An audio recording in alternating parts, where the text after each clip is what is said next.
Yo Atlas speaking, and welcome to part 4 of What If I Was Reincarnated in the World of One Piece with zero knowledge of the series.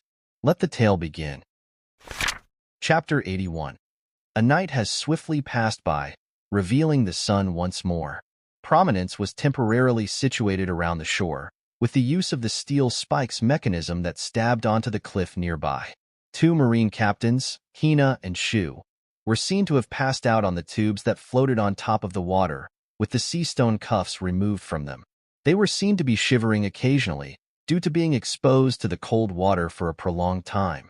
On the other hand, Rowan was seen to be standing on deck, completely rejuvenated, with one of his hands on his waist and the other above his eyes, protecting them from the sunlight. Rowan looked around with excitement. So this is the east shore of the sandy island, Rowan remarked as he was met with very high dunes that laid out ahead, and beyond those dunes is Alyabarna. The day before, prior to separating with the group in Yuba, Igaram told Rowan about the hidden port exclusive for the royal armies, providing an ideal location to hide Prominence. A small stream that flows underground. Rowan roamed his eyes around, looking through every single detail of the surrounding very carefully. There. Rowan locked his eyes to a small stream quite far away from their current position that seemed to flow in a direction that differs from the rest of the water. It flowed under the land, signaling that there lied something under there. Rotating the lever on the left edge of the deck near the rail, Rowan retracted the steel spikes back into the side of Prominence, getting the ship on the move. Subsequently, by exerting the bounce forces on the ship, Rowan began to maneuver Prominence's pathway single-handedly. The bounce forces were gentle since Rowan focused on pushing instead of hitting. Unlike the usual, no loud noise boomed out, and Prominence sailed peacefully. Creak the door to the cabin opened while Rowan was busy with his work, revealing Karina. "You're diligent as always. It's only like 7 a.m., and you're already awake, Rowan?" Karina yawned while sluggishly walking up to the chair that lied near Rowan, before taking a seat. "Did you find the place?" "Hey, good morning, and yeah." Rowan nodded as he turned around to face Karina. "Apart from where we are heading to, I was waiting for you to get up. I needed you to do something for me." "What is it?" Karina said lightly as she rubbed her eyes, still not completely awake. "Those two marine officers, release and throw them out somewhere in the desert." Rowan sighed. "It was just me being paranoid to think of holding the hostages. Why was I worried over the marine captains when Vice Admiral couldn't even hold his ground against me?" Karina shrugged. "So that you can gain some information? Like I said, I was really paranoid." Rowan rubbed the back of his head while looking down at the water near Prominence, where two marine captains were seen to be floating with tubes on their waists. "All the information we need are the strengths of the top marine officers, which won't be that hard to find out." "Ins and outs? Why do we need those in the first place? It's not like we are going to infiltrate their ranks anyway. We have no use for that kind of information." After having accepted Robin as a new crewmate, Rowan had a whole night to reflect on his actions. Having the whole marine troop as hostages, he didn't understand why he bothered himself to worry about those that did not pose any threat. Karina stood up and stretched with her arms up high in the sky, shaking herself out of sleepiness.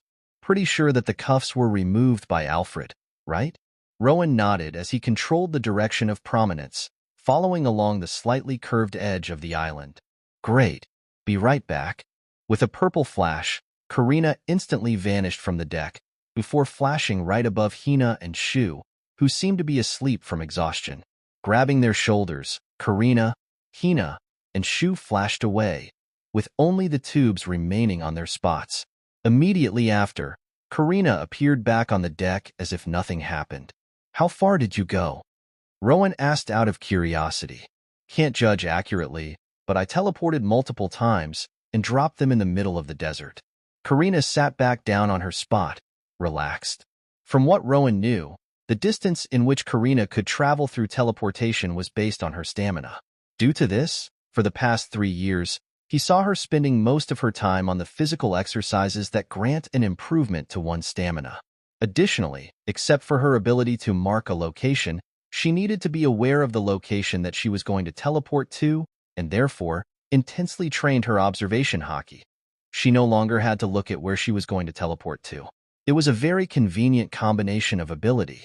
That being said, Rowan turned his head slightly to the back, gazing at an ear that was attached to the wall. Good morning to you as well, Robin. Hearing Rowan's words, the ear disappeared instantly, leaving him and Karina to chuckle lightly. Someone is shy here, Karina commented. And we are here, Rowan exclaimed as Prominence came to a stop in front of the shore, where nothing seemed to stand out in particular, except for a small stream of water that flowed towards the shore. Karina snorted and shook her head. And you sighted something as small as this, from a far distance, just by looking? Rowan simply grinned before grabbing the din-din mushy that was sitting on the table, which was near Karina. 1348. Rowan dialed the numbers given by Igaram on the din-din mushy, and finally, 7. The shore in front of them shook as soon as Rowan finished pressing the last number, before the whole terrain was lifted up, revealing a large cave that can fit the size of Prominence. Wow! Rowan's jaw opened wide at witnessing such a majestic view. Secret hideout. It's like a dream come true. Karina too expressed her shock as her eyes were widened. This is going to be on my bucket list. Under Rowan's propulsion, Prominence began to move forward, entering the huge cave. The level of the cave lowered back as soon as the whole ship was inside the cave, revealing an underground port that was laid out within. At the next moment, the door that leads to the inside of Prominence opened, revealing Alfred, who was still in his pajama. Oh, it seems that we've arrived already. Alfred placed a hand on his chin and inspected the cave. What an exquisite interior. Dim light and natural-looking cave with a minimal amount of modification. Those features accentuate the mysterious atmosphere of this port. Hold on for a sec. Watching Alfred's interest, Rowan couldn't help but squint his eyes in a sudden realization. Cave. Alfred, Bacave. Alfred. Batman, wake up. What am I thinking? A series of footsteps was heard from Alfred's back, revealing Robin, who found herself not used to the novel status of a member of the Grimheart Pirates. Of course, it's not surprising to see one of the oldest kingdoms having a facility like this, Robin said in a calm voice, trying to hide her awkwardness. This is probably where Nami and Nojiko will dock their ship as well, Rowan muttered, since having access to this port was a win-win for the Grimheart Pirates, Twin Cats Pirates, and the kingdom, since the former two got guarantees to their ship's safety and the latter got to conceal their association with the pirates. Finally, Prominence came to a stop, and the crew members hastily anchored the ship before getting off from the deck. I suppose that we are supposed to go through this tunnel. Karina squinted her eyes, gazing at the long tunnel that lied in front of them. Judging by the way this facility was built, Robin spoke out as she looked around. This place was originally made as an emergency escape route for the royals. I think you're about right, Rowan responded while facing the tunnel. I see that the exit of the tunnel is connected to what seems to be a part of the castle. Hearing Rowan's claim, Robin turned to Rowan in surprise. After all, the tunnel was dim and long, and he casually explained as if there lied no visual obstruction for him. Without further ado, Rowan and his crew began to walk forward. Remember, Captain Rowan, Alfred said seriously while lifting up his index finger, there are 3 symbols for a pirate crew. First is the Jolly Roger, second is the ship, and last and the most important is the captain. Even if we are to face against the king soon, you must not bend down. Rowan grinned and turned his head to Alfred. Of course. How can the captain of the Grimheart Pirates bow down to anyone? Why would he bow down? Karina stared at Alfred weirdly. Didn't Rowan technically save the whole Alabasta kingdom? Let me tell you an example, Mademoiselle Karina. Alfred stated calmly, adjusting his monocle.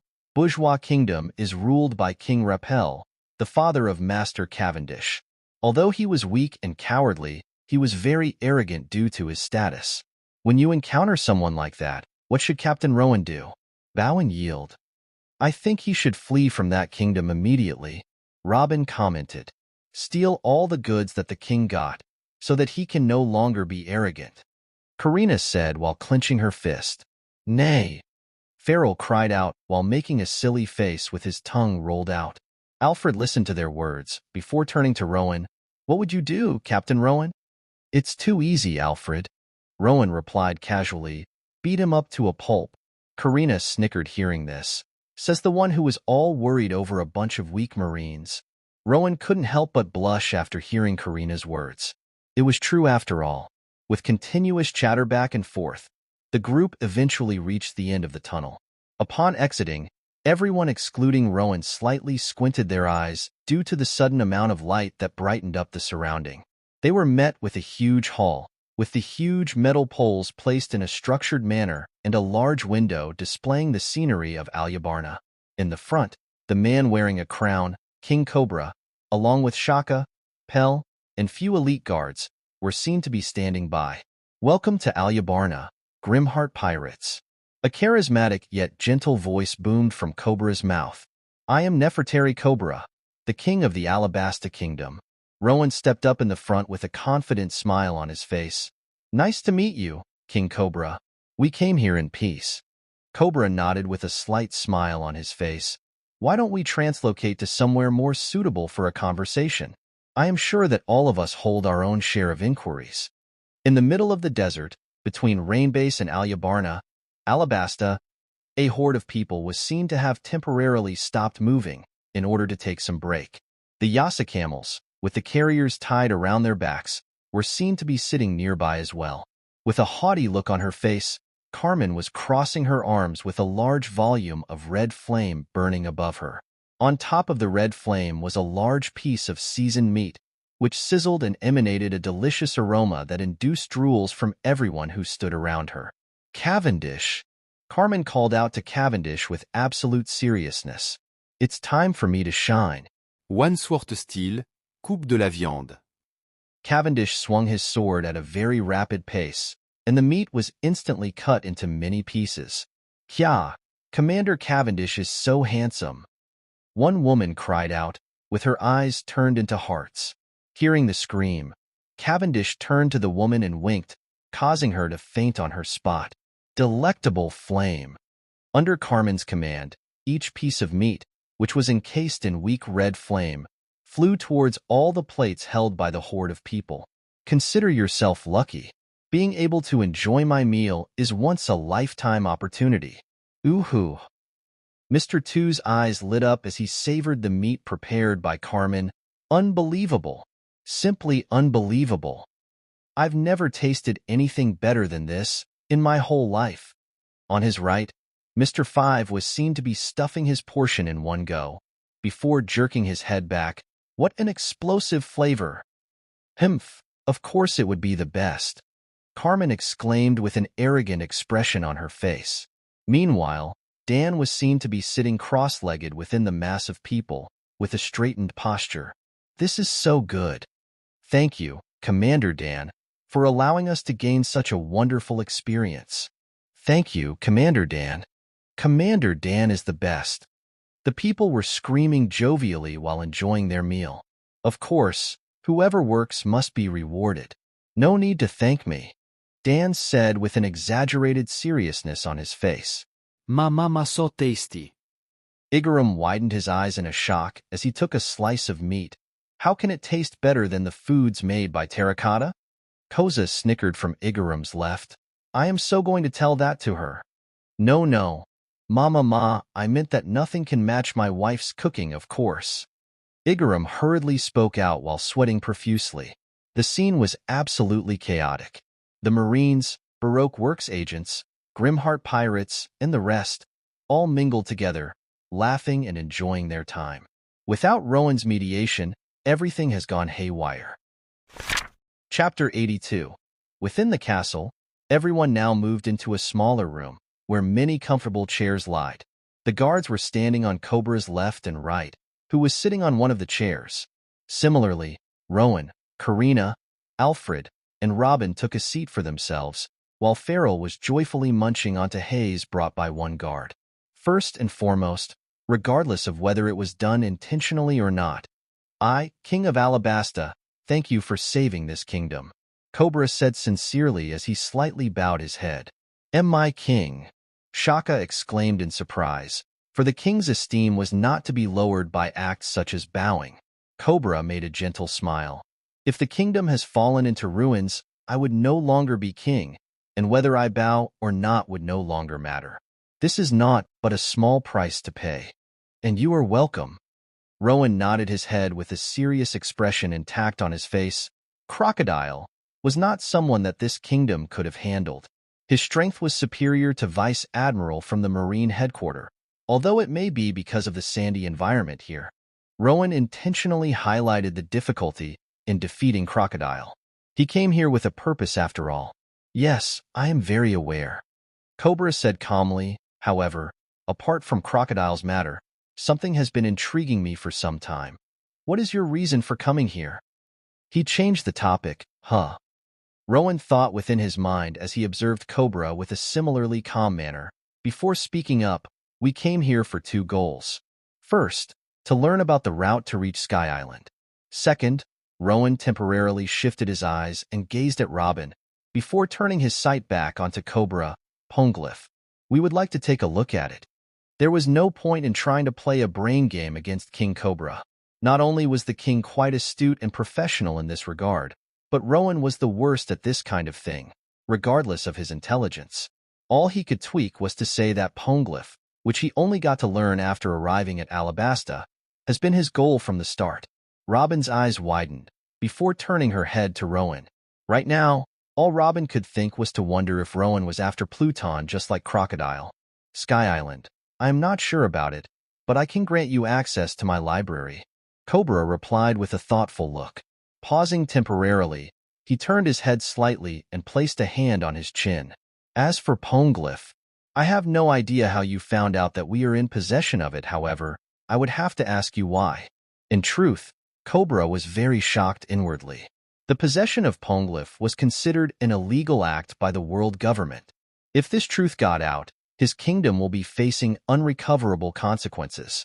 Also, even if Rowan and his crew knew of the existence of the Poneglyph, what benefit will they gain when no one is able to decipher the ancient language? Cobra was intrigued. We simply want to take a look at it, and nothing more. Rowan stated. He was not going to give away that he's been looking for the secrets behind his heritage. Cobra gazed at Rowan sternly. He could see that the latter was not willing to tell more than what he just said. He felt conflicted, for he knew that the Poneglyph under their possession must be related to the ancient weapon, Pluton. That it may not be an easy decision to make. If it's about Pluton, no need to worry about it, Rowan said strongly, ignoring how Cobra tensed up at the mentioning of Pluton. I just need to confirm something, and I have no interest in whatever weapon that it may be. The clue from the book indicated one above, one below, and one isolated. However, Rowan would never know how high, how low, and which location is considered as isolated. He had to take every chance he got. Cobra closed his eyes in contemplation. Aware of Pluton, potent pirates, but no one was able to decipher the language. Do I even have an option to reject? Does not seem like a case. I cannot risk turning the Grimheart pirates hostile to my kingdom. Eventually, Cobra nodded. I will allow you to view Poneglyph. When?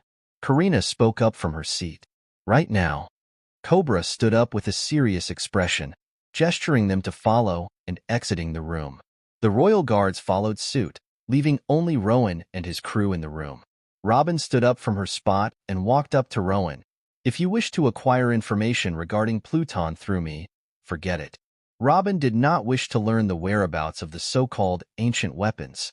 What she desired was the historical texts of the Void Century, and she would never let her ability to decipher the ancient language be used in vile methods. Rowan too stood up, with him trying to be as sincere as possible. When we reach the Poneglyph, I won't ask you to tell me what it says.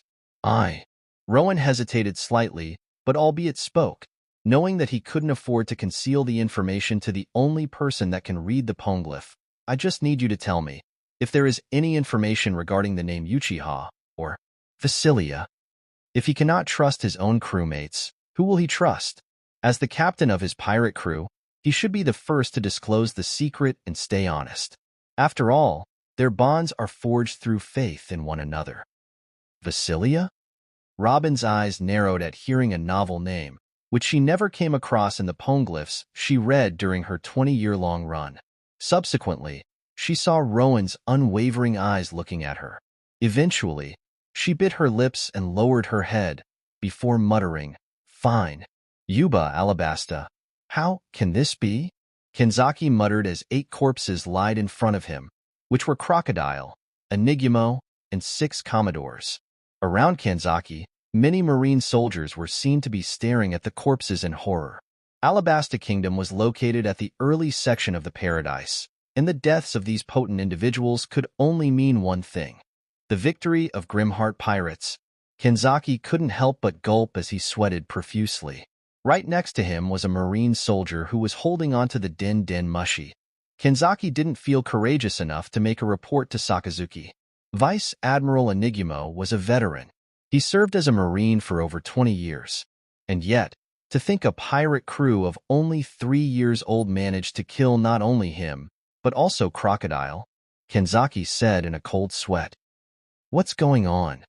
One Marine soldier crouched down and inspected the conditions of the corpses with nervousness.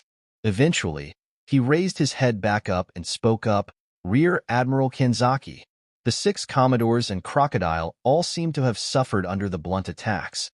It is most probable that those damages were inflicted by Grimheart himself.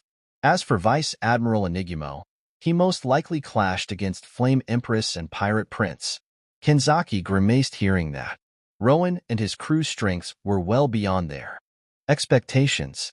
They knew that the tragedy of the Marine base G-11 happened due to the element of surprise, and expected that Vice Admiral Enigmo will manage to suppress the Grimheart pirates. Yet, the results said otherwise. "See, cover up the bodies and retreat swiftly. The threat of the Grimheart pirates far surpassed our expectation. We do not have enough force to defeat them." Kenzaki turned back and ordered to his subordinates, who saluted and hastily got to work. Kenzaki glanced at Enigmo's corpse, which seemed to be in the worst condition. His whole body was burned to crisp, with a very large gash in the middle. He couldn't even imagine how gruesome the battle must have been. With the corpses all wrapped around white clothes, the Marines began to travel back to Nanohana, not even bothering to retrieve the remainders of the missing Marine soldiers. Outskirts of Alyabarna. "Alabasta, halt!" Dan cried out and raised his right hand, signaling for the hordes of people to stop. Now, the majestic scenery of Alyabarna was visible in front of them. With Yasacamels and hundreds of people, there is no doubt that they will earn a lot of attention at this rate. The Royal Army wished none of that, since it will expose their association with the Grimheart pirates. "What do we do with them?" Carmen raised her eyebrow as she pointed at the Baroque Works agents and the Marines. Dan and Cavendish looked conflicted. The Marines have gone back to their usual mix of nervousness and cautiousness, but the agents have completely warmed up to Carmen, Dan, and Cavendish. "Huh." Igaram sighed, as he too stared back at Mr. Nine and Miss Monday of Baroque Works. Although he infiltrated into the organization as a spy, he held some attachment to the colleagues he worked with. "I'll leave the decisions up to you. Isn't 7 a bit too little for a pirate crew as famous as us?" Cavendish spoke with a wistful look in his eyes. "Yes." Dan immediately agreed, nodding strongly. "I think it's time for the establishment of the Great Grimheart Fleet, but that's not up for us to decide." "Then what?" Carmen asked impassively, with her arms crossed. Cavendish grinned before stretching his legs. "Wait here. I am definitely sure that Captain already reached Alyabarna. I will go ask him about this matter." Immediately after, under the watch of Minnie, Cavendish abruptly vanished from his spot, leaving the crowd, with the exclusion of Carmen and Dan, to be amazed. "Show off." Dan faccia palmet. Cavendish's action was completely unnecessary, when Dan already knew the number of Den Den Mushi that the Grimheart pirates were in possession of. "Igaram, you got Den Den Mushi, right?" Igaram nodded and took out his Den Den Mushi, which was placed within his puffy hair. "I've already redirected the number of this Den Den Mushi to Alabasta exclusive call service. You won't have to worry about any spying." Dan nodded in gratitude as he received the Den Den Mushi from Igaram before pressing the numbers. "Pururu, Pururu, Pururu, Pururu, nay?" To Dan's surprise, it was Farrell who received the call. Farrell? Is Captain or anyone else nearby?" Dan scratched his head. Carmen was trying her best to hold her laughter back. "Nay." All he received was Farrell's joyous cry, causing Dan to sweat drop. Under the tomb of the kings, Alyabarna, Alabasta, here it is, Cobra remarked, as Rowan and Robin stood in front of the poneglyph. Suit yourself. Unlike the two, Karina and Alfred expressed their disinterest in the poneglyph and instead went to the royal library to look for the information they required in regards to the Grimheart pirates' next destination. Therefore, only Rowan and Robin followed Cobra to their current location. Poneglyph, Rowan whispered as he stepped forward, intrigued by the large and blue-colored cubic stone that sat in front of him. So this is what you meant by the ancient language. From generation to generation, Nefertari family has passed down the responsibility to guard this poneglyph. However, just what does it state in regards to Pluton? Intently observing the poneglyph, Cobra couldn't help but ask in his mind. Rowan turned to Robin. Robin, does it mention it? You can decipher this language? Cobra's eyes widened as soon as he heard Rowan's question, turning to Robin as well. Robin stood silent, reading through the context. Eventually, she shook her head in disapproval. No, there is none of the information that you are looking for. Hearing Robin, Rowan sighed in dejection. Well, I assumed that it won't be this easy. Reaching out to the stone, Rowan touched it with the palm of his right hand, gently rubbing off the smooth surface. What am I supposed to look for? Rowan didn't get to finish his last word. He froze on his spot, with his back facing Robin and Cobra, who were confused by his abnormal behavior. What? Chapter 83. What unfolded in front of Rowan was simply mind-blowing. Somehow, the poneglyph, which he was in contact with, began to become transparent in his eyes. As his gaze pierced through the surface, another text, somehow written in a language he could understand, appeared. A poneglyph hidden within the poneglyph? Rowan unconsciously gulped. He felt his heart drumming fast. He felt an excitement rise within himself, for he was finally about to gain some ground regarding his heritage. Without any hesitation, he began to read. What? Rowan muttered in disbelief. He slowly backed away from the poneglyph, letting his arm drop to his side. One below. To think. Still shocked by the information he was given with, Rowan stood speechless. 20 allies. 20 original kingdoms of the world government? 19 betrayed. Our greatest ally, Nefertari. Which means, the clan of Uchiha, or the name of Vasilia, is the 21st kingdom, which has fallen hundreds of years ago. Rowan thought in cold sweat. With wavering eyes, he snuck his hands into his pockets, trying to ease himself from the numbness he felt. Addizionali im mortal. Just who can it be, for my ancestor to name him or her in such a way? Captain, hearing Robin's voice, Rowan turned his head to her. Your eyes. What about them? Rowan asked in confusion. Robin took out a small hand mirror from her purse and handed it to Rowan. He opened the mirror, before becoming surprised once more. His eyes, which used to be black-colored just as many others, now appeared to be amber-colored with a faint hue of red. It seemed to give off an enigmatic glow, radiating vibrantly within the dim surrounding. This must be due to poneglyph. Rowan lifted his head from the mirror and stared at the poneglyph. One above, one below, one isolated. Discovering those hidden texts not only grant oneself an information, but also some weird-ass eye color change? Come on, you talk about secrecy and make me stand out like this? I'm going to need sunglasses for this, Rowan mumbled to himself. He couldn't risk to have his unknown enemies get a hint from the change in his eyes. Actually, sunglasses won't be enough. Let's go with a blindfold. Apart from hiding, it will be a good practice for observation hockey. Haha, just imagine. Total concentration, constant observation hockey. Combination of One Piece and Demon Slayer. Just what kind of abomination is that? Afterwards, taking a deep breath, Rowan handed the mirror back to Robin. Subsequently, he turned to Cobra, who was observing Rowan with curiosity in his eyes.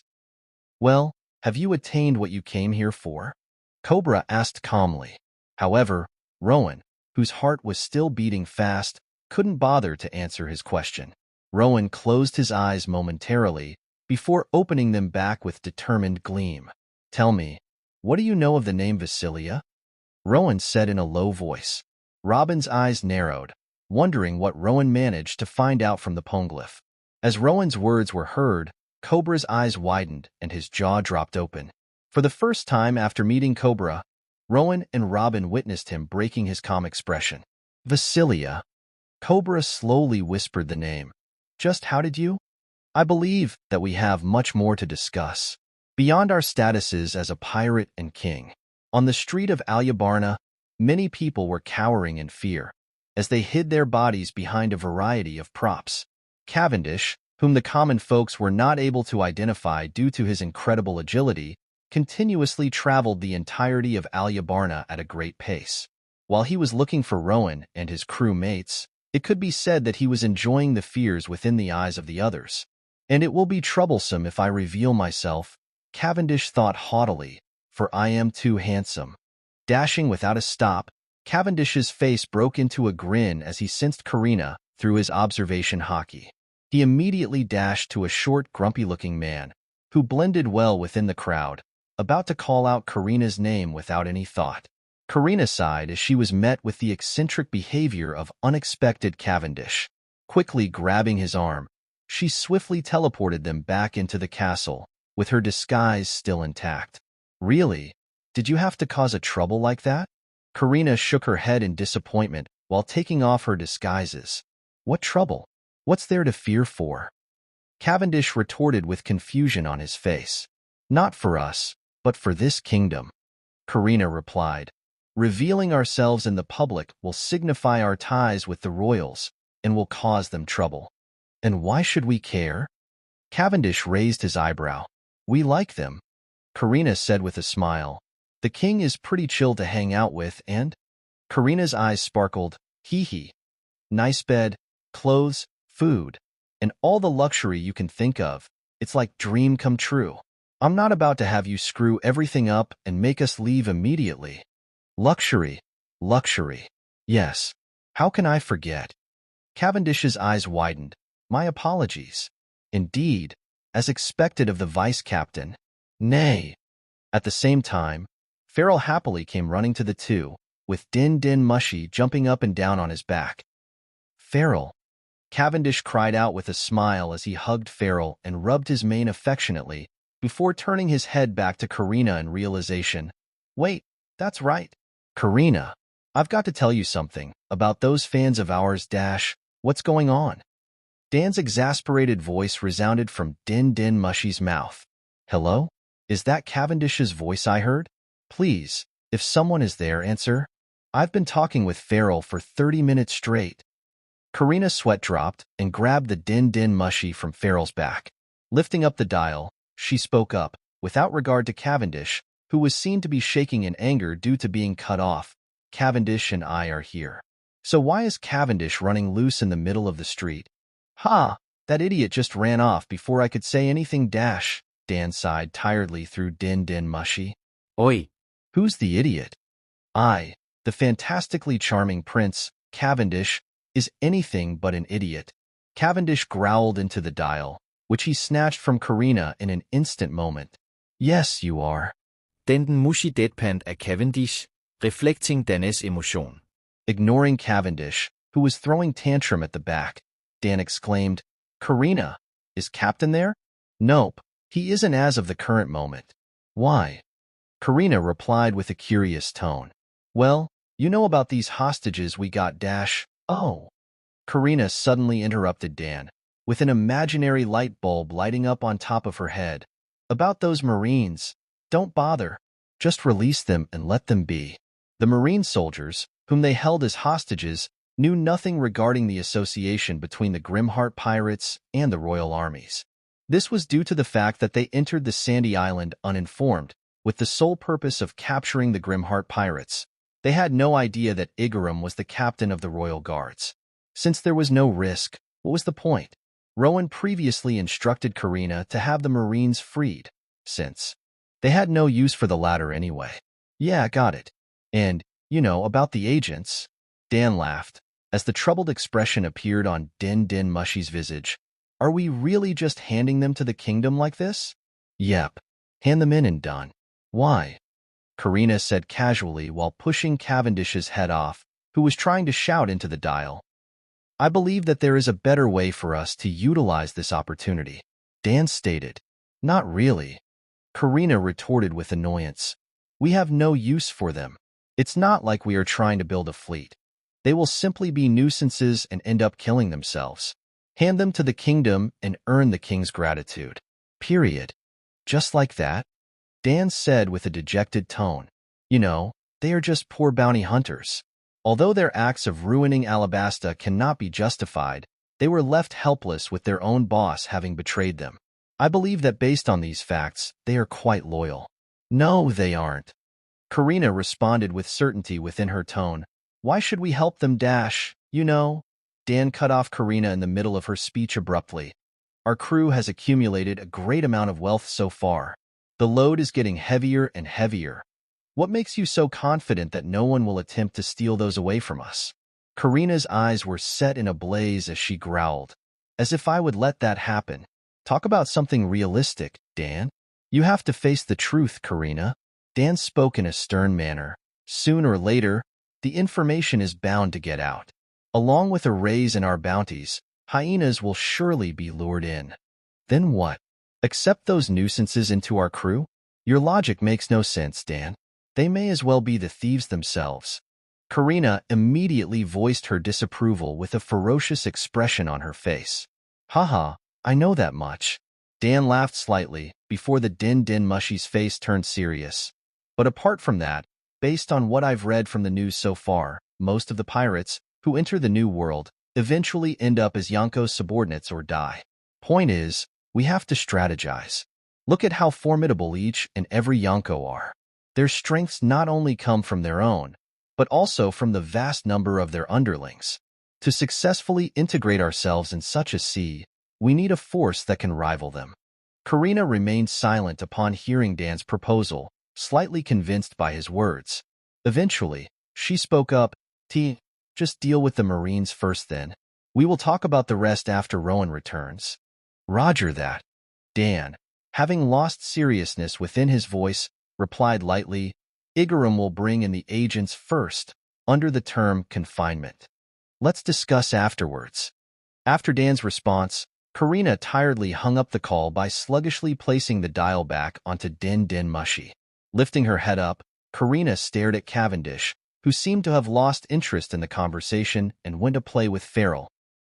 Sometimes, I wish I was as simple-minded as you, Cavendish, Karina muttered. After all, she was exhausted from reading various books, attaining navigating tools, and dealing with Dan and Cavendish. Come back fast, Rowan. A role of a leader isn't something anyone can do, especially for a crew as unique as ours. And here we are. One royal guard exclaimed as two ships entered the hidden underground port. One belonged to them, the Royal Army, and the other belonged to the one and only Twin Cats pirates. Hey, that Jolly Roger. It's Rowan's without a doubt. Nami cried in excitement, with her eyes on the majestic view of prominence. This ship, it's very domineering, that's for sure. Another royal guard's jaw dropped wide open, clearly impressed by the ship. Whoever designed the appearance of this ship did a great job. Alabasta, I'm back. Vivi muttered with a smile. She took a deep breath in, enjoying the air of her home. Docking their respective ships, both the royal guards, Twin Cats pirates, and Vivi got off from the ships. So we just need to follow that tunnel, right? Nojiko pointed her finger towards the dim tunnel in front of them, with a hint of excitement on her face. And Rowan will be waiting for us there. But Captain Nojiko, what if he was just an imposter? Spadina asked lightly from Nojiko's left. Nojiko and Nami instantly turned to Spadina with darkened expressions. Then that trash will die. Guys, Vivi sweat dropped from their back. I'm pretty sure that it's him. After all, he managed to defeat Crocodile. Hearing Vivi's claim, Nojiko and Nami immediately changed their demeanors. Haha, we were kidding. Nami smiled cheekily while sticking her tongue out. Yep. Imposter? No way. We were just fooling around. Nojiko said with a smile of her own and a tick mark on her forehead, while locking her arm around Spadina's neck, who was yelping mercy over and over. Vivi chuckled at seeing the funny interactions of the crew. The royal guards were standing ahead of them, watching the dispute with dumbfounded expressions on their faces. When are you guys planning to move? One guard thought inwardly, with a fatigue that accumulated from quickly sailing back and forth. Chapter 84. The first thing that Nojiko, Nami, and their crew were greeted with, upon exiting the tunnel, was Cavendish munching on roses with Farrell. How satiating. Its fragrance, texture, and appearance. There exists no substance more perfect than a rose. Cavendish laughed with Farrell, not aware of the crowd that gathered behind him. Nami closed into Vivi and whispered, "Who is he? Is he your rival to the throne, or something?" Vivi shook her head in confusion. "I got no idea. Never seen him in my whole life. He is Mr. Cavendish, a member of the Grimheart Pirates. Please try not to rouse his anger." One guard stepped up nervously and explained in a low voice. At the same time, Cavendish perked up, having noticed the Twin Cats pirates and the guards that stood on one side. Smirking to himself, he immediately posed, with one of his hands holding onto a rose dramatically. Well, look who it is," Cavendish said smoothly. Although Nojiko and Nami seemed a bit creeped out, the other members of their crew seemed to be enchanted by his appearance. "How may I help the beauties such as yourselves?" Spadina stepped up with a wide grin on her face and held her thumb and index finger together to form a circle. "Do you have any coin on you that I can borrow? You must have some cool ones if you are a part of the Grimheart Pirates, right? Just wondering." Cavendish's expression died down instantly after hearing Spadina. "That's Karina 2.0. I'm out of here." After hearing Karina's nags for years, he was so done with it. It was mainly due to the differences in their viewpoints. Cavendish used to be the most loved prince in his kingdom, while Karina was poor for most of her life. Cavendish turned around and walked away with Farrell, not bothering with the dumbfounded expressions on everyone else. What is wrong with him? Nojiko couldn't help but mutter with confusion on her face. "Well, that's new." Spadina scratched her head sheepishly and turned back to face her crewmates. "I've always been called as Captain Nami's half-replica, but never this Karina 2.0. Nami frowned. "Karina? She must be that Decorin girl." Subsequently, a rapid succession of footsteps was heard from the side. Turning their heads, the Twin Cats pirates and Vivi found Shaka and Pell hurriedly approaching them. "Shaka! Pell!" Vivi cried out happily. Shaka and Pell stopped in front of Vivi and knelt down on one knee. "Princess Vivi, welcome home," Pell said with a smile of his own. "We apologize for the rudeness, Princess." Shaka lowered his head stoically. "Our Majesty is elsewhere as of the current moment, occupied with the matter regarding Rowan, the captain of the Grimheart Pirates." "Where are they?" Nami asked with anticipation. Hearing Nami's question, Pell opened his mouth, about to give his answer to her. However, before he could speak up, outside, another voice was heard from the side, where Cavendish and Farrell originally retreated to. It was Karina, who walked towards the group and stopped in front of them, with her arms crossed. Nami raised her eyebrow as the Twin Cats pirates noticed Karina's appearance. Subsequently, both Karina and Nami's eyes narrowed at one another, as they instinctively perceived each other as rivals. "You must be Nami," Karina said stoically, and shifted her gaze to Nojiko. "And Nojiko." Nami chuckled with cold eyes. "Oh, you know me? Rowan must have talked a lot about us. And you must be that dash." "Not really," Karina intercepted Nami with a faked laziness on her face, with half-lidded eyes. "I've learned about you guys just a few days ago." Of course, this statement wasn't the truth. "Decorin." Nami completed her words with a tick mark on her forehead, with her fists clenched from irritation. "I believe that we met before." An ominous aura emanated from the two, causing the others in proximity to be frightened. They slowly took a step back, while Nojiko was seen to be standing on her spot with a sweat drop. "I think you meant Karina." Karina growled in response. "Oh? Then how come your bounty poster says otherwise?" Nami retorted immediately. The two walked toward each other while glaring daggers, having gone furious from each other's insults. Standing right in front of Nami, at less than a meter's distance away, Karina snarled in a low tone, "Yes, I do remember you. That orange-haired noob. What can I say? Nami remarked similarly. I cannot dare to compare myself to a street thug, can I? Nojiko's jaw dropped wide upon hearing this. In my whole life, I've never seen Nami like this. On Nojiko's back, Vivi was seen to be shivering while peeking through Nojiko's back with fearful eyes. Suddenly, a large door, located in the front of the hall, opened, instantly earning everyone's attention. Rowan? Nami muttered with excitement within her, completely ignoring Karina, only to see that it was Dan. Who? Dan comically fell backward, with tears flowing out of his face dejectedly. Come on, woman. I'm literally the only one wearing a mask in our crew. He's the Black Mask. Don't you remember? Nojiko answered Nami from the back, although I think he looks a lot more buff than what's shown in his poster. Ah, that's right. Nami acknowledged Nojiko's words without any interest. So, Karina, who are they? Standing back up, Dan asked, gazing at the Twin Cats pirates with curiosity. Karina glared at Nami, before snorting as she turned her head to Dan, Rowan's long-forgotten friends. Long forgotten? Please, Nami clenched her teeth. Rowan and I go way far back than you do. We've known each other for over 10 years. Another series of footsteps were heard from behind of Karina. Out of the shadow, Cavendish, whose face was full of unwillingness, was seen to be pulled along by Alfred. Farrell was missing. Master Cavendish, a true aristocrat, must be calm and engaging, no matter what consequence one may be within. Alfred stated calmly before turning to the group, Greetings, ladies, gentlemen, and more ladies. My name is Alfred, a proud member of the Grimheart Pirates. It's a pleasure to meet you. I fear no one. Cavendish spoke in a low voice before staring at Spadina with shaky eyes. But that woman, she terrifies me. Huh, me? Spadina pointed a finger at herself and tilted her head playfully. Ignoring their antics, Karina asked Dan, Where's Carmen? Followed Igaram to the kitchen. You know, spices, recipes, and those sorts. Dan Sruget.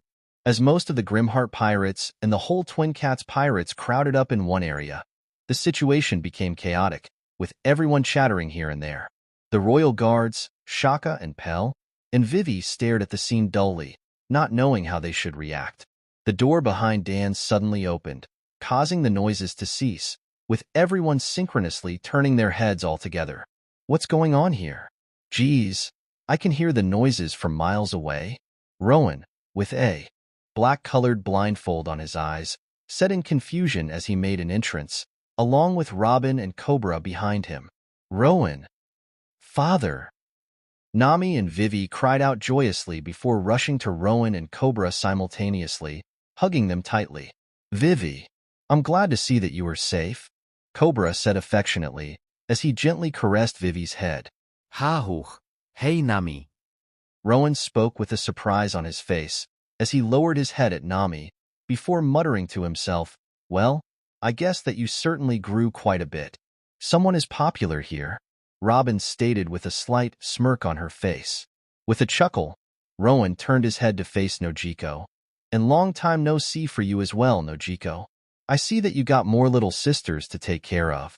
Nojiko squinted her eyes at Rowan with a confusion. Long time no see, Rowan. But why are you wearing a blindfold on your face? And how did you even know that I was here? Magic. Rowan simply grinned. On the corner, Cavendish was standing in a slouched posture, staring at Rowan dully. What is the purpose of that blindfold? And why is Nico Robin standing next to him? Oh, did I not inform you, Master Cavendish? Alfred raised his eyebrow. Captain Rowan decided to accept Mademoiselle Robin into our crew. As for the blindfold, I have no idea, unfortunately. On the other side, Dan's jaw opened wide comically.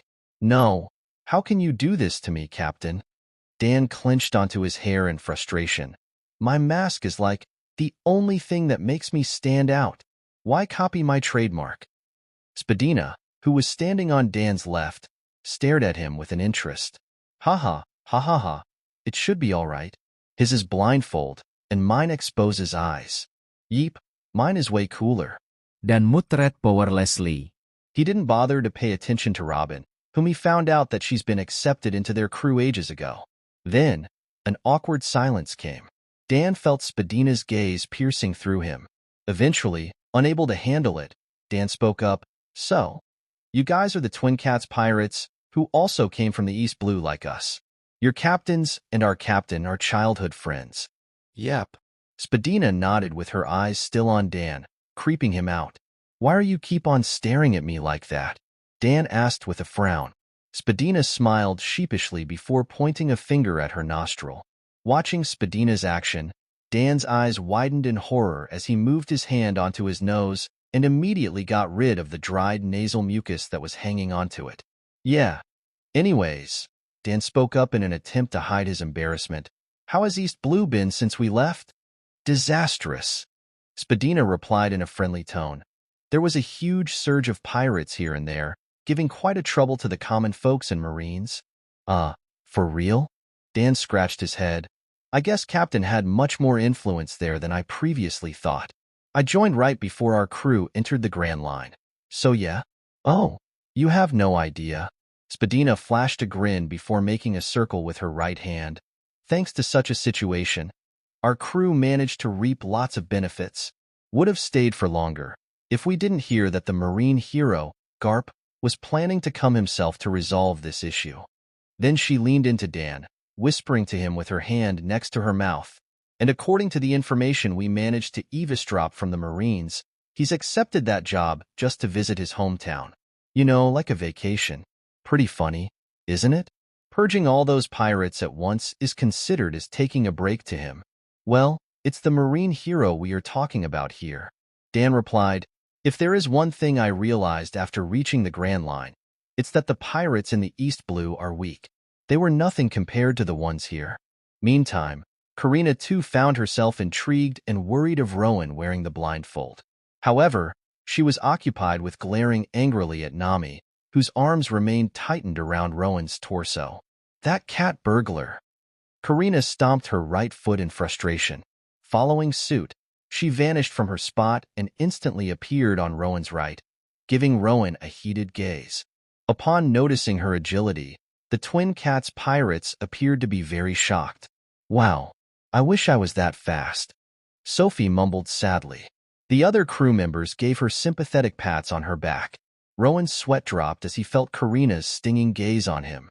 Nami saw Karina as well. Slightly turning her head, Nami smirked in mockery, which further invoked Karina's wrath, to an extent where her hair began to rise up, defying gravity. Lowering his gaze down to Nami once again, Rowan gently grabbed Nami's shoulders and pushed her away from him, much to the latter's disappointment. This is the payback for leaving without saying anything," Nami said with a pout. "Haha, yeah. Sorry about that part. I had to leave swiftly, you know. Anyways, it's nice to see you again, and we definitely have lots to catch up." Rowan smiled to Nami before turning to Karina, who was still intensely staring at Rowan, to which he found it cute. "And what problem does my navigator have?" Rowan chuckled in a humor. Karina immediately latched onto Rowan and spoke sweetly, "Rowan, I don't like her." "Well, I can't change that, can I?" Rowan grinned as he raised his hand up and patted Karina, causing the latter to turn to Nami with a mocking smile of her own. "Gur, this thief?" Nami gritted her teeth, with her eyes blazing in a comical manner. On their right, Cobra was seen to be talking to Vivi in a stern manner. "Vivi, there is something I must tell you. It is perhaps the most important secret that Nefertari family possesses, and I believe that you have grown mature enough to learn." Vivi gazed at Cobra in confusion but nodded nonetheless, with a slight nervousness creeping up on her face. Chapter 85. After a short reunion, Rowan, Cobra, and Vivi had to separate themselves from the rest of the group, for the time being. Now, in the secluded chamber, with all three of them standing in front of a stone wall that had the engraving of a tree, Vivi was nervously gazing between Rowan and Cobra, who were solemn. Cobra took a deep breath, with him situated right in front of Rowan and Vivi. "Vasilia, there isn't much that I am aware of. What passed down through the generations of Nefertari were not the historical information, but the instructions." Raising his hand up, Cobra placed his palm in the middle of tree engraving, before firmly pressing upon it. Subsequently, a small section of floor opened silently, revealing a narrow and descending staircase. The mechanism may seem simple, but our ancestors managed to integrate the concept behind Vivrecard as a safety measure. It will only react when the member of Nefertari family activates it. Cobra briefly explained before slowly walking down through the staircase. Follow me. Everything that I know of is in here. Without any word, Rowan and Vivi followed Cobra. The noises from the footsteps echoed around, as the atmosphere around the group became colder and colder. Eventually hitting the bottom, Rowan found himself in a small room. Vivi felt her heart beating fast from the anxiousness she felt. All she saw was a darkness, for they were in the underground without a stream of light coming through. The descendant of Vasilia, the rightful heir of Vasilia, those two sections that I have read so far. Rowan spoke up while taking off the blindfold from his face, revealing his amber-colored eyes that glowed in the absolute darkness. That's all I managed to find out. Based on this, I reasoned that Vasilia must have been one of the 20 original kingdoms, or should I say, 21st? Cobra glanced at Rowan's glowing eyes, before turning back and walking forward. Vasilia, the rulers of Yggdrasil. They had been the leader of all. The only reason that we were able to stand victorious against the ancient kingdom. Even without vision, Cobra reached out his hand and grabbed one stone tablet from the wall and pulled it out. I do not know the exact details, but at some period of time during the war, they were betrayed by 19 others. Afterwards, the ancient kingdom was defeated, and the poneglyphs were created through unknown means. Rowan's eyes gleamed as he walked toward Cobra, who passed the tablet to him. Years later, one descendant of Vasilia visited our kingdom, unknown to the newly established world government. She left this tablet to us. Cobra stated as he turned to Vivi grimly. Vivi, this is our obligation as Nefertari. The secret we have been concealing from the rest of the world for years. If Poneglyph will cause them to purge our kingdom, the alliance with Vasilia will have them completely eradicate each and every single one of us. Vasilia. Vivi gulped as she shakily raised her hand and wiped sweat off of her forehead. The amount of information that she took in just now, it was heavy on her. However, she managed to calm herself down, befitting of the princess of the Alabasta kingdom. Cobra turned his head to Rowan and whispered to himself, somehow, through the turn of the fate, the man from the family that we've been waiting for generations saved our kingdom from the fall. Is this a mere coincidence? Rowan stood with his eyes locked onto the stone tablet, reading in a serious manner. A change has been detected. Joy Boy will fail. We have to take this matter onto our own hands. One day, our true king shall arrive. There shall be a retribution. The throne shall go to its rightful owner. Friends, prepare yourselves, for a great war is coming by. Gently placing the tablet back into the wall, Rowan found himself intrigued. Again, this is the second time I saw the name Joy Boy. Just who can this person be? One says to wait for his promise to be upheld, while the other says that he will fail and have to take matters into our own hands. From King's explanation, Poneglyph came before this stone tablet. Something must have changed. What's your plan from now on? Vivi asked Rowan in a curiosity. She initially felt intimidated by Rowan's status as the notorious pirate along with his ferocious-looking eyes. However, reminding herself of the time she spent with the Twin Cats pirates and his deep connection with her family eased her up. She had no qualms in initiating a conversion with him. Throne? Rightful heir? Rowan spoke up. To be frank, I don't care about those. However, he gazed at the stone tablet once more. The enemy of my ancestors, namely the world government. Once the secret is out, it is without a doubt that they will use every possible method to kill me and everyone related to me. Until such beings are gone from the picture, I won't be able to rest in peace. Yet, with such feats that you achieved over the years, you already earned substantial amount of attention from them. Cobra retorted with a slight worry in his tone. The direct opposition against the Marines and concealing the identity as one of the greatest enemy of the world government. Your journey from here on will only get increasingly arduous.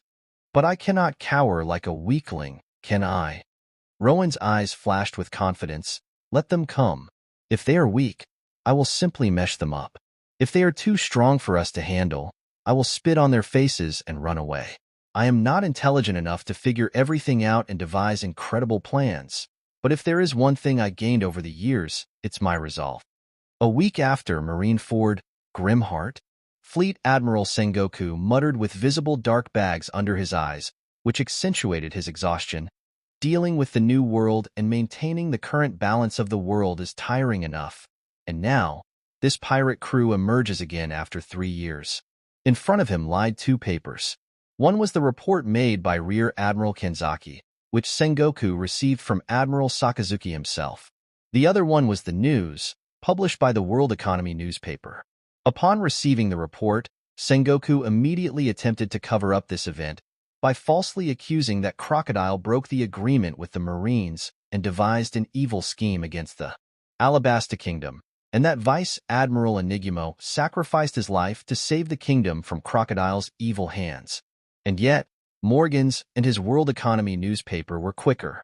It seemed that the president himself attained a great interest in the actions of the Grimheart pirates.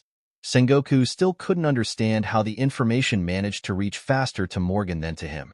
With a deep frown on his face, Sengoku began to read the front page of the newspaper, word by word. Not being able to contain his anger any longer, Sengoku crushed up the newspaper with his hands shaking from a cold fury. Grimheart. Sengoku glared at the crushed paper in his hand. So far, all of his actions led to the heavy blows upon the reputation of the Marines. If we allow such man to harbor freely like this, not only are we risking ourselves of losing the trust of the civilians, but are also at the risk of airing the 5 elders. A drastic measure is required. Sengoku grabbed the report of Kanzaki, and the same applies to his crew members. He began to flip through the report. What a mess. Sengoku gritted his teeth as he finished reading the report. If the vice admirals are not capable enough, apart from the anomalies like Garp, the 3 admirals should be the only valid option. However, spending the greatest marine forces on a mere pirate crew? This will further lower our reputation. Additionally, we are already as busy as we can be. We will have to wait until they reach closer. Placing the report down, Sengoku grabbed a pen with his right hand and began to write down on a blank sheet of paper. If the Marines are unable to prevent them, then we will have to resort to bringing in the another means of obstructing them. Sengoku wrote down at a very rapid pace, which has been honed throughout his countless years of experience serving in the Marine. Finally, Sengoku placed the pen down and gazed at his production. It read, 850 million belly. Phantom Assassin Decorin, 60 million to 245 million belly. Flame Empress Carmen, 200 million to 310 million belly. Black Mask Dan, 10 million to 234 million belly. Pirate Prince Cavendish, 75 million to 305 million belly. Butler, 30,000,000 belly. White Horse, 100 belly. An extreme degree of increase in bounties. Sengoku muttered grimly, but necessary, to arouse an interest in those eccentric bounty hunters.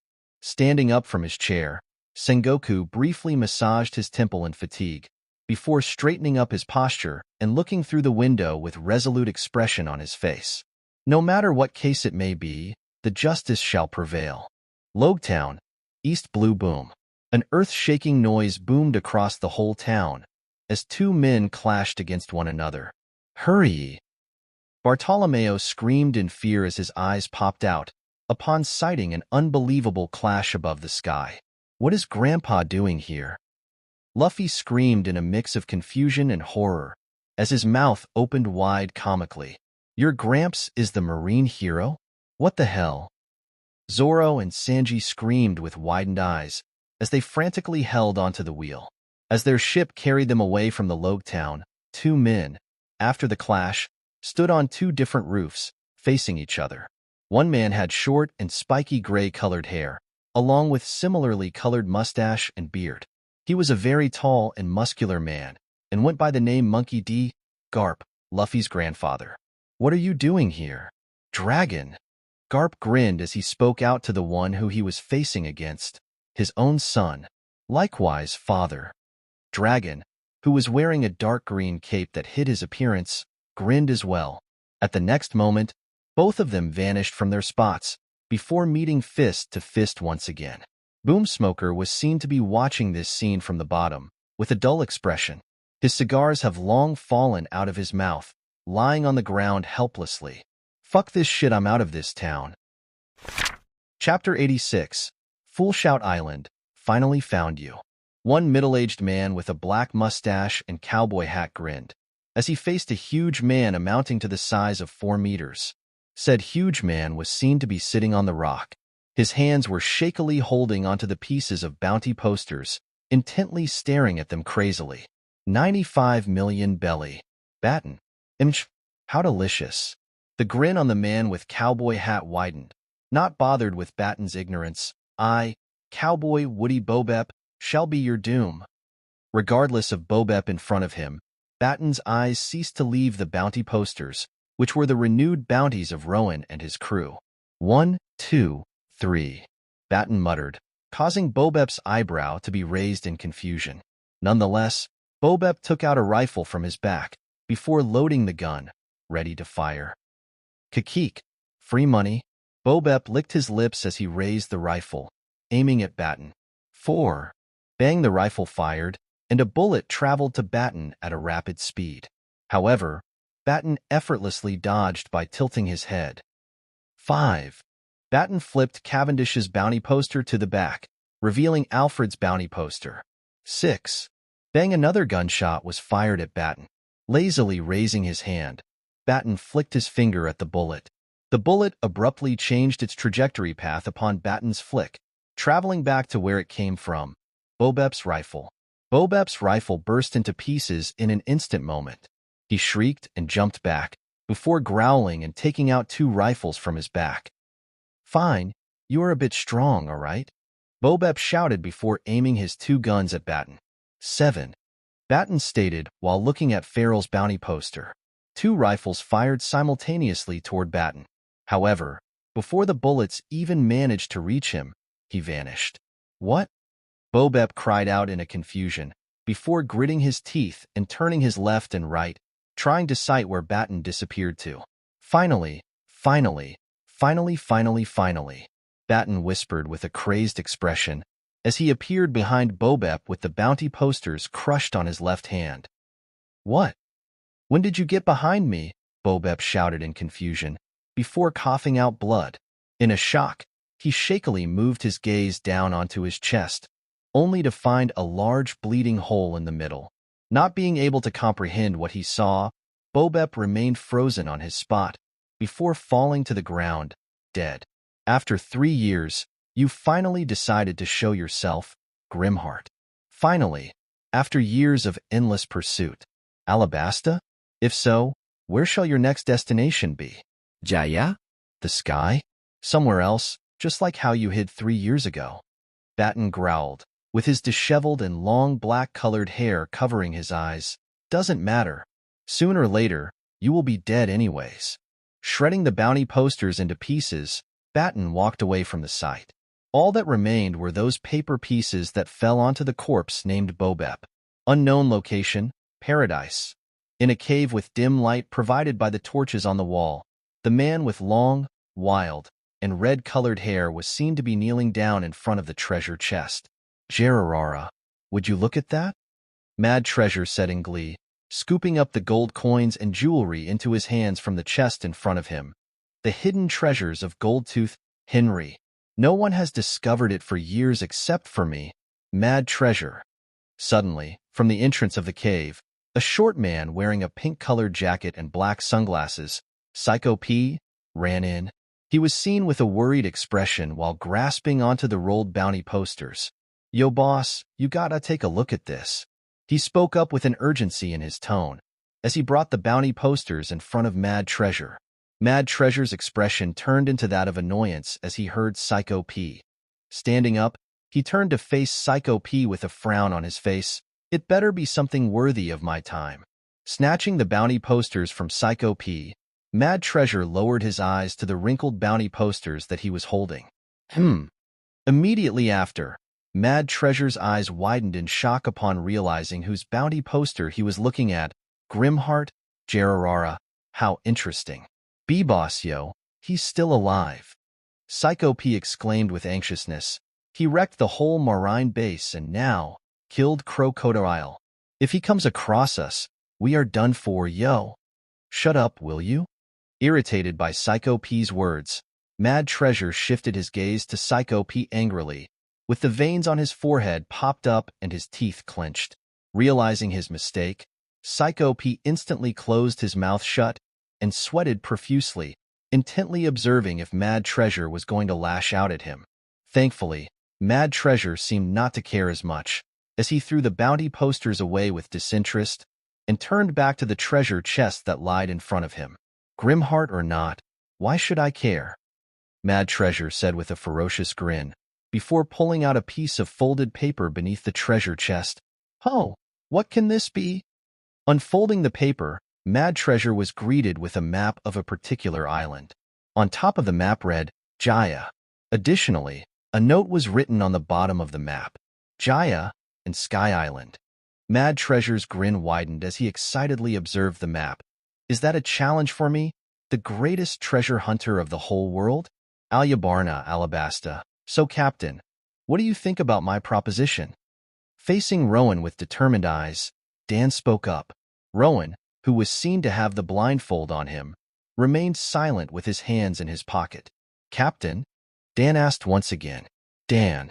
Lowering his head, Rowan finally opened his mouth. I know that your logic is plausible. It may be a big help for us. Yes, we are the pirates. Yes, we kill and steal. Yes, we are not the saints. Rowan momentarily paused, before raising his head up, with a casual expression on his face. However, I can't agree with your idea. Those agents, whether they were betrayed by Crocodile or not, wreaked havoc in this kingdom. Many innocents suffered from having no rain for years, and the wise king became the scapegoat. Do you know who they remind me of? Rowan said with a firm tone. Arlong. Dan sighed in response. If so, please do explain to me, why would you recruit Robin into our crew? She was literally Crocodile's right hand. Aren't you being a hypocrite? Rowan laughed lightly. I am. It's weird, isn't it? When I see the rest of those agents, I feel nothing but sympathy for the civilians of the Alabasta Kingdom. Yet, when I see Robin, I feel sympathy for her, who ran away from the world government for 20 years, ever since she was 8. The sun was setting by, and the bright orange light illuminated the hall they were standing in. Dan seemed to be conflicted with his fists clenched and his posture slouched. Besides, why are you so worried over something like this? Rowan said as his lips curled up into a smile. Aren't you supposed to be that adventure-loving Dan that I knew of? How are we supposed to enjoy our adventure with all those underlings that we can't trust? I just believe that we should be prepared for what lies in front of us. The Yonkos, the Marines, the world governments, and many more. Dan stated with seriousness in his eyes. And I believe that we are getting there. Rowan replied, we have the support of the Alabasta Kingdom, although in secret. We are allied with the Twin Cats pirates, and you'd be surprised to see that they are actually quite capable. Additionally, we are familiar with Ichiro and his Nadaifuka Kingdom, Urage and his Fallen Monks pirates, and Ace, who is the second commander of the notorious Whitebeard pirates. Why care about those Baroque Works agents? Well, if you say it like that, I can't refute against. Dan scratched his head with a sheepish smile, and the gloomy aura around him abruptly disappeared. Damn, thought I had you there. Rowan chuckled as Dan's demeanor suddenly changed. So what was the real reason behind you wanting to recruit the Baroque Works agents? Dan made a troubled grin on his face. Ha, they called me Commander Dan. Just imagine. Our pirate crew becomes so large that it's divided into divisions like the Whitebeard Pirates and the Great Dan, the first division commander and the right-hand man of Dash. Suddenly, a fist landed on Dan's head, and before he could finish his words, he found himself holding his head in pain and rolling on the floor. Ugh, see Karina? Dan cried out with pain written on his face, as he looked up and sighted Karina, who was holding her smoking fist with closed eyes and a tick mark on her forehead. Don't take my spot just like that, will you? Karina said as she pointed her finger at Dan. If you are unsatisfied, I can give you the same beating I gave to Carmen. Oh no, Rowan muttered while trying to conceal his laugh from the comical scene that unfolded in front of him. During the 3 years, Karina and Carmen initially sparred against one another frequently. However, as time passed on, Karina quickly outclassed Carmen as soon as she managed to awaken and utilize the armament hockey. Ever since that day, Carmen had to carry a dent in her pride, vowing to catch up to Karina, only for the gap to widen up to the present. Can't you see that I was joking? Besides, were you eavesdropping on us? Dan retorted with a clear surprise on his face. Well, I already knew, just saying. Rowan spoke up with a shrug. And in case you still haven't realized, there are more. He turned his head to the particular wall, where a human ear was grown on top. Behind that wall, Carmen and Cavendish were seen to be peering in a comical manner. Dan too turned his head to where Rowan was facing, and sighed upon witnessing Carmen, Cavendish, and Robin's ear. I need to up my observation hockey. Seriously, thought it was just us two, but everyone was here altogether. Suddenly, the entrance to the hallway opened harshly before Nami hastily rushed in. Upon sighting Rowan, her eyes turned to that of a delight. Rowan! Nami cried as she ran towards Rowan, ignoring Karina's glare. Quick, you have to come and see this. Rowan tilted his head in confusion. What's wrong? Just follow me. It's about Vivi. Nami grabbed Rowan's hand and began to guide him out of the room. Watching this, Karina snarled before holding onto Rowan's other hand. Let go of his hand. Karina gritted her teeth as pulled Rowan in the direction opposite from Nami, causing Rowan to be pulled to both sides. I said it's important. You let go. Nami growled as she pulled harder. Rowan turned his head left and right with an amused smile. The truth was, he didn't even budge from his spot. Their pulls were too weak to make him move. He effortlessly raised his arms, causing Karina and Nami to be lifted up as well.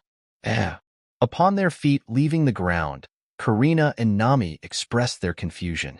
I can sense where Vivi and Nami's crew are. Rowan remarked with a grin on his face. Let's see what Nami got to show us. Boom! With a booming noise, Rowan, along with Karina and Nami still attached to him, disappeared at an inconceivable speed, leaving the rest in the hallway. Remaining on the ground, Dan sighed, before lifting his head up with a determined gaze and an evil smile. Attempt number 1 failed. Modify and improvise. Cuckoo. Just you wait, Captain. Soon or later, I will make you the second coming of Golden Lion Shiki. Meanwhile, Rowan, Karina, and Nami appeared in a different room with a burst of speed. Immediately after, Rowan and Karina widened their eyes in surprise. In front of them, with Nojiko and her other crew members staring in amazement, Vivi was seen to be looking at her hands, where the sands were swirling atop her open palms. What is going on? Vivi muttered in confusion. Chapter 87. Everyone watched in silence as the sands atop Vivi's palms slowly swirled up into a bird-like shape. Amazed and lost by how the sands acted upon her commands, Vivi seemed to have lost herself in a trance. As she moved her arms up and down, the bird made out of the sands mimicked her action, gliding around the room under everyone's eyes. This has to be the sand fruit, Rowan stated in bewilderness. After all, he personally fought Crocodile to bitter end just a few days ago. I mean, it's pretty fitting.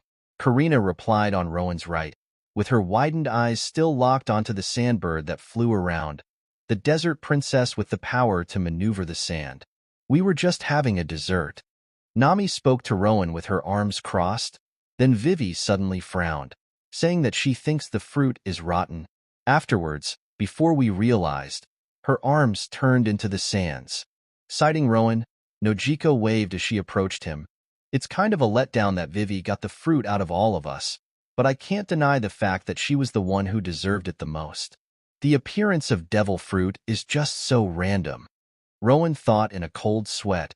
My devil fruit was purely accidental as well. If same thing happens to me again, I would be dead. It looks like we have to be more cautious of fruit intake. Subsequently, the rest of the Grimheart pirates arrived on the site, and each one of them, except Robin, froze in shock. just as how Rowan and Karina did. Crocodile's power. How ironic. Robin chuckled. The ability used to destroy the whole Yuba is now used to protect the whole kingdom. You gotta be kidding me, right? Dan muttered with a twitch in his eye. They say that the devil fruits are rare, but half of the people I know, all of them have one. I agree, my friend. Cavendish shook his head in disappointment. When shall my fateful time arrive? All I know is that it isn't any time soon. Humph, quite impressive. Carmen acknowledged the sandbird that became increasingly defined as it continued to fly around. However, it cannot compare to my flame. She stopped speaking, as her mind replayed how she was overwhelmed by Crocodile's attack before. Creak. Suddenly, the door of the room opened, and Alfred walked in with Farrell next to him, before he too stopped with a mildly surprised expression as he cited Vivi's sand control. Oh, how interesting. Alfred nodded his head before walking up to Karina and took out an eternal pose from his inner vest. Here you go, Mademoiselle Karina. It took me a while to find one, but here it is, the eternal pose of Spriggans. Spriggans? Rowan raised his eyebrow as he gazed at Karina questioningly. Few days ago, while you were busy with Poneglyph and other important matters, Alfred and I conducted some research in the Royal Library. Karina explained, as she turned to Rowan after receiving the eternal pose from Alfred. We found an old journal by a man named Goldtooth Henry. In his description, there is an island named Spriggans, where the ocean streams are able to travel in an upward direction through a large capillary action provided by a giant plant. With more study, we deduced that Spriggans must be the island that Urich was speaking of. Karina said as she peered into the eternal pose, looking at the still needle that lied in the middle. Capillary action? Rowan tilted his head in confusion. Correct me if I am wrong, but judging from your words, I assume that the giant plant is like a tube that sucks the water to the top. Exactly. Karina nodded as she put the eternal pose into the purse on her waist. Additionally, in order to successfully sail through such a route, I heard that we need to coat our ship with a particular substance, since we are going to be sailing in the water. Like a waterproof, I see, Rowan remarked as he placed his hand under his chin. Doesn't apply to us, though. Spriggans? Nami spoke up with curiosity. From what I've learnt, one after Sandy Island was Maple Island, not Spriggans. If it was Jaya, I would have understood, but Spriggans? It's the first time I heard of it. Hearing Nami's question, Karina snorted in mockery and didn't bother to explain, much to Nami's dismay. Nojiko, who stood on Nami's side, sweat dropped upon citing the childish rivalry between the two. We aren't necessarily following the log pose. What we are trying to do right now is to reach this sky island that we've never seen before. It may sound unreal, but we personally witnessed the friends who came from up there. Rowan explained in Karina's stead. Although there is no guarantee if the sky is what is talking about, especially after how it turned out to be. Nami nodded as she intently listened to Rowan's explanation. Meanwhile, having gotten out of the fascination provided by her fruit ability, Vivi and the rest of the Twin Cats pirates too approached Rowan and the others with an interest. When are you leaving? Nojiko asked Rowan with seriousness in her tone. Rowan held up 2 fingers. In 2 days. We stayed here much longer than we expected. A prolonged stay will not only hinder our sail, but bring trouble to this kingdom. Upon hearing Rowan's claim, Nami and Nojiko's faces darkened in disappointment. So we are going to be separated again, huh? Nami muttered dejectedly.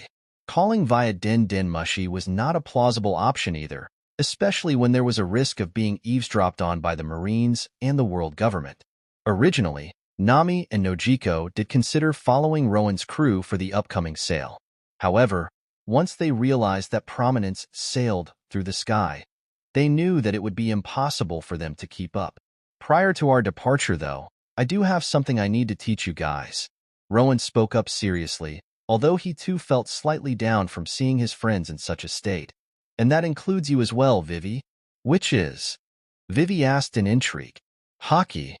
2 days after, Rowan and his crew were seen to be above the deck of Prominence, within the hidden underground port. On the platform that leads to the tunnel, Cobra, Vivi, the Royal Guards, and the Twin Cats pirates were all crowded. I'm personally concerned for the Marines, Alfred said with a frown on his face. It seems that they are quite blind in regards to assigning the bounties adequately. In his hands was his own bounty poster, which simply stated, "Nay."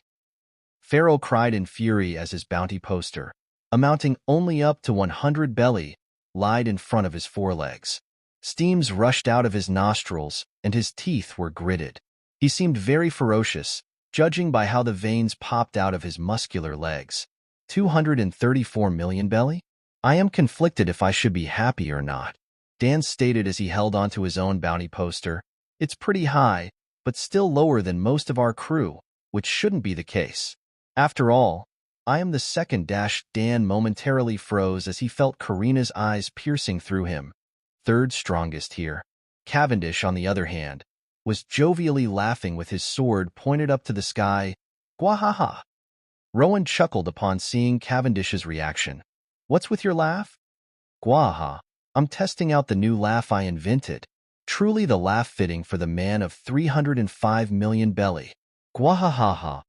Cavendish replied confidently, oblivious of Alfred and Farrell, who were glaring at him for his boisterousness. On the other hand, Carmen was seen holding her bounty poster in front of Karina haughtily. 310 million belly. Who's the second in this crew? Ow. Stop. I'm sorry, okay? In midst of her words, Carmen had to stop from the pain, as Karina painfully pinched her earlobe with her hockey-imbued hand.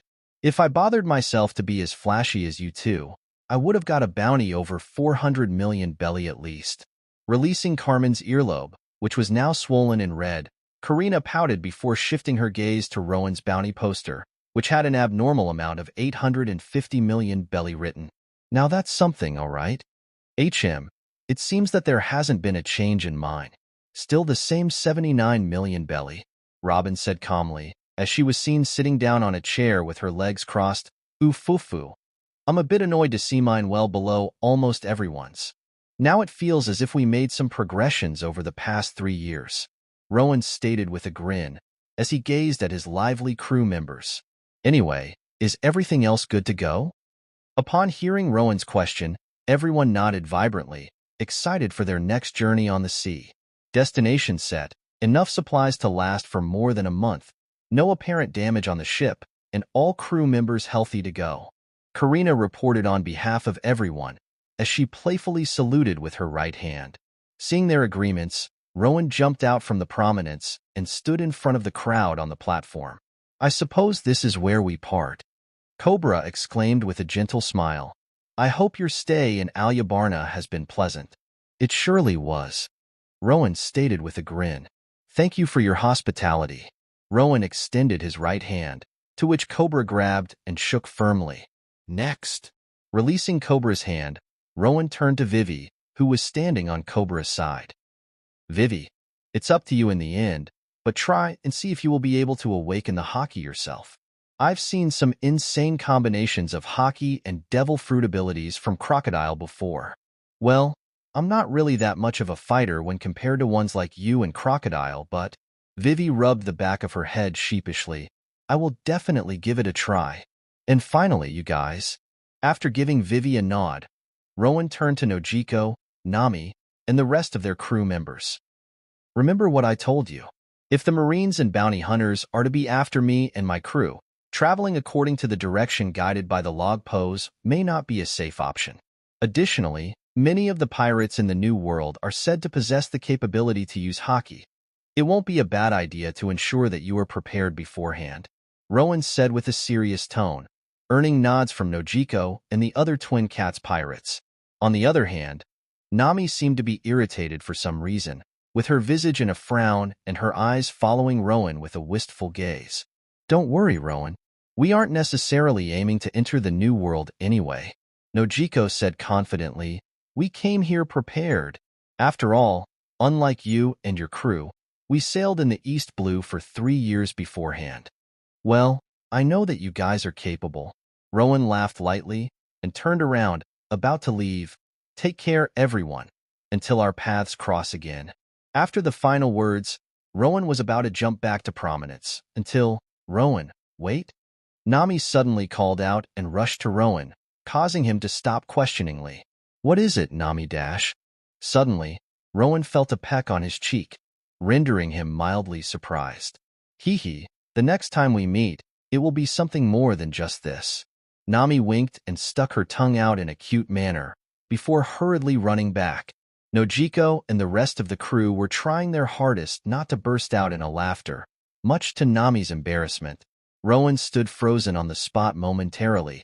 It was the first time he ever got a peck from a girl, including his previous life. He saw something much more in various movies, and yet, a simple peck was enough to make his heart beat faster. Nonetheless, Rowan quickly woke himself up from a trance by shaking his head and jumped back to prominence. When he landed on the deck, he was greeted with his crew members staring at him with amused eyes. What? Rowan asked in a mix of confusion and embarrassment. Alfred chuckled as his glasses flashed. Nothing, Captain Rowan. It's just that you seem so pure. Do you need me to tell you about birds and bees? Dan wiggled his eyebrows with a knowing smile. Rowan grew a tick mark on forehead and pointed a thumb towards Cavendish with a strained smile. Teach that to him. Not me. Huh? What about birds and bees? Nothing wrong with it. Cavendish tilted his head. Dan's eyes widened in surprise as he slowly shook his head in disbelief. What? You gotta be kidding me. You said that everyone wanted to marry you back in your kingdom, and yet, as Dan stared at Cavendish sympathetically, Karina, Carmen, and Robin were seen to have distanced themselves from Dan in disgust. Watching how the crew members got themselves distracted, Rowan clapped his hands to earn their attention. Let's not get ourselves overly distracted. It's time for us to depart. Rowan commanded with a hint of excitement. Pull up the anchor and spread the sails. We are leaving immediately. Aye, aye, Captain. With Cavendish's jovial reply being a cue, everyone immediately complied to Rowan's words and began to carry out the orders, except for Karina. Karina was seen to be staring at Rowan with narrowed eyes, with her arms crossed in annoyance. What? Rowan asked in confusion, and before he realized, he received a peck on his cheek from Karina.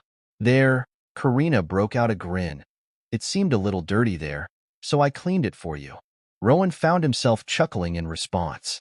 Nonetheless, prominence began to move out of its position. Briefly gathering atop the deck, Rowan and his crew members all waved at the crowd, who simultaneously waved back. Karina and Nami were seen to be glaring at each other comically until the end. As prominence reached the end of the cave, the section underneath them began to rise, bringing prominence back to the outside sea. Ha! Upon facing the vast sea in front of them yet again, Rowan took a deep breath in and held his arms wide open. Feels good to be back outside. With their shocking reemergence in Alabasta, the Grimheart pirates, whose total bounty now amounts to 1,970,100 belly, was about to begin the next chapter of their adventure. Chapter 88. The booming noises repeatedly resounded beneath prominence, which was flying at a blinding speed. What sorcery is this? Robin voiced her surprise as she held onto the rail, gazing at the vast sea that they were bypassing with ease. Heh, our teamwork makes dream work. Rowan grinned in response to Robin's exclaim, before asking to Karina, how much longer? We've been traveling at a constant speed for around 10 hours by now. At this rate, I suspect that we need to endure another 10. Karina replied as she held out her right hand, feeling the pressure of the wind. Turn left by 15 degrees. Got it. Dan's voice was heard from beneath, in the anchor room, as he and Cavendish carefully turned the secondary steering wheel stationed in there. On the other hand, Carmen was seen to be relaxing on the nearby chair, with her left hand extended to fuel the engine with her flame. Alfred was stationed next to her, thoroughly checking if any issues, in regard to the functions of prominence, arose. After all, he was the one who was mostly responsible for adding and modifying various features onto the ship, with baffled Robin standing on the deck, not knowing what she should do to help the crew. Prominence continued to blast off like a rocket in the northward direction. Mocktown Jaya. A table broke, as one young-looking man with short blonde hair slammed his fist onto it. You can't be serious. The man shouted in anger with the veins popping out on his forehead. In his hands, there was a newspaper that indicated Crocodile and Enigma's defeat in Alabasta. Someone with the title of warlord like Doflamingo lost against a rookie? Calm down, Bellamy. Another man with long cyan-colored hair, Sarquis, stated while chugging down a beer. How can Crocodile compare to Doflamingo in any way? Bellamy clicked his tongue with a deep frown on his face. Flipping the newspaper in his hand, he was met with Rowan's newest bounty poster, which indicated his 850 million belly bounty. Gritting his teeth, Bellamy snarled in a cold sweat. Just how can the Marines assign a bounty as high as this? It's over twice the size of Doflamingo's before it was frozen. Gerarara, I wonder why? Suddenly, another voice was heard near Bellamy and Sarquis, causing them to turn their heads to the source. In front of them, Mad Treasure was seen to be casually sitting down on a chair with one leg crossed on top of another. Last time I remembered, Grimheart was a weakling who let himself get caught by the Marines. Jarrera, quite a growth if I were to say. Huh. Bellamy raised his eyebrow as he stood up from his chair and walked up to Mad Treasure with irritation. And who are you? B. Bellamy. One of Bellamy's crewmates shouted fearfully. That man is Mad Treasure. Wanted for 85 million belly. W what? Bellamy turned with a shock on his face. 85 million, you say? Bellamy initially believed that in Mock Town, he was the strongest, seeing how there was no one who held a bounty higher than him. Up until now. With the shadow of Bellamy's huge body looming over Mad Treasure, the latter expressed his displeasure with a frown, as he took off the sunglasses on his face and stood up, towering over Bellamy with his superior height. Bellamy, Mad Treasure stared at Bellamy ferociously. Never heard of you. 85 million. Bellamy slowly backed away from Mad Treasure, with wariness written on his face. That's the highest amount I've ever come across, apart from the Don Quixote family. Unamused, Mad Treasure lifted up the glass mug he was holding and shattered it on top of Bellamy's head. Bellamy stood frozen as the beer drenched his head and dripped down onto his face, with a mix of shock and fury. B. Bellamy. Sarquis seemed startled with his jaw dropped and eyes widened. Fuck Bellamy clenched his fists in anger, as he lifted up his face and met Mad Treasure's glare with his own. So what if you are 85 million? I'm the bearer of Doflamingo's Jolly Roger. If I stand down, this symbol will be tainted. Realizing that a fight was about to begin, many fled from the bar, leaving only Mad Treasure, Bellamy, and his crew on the scene. Sarquis grimaced as he unsheathed his big knife, and the other members also took out their respective weapons, ready to come to Bellamy's aid. Meanwhile, on the outside of the bar, one huge man, Batten, was seen to be sitting on the rooftop, uninterested in what was going on around him. So this is Mock Town, Batten remarked, in proximity to the Maple Island and Alabasta. Boom! Suddenly, the bar exploded into pieces and the clouds of dust rose, earning Batten's attention.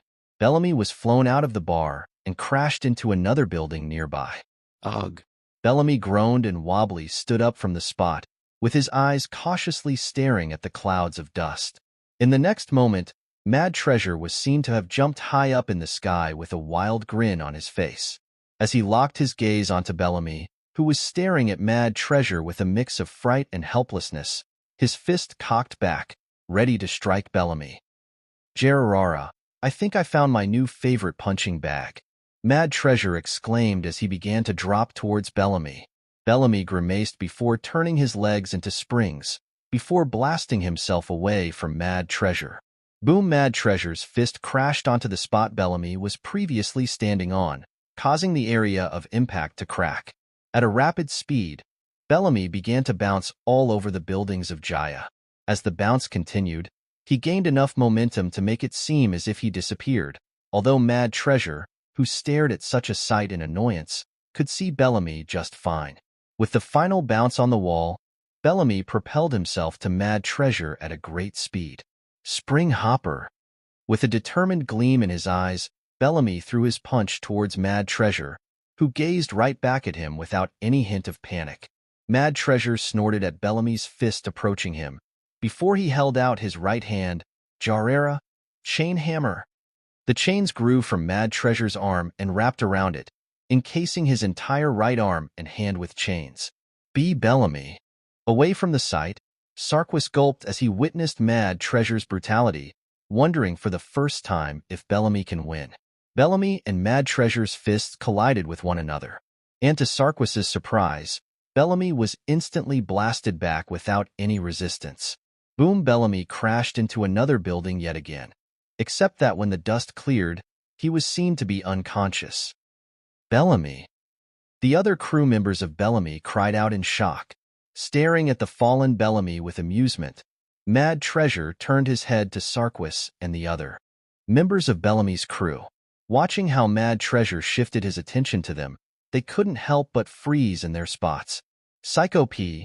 Naomi. Mad Treasure spoke up. Finish them. Immediately after Mad Treasure's command, 3 arrows were immediately shot from some distance away, impaling 3 members of Bellamy's crew. What dash? Sarquis's eyes widened as he shakily lifted up his big knife in fright, but before he even realized, he found himself slashed by a short man wearing a pink jacket and powerlessly fell on the ground with a thud. Gerarara, as always, you two are quite useful as tools. Mad Treasure stared at his crew members' massacre with a grin. No one gets away alive after mocking me dash, Mad Treasure. A sudden calm voice intruded Mad Treasure's words, causing the latter to frown once more. Turning his head up, he was met with the sight of a huge man, Batten, staring at him impassively. And you are? Mad Treasure growled in a displeased tone. Almost 4 years ago, you clashed against Grimheart, managed to outsmart him, and placed him in a grievous position. Ignoring Mad Treasure's question, Batten continued in a cold tone, and now, you are here, the place I may be suspecting for Grimheart's arrival. Is this a mere coincidence? Gerarara, Mad Treasure cracked his neck and glared at Batten. Grimheart here, Grimheart there, talk about being obsessed. I frankly don't care what you think of him, but leave me out of your fanboying. If you aren't willing to speak, Batten slowly stood up from the rooftop. Force is the only available option. The atmosphere became very intense, with 2 formidable individuals about to clash against one another.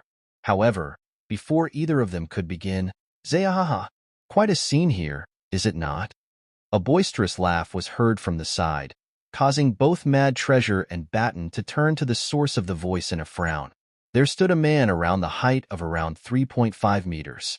He had long, woolly black-colored hair, a small, scruffy black-colored beard, a large mouth with missing teeth, and a round body shape with a sizable belly. Around the man, 3 men, each with unique appearances, were sighted.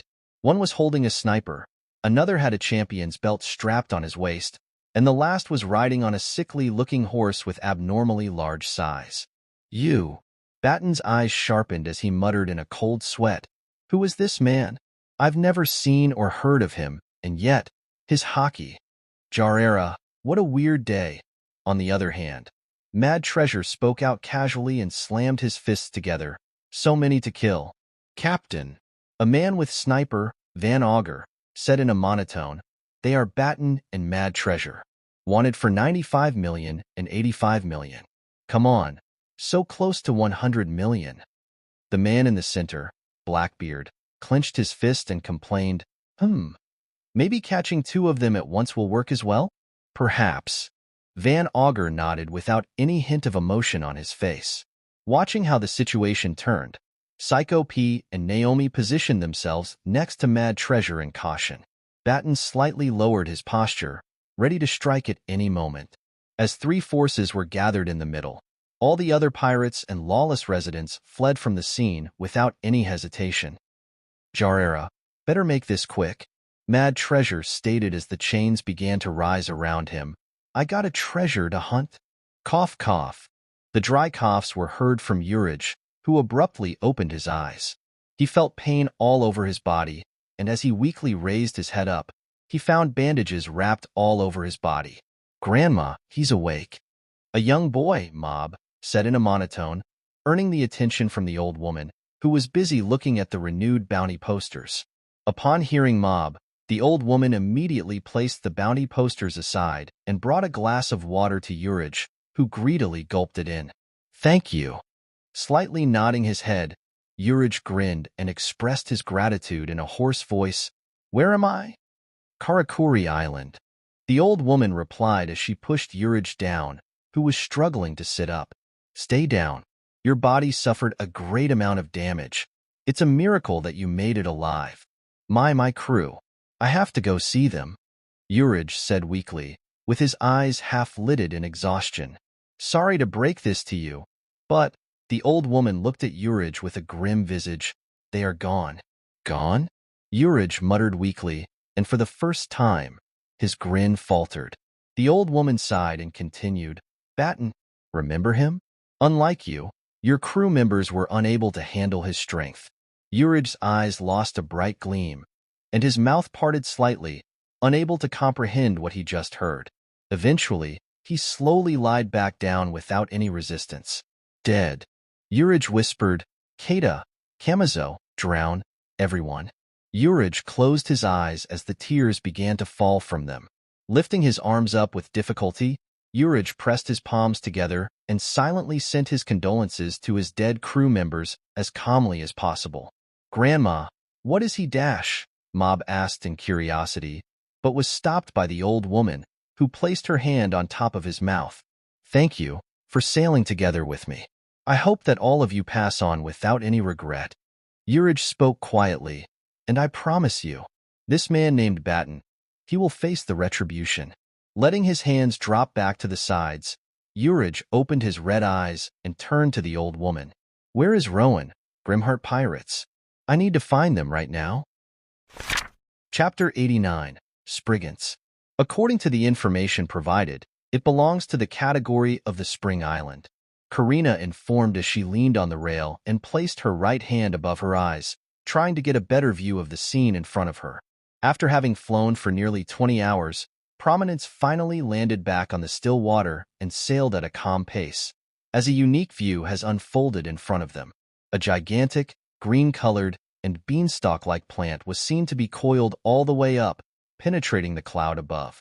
Right next to such a monstrous plant, a large oval-shaped platform, seemingly made artificially, spread out on top of the water, supporting the buildings and a large number of inhabitants. Additionally, at the bottom of the gigantic plant where a huge gaping hole was found, a large volume of water was being sucked in at a constant rate, generating a one-way current that flowed around the oval-shaped platform-like place. Over the fast and potent flow of water, an arc-shaped bridge was built with its one end connected with one end of the platform, and the ships were seen to be stationed at the other end of the bridge. See that plant over there? Karina turned to Rowan, who was wearing a blindfold, and grinned knowingly as she pointed her finger at the gigantic plant. Spriggans isn't actually an island. However, there is a huge cluster of minerals under that plant, which generates the magnetic field and keeps the plant from falling. Rowan smirked in response. Although I am unable to see right now, I can sense those details just fine with my observation hockey. After all, why would I dare to blindfold myself if I can't even do that? Karina laughed lightly before toning down the silliness from her tone. Aside from that, we've officially entered the first route of the paradise. If we decide to follow the log pose, Karina lifted up her left wrist and gazed into the log pose. After fully recording Spriggans in a span of 3 months, we will be able to follow the path. However, Karina put her hand down and stared up at the clouds above. That's not what we're doing. Alfred gave a gentle smile while standing next to Karina and gazing at the gigantic plant. Indeed, we are going to the sky. A huge plant and sky. This is simply breathtaking.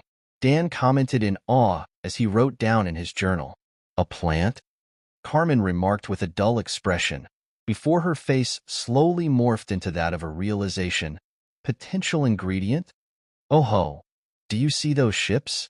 Cavendish spoke up with interest as he pointed at the ships at the end of the bridge.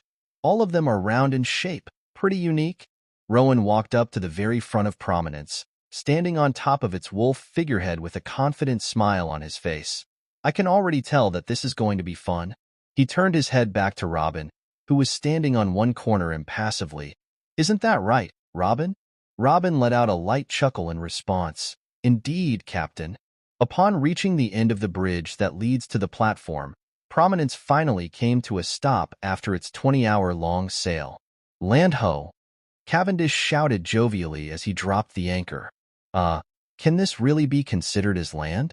Dan raised his eyebrow as he and Alfred tied the rope around one of the metal poles that were outstretched from the bridge. "Reminds me of Baratai, but a lot bigger," Rowan remarked. "Hee hee, and look at all these pirate ships around." Karina giggled mischievously. "Time to accumulate more wealth." Upon hearing Karina, everyone's sweat dropped. They already accumulated around 1 billion belly in terms of their total wealth, and yet, it didn't seem to be enough for Karina. "Let's see what this place has got to offer, Dan?" Rowan said excitedly as he jumped and landed on the bridge. "That's a given, Captain." Dan replied with a smile and jumped as well. Others all followed suit, landing next to Rowan and Dan, with the exception of Farrell, who, "Nay!" cried vibrantly and shot forward, leaving clouds of dust as he ran across the bridge at a blinding speed. "Oh, Farrell, wait for me!" Cavendish cried and vanished from his spot, chasing after Farrell. "Himph, those idiots." Carmen shook her head and crossed her arms. "But they certainly make our sail much more lively." Placing his hands into his pockets, Rowan grinned and began to walk forward, with the rest of the crew members following him from behind. With more than enough supplies on Prominence, there is no need to restock. Let's just see what this place has got to offer. "Mocktown, Jaya, Jararara, let's see if you can handle this." Mad Treasure grinned ferociously and stomped his right foot on the ground. "Mad Chain!" In the next moment, a large number of chains burst out from Mad Treasure's body and soared in all directions terrifyingly. Psycho P and Naomi hastily jumped back in panic as Mad Treasure launched his attack without regard for their lives. Batten stood with a cold expression on his face, with numerous amount of chains flying in his direction. Making only a minimum amount of movement, Batten easily dodged all the chains that attempted to impale him, and those chains crashed onto the nearby ground. "Slow," Batten lazily stated as he continued to dodge the chains flawlessly, without any trace of difficulty on his face. Meanwhile, Teach stared at Mad Treasure's attack with a wide grin, unfazed by the chains. As the chains approached Teach, the man with the champion belt, Jesus Burgess, jumped in front of him and began to punch the chains away. Boom vi ha ha ha. Burgess laughed out loud and continuously slammed his fists over and over, rendering the vast number of chains useless. "Boom boom, zihahaha, how pathetic." Teach laughed in mockery of Mad Treasure. "Is that all you got?" Watching how his technique invoked no sense of alarm from the opposing parties, Mad Treasure's eyes flashed dangerously. "Jararara, I'm just getting started." The chains that dispersed all across the battlefield began to return to Mad Treasure at a rapid rate, before wrapping around his whole body. Gigantia! Mad Treasure now stood with a thick-layered and gray-colored armor that covered him from head to toe. Crouching down, he was about to launch himself against Teach, however. Sure gone. Kuinrin, drill. Crunch. With a bone-crushing sound, Mad Treasure lowered his head to see a bleeding hole in the middle of his chest. Mad Treasure turned his head around in disbelief and found Batten standing behind him with an extended finger, which was imbued by armament hockey. "You are weak," Batten stated coldly as Mad Treasure staggered backward, while placing his right hand on top of his wound. "Boss!" Psycho P cried out in shock. "Captain? And no, how can this be?" Naomi muttered in fear as she lifted up her bow shakily, trying to shoot at Batten. "Cough just when, did you get behind me?" Mad Treasure glared at Batten with blood flowing out of his mouth. "You sneaky bastard!" Zayaha, while it is entertaining to watch the weaklings fight against one another, Teach, who stood on the side, spoke up with mild irritation. "It is quite displeasing to see myself being ignored like this." Boom, ignoring Naomi's explosive arrow that completely missed him, Batten turned his gaze to Teach, who began to slowly walk towards him. Batten's eyes instantly narrowed in cautiousness, wondering what Teach was about to do. As Teach grinned with a malevolent gleam in his eyes, the pitch-black wisps began to rise behind him, swirling menacingly. Bang! Suddenly, a gunshot was fired from Van Augur, but Batten swiftly tilted his head to dodge the bullet with ease. "Stand back, you guys." Teach momentarily turned his head back and stated to his crew members, as his hands slowly became engulfed by the thick wisps of darkness. "Mad Treasure may be a pushover, but Batten certainly isn't. Zihahaha, let me deal with him myself." Batten glared at Teach with a grim expression. "Who are you?" "A peculiar fruit ability I've never seen before, along with one of the strongest hockey I've ever come across. There is no way that a pirate such as yourself isn't issued with a substantial amount of bounty." "Oh, I haven't introduced myself yet, have I?" Teach grinned in response and stretched his hands out. Black vortex. The darkness abruptly began to swirl in front of Teach's open palms, and to Batten and Mad Treasure's shock, they found themselves being pulled towards Teach. Gravity? Batten gritted his teeth in a cold sweat as he was involuntarily flying towards Teach, before placing his legs forward. Jeppo! With repeated kicks against the air, Batten barely managed to escape from the gravitational force. "Jeppo?" Teach frowned in a mild surprise. "Rokushiki? What is this?" On the other hand, Mad Treasure was incapable of achieving the same feat, and helplessly flew towards Teach. A sickening sound was heard as Mad Treasure crashed onto Teach's darkness-engulfed fist. Mad Treasure vomited a large volume of blood as his eyes hollowed out and the chain armor on his body instantly disappeared, having gone unconscious from one blow from Teach. With a thud, Mad Treasure fell on the ground fast first, and the blood oozed out to the surface under him. It was unknown whether he was dead or alive. "Zihahaha." Teach laughed haughtily as the darkness continued to swirl behind him. "I'm Marshal D. Teach, destined to become the Pirate King." Glaring at Teach coldly, Batten crouched down, before vanishing from his spot. At the next moment, Batten was seen to be standing in the middle of where Van Augur, Jesus Burgess, and Doc Q were standing, causing Teach's eyes to widen. "Huh." Having caught off guard, Teach watched as Batten unleashed his technique, less 500th size. Immediately after, the large area of the ground underneath suddenly shrank, generating a huge pit that caused 3 members and 1 horse of Blackbeard pirates to fall helplessly. "How mildly infuriating," Van Augur commented as he landed at the bottom of the pit without sustaining any injury, before dashing to receive Doc Q and the horse, stronger. Boom Burgess landed simultaneously as the crack formed underneath, before he gritted his teeth and looked up at Batten, who didn't bother to pay any attention to them. "Someone like you, with a huge potential?" Batten glared at Teach, while reminding himself of his encounter against Rowan, "must not be allowed to continue any further. I will never let another pirate like Grimheart escape." "Ho, you ate devil fruit too, I see." Ignoring Batten's words, Teach said malevolently, "Zihahaha. Not like it's going to change anything, with this power of the most evil devil fruit in my hands." Subsequently, Teach shifted his eyes to Psycho P and Naomi, who were attempting to rescue unconscious Mad Treasure discreetly. "Don't you dare move, unless you wish to get yourselves to suffer the same fate as your captain." Psycho P and Naomi froze and sweated profusely, conflicted about what their next course of action should be. Meantime, Bellamy's crew were watching the battle with horror, unable to believe the display of power in front of them. Carrying the unconscious Bellamy on his back, Sarquis violently shook in fear. Gulping, he slowly whispered, "Shit, what should we do, Bellamy? Doflamingo told us not to lose, but—" However, Bellamy remained unresponsive, much to Sarquis's dismay. Gritting his teeth in conflict, Sarquis turned to face the other crew members and stated anxiously, "Return to the ship immediately. We are leaving right now. We may die by sailing without a fully recorded log pose or by Doflamingo, but it is certain that we will die if we were to stay on this island." The other crew members frantically nodded. Within the tense atmosphere, they slowly began to back away from the site of the battle, as silently as possible. Thankfully for them, no one cared. Chapter 90. Upon entering the town, Rowan immediately took notice of just how crowded the place was, with his observation hockey.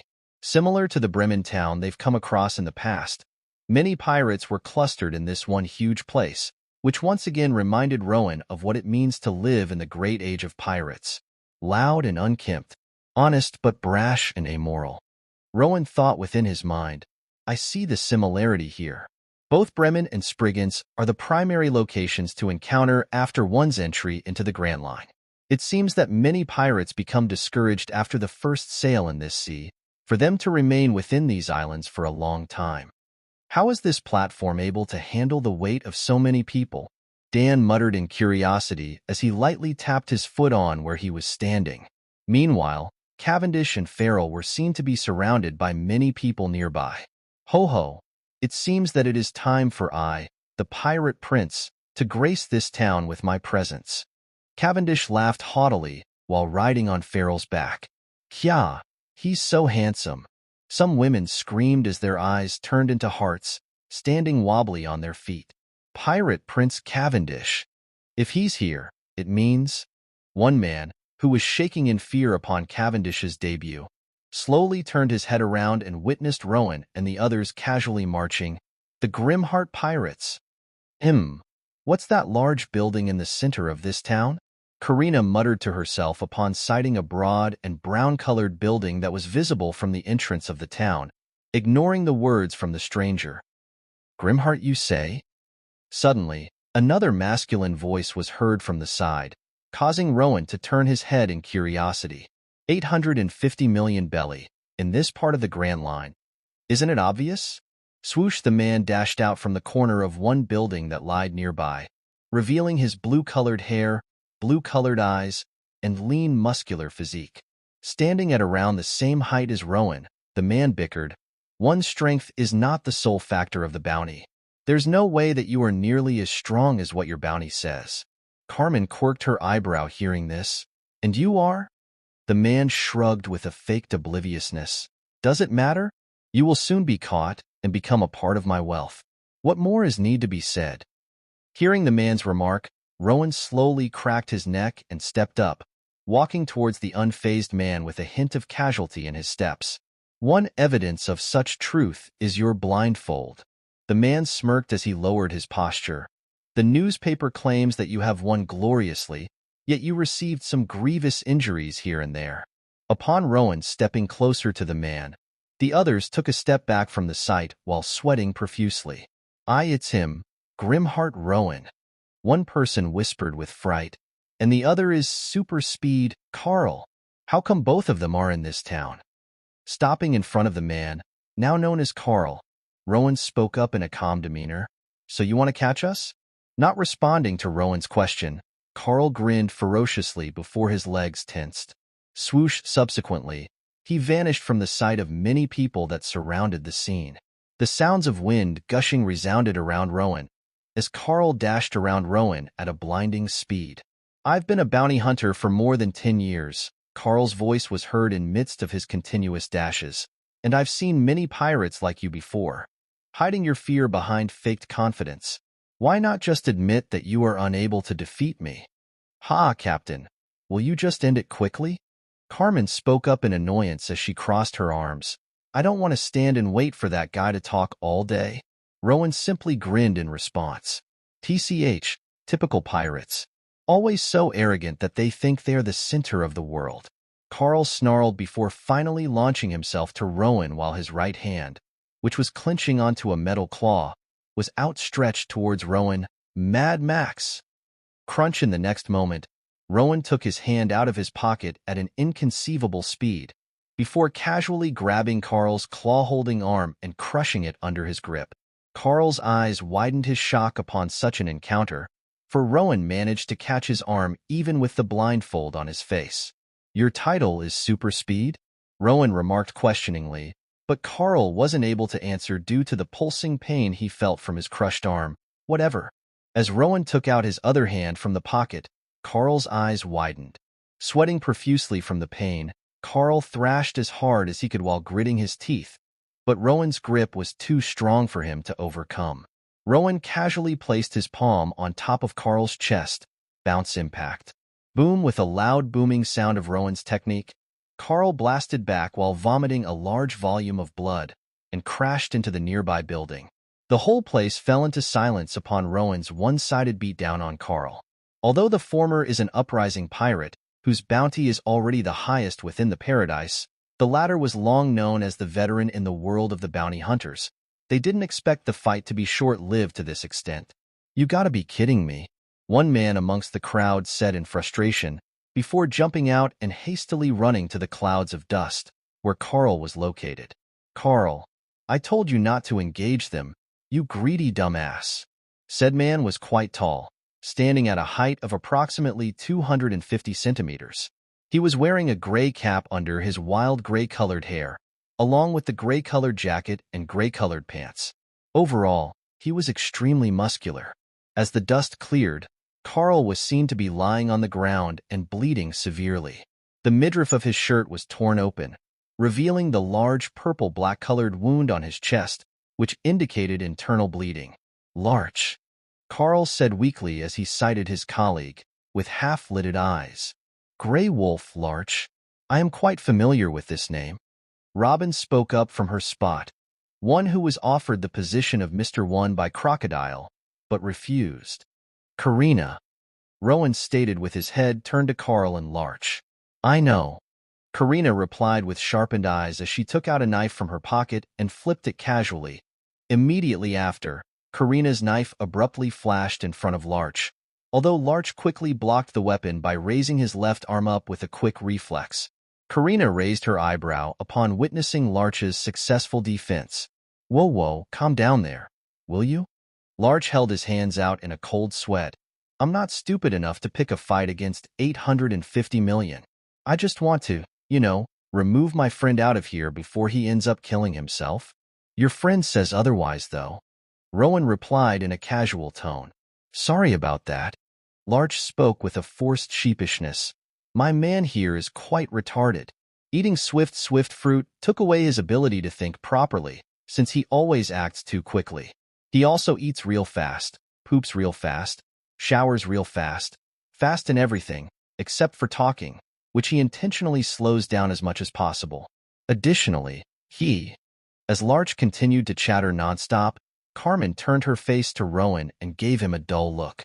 Interestingly enough, Rowan managed to notice Carmen's gaze and shrugged, even though he was blindfolded. He's also really quick in, the R18 stuff. He only dated once in his life, and it was so quick that it lasted for an hour. Also shoo, Rowan sighed in exasperation as he waved his hand off to Larch. "Go. No one is interested in learning how that dude is quick in everything." Larch ceased talking and let out a forceful smile. "Fuck, we just came here as a vacation, and out of all possibilities, it had to be the Grimheart Pirates." Chuckling nervously, Larch reached into the inner pocket of his jacket and took out a stack of belly. Here. Take this as compensation for taking your time. I'm not going to have any second thoughts, so yeah, don't worry about it. Not planning to have myself killed or anything." Upon placing the stack of belly down on the ground, Larch slowly backed away while lifting the semi-conscious Carl single-handedly. You surely know how to bargain." Flashing away from her spot, Karina immediately grabbed onto the stack of belly and began to count at the utmost concentration. "How amusing," Robin commented. "One is too impulsive, and the other is too cautious. They balance each other out." Turning his head away from Larch's cautious exit, Rowan gave his attention to Cavendish, who was intensely staring at him with teary eyes. "What?" Rowan tilted his head in confusion. "You stole my spotlight, Captain," Cavendish cried out comically, earning Rowan's deadpan. As the commotion came to an end, Rowan and his crew continued their exploration of the town, with no one being courageous enough to approach them. Even if there lied many more bounty hunters lurking in the dark, after witnessing Carl, one of the most well-known bounty hunter, helplessly falling under Rowan's hands, they couldn't dare to approach the latter.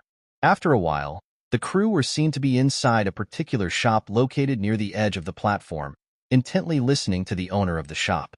Welcome to Bubble. "We offer the finest bubble coating within this place, through the use of the resins produced by the sprout. Our product is very tensile and firm enough to withstand the pressure within the sprout. The cost will vary from 50 to 500,000 belly, depending on the size of the ship. The owner of the shop gulped nervously, but regardless, introduced his shop to Rowan and his crew. If you are planning to participate in the Great Sprout Race, I assure you that no other coating mechanic will outdo our shop. Ah, so that's how you call that giant plant. Sprout. Carmen said with a hint of interest. By the way, is it edible? Edible. The owner's eyes widened in a surprise. Probably not. Due to the huge cluster of minerals underneath, it is likely for a good amount of toxicity to exist within the plant. Dan shook his head as he replied to Carmen, who clicked her tongue in disappointment. Immediately after, Dan asked the owner in curiosity, "What is Great Sprout Race, though? Can you explain more thoroughly?" Yes. The man nodded frantically. Once a month, part of the midsection of the sprout will open due to the rising pressure from within and gush out the large stream of water for a whole day. During that day, the mayor of this town, Studious Bengalo, hosts the Great Sprout Race, where the winner earns 10 million belly as the price. Judging by the current pressure of the sprout, the next race is going to open at around a week after. I see. Rowan stroked his chin upon hearing the shop owner's explanation. How about the top of that sprout? The shop owner shook his head.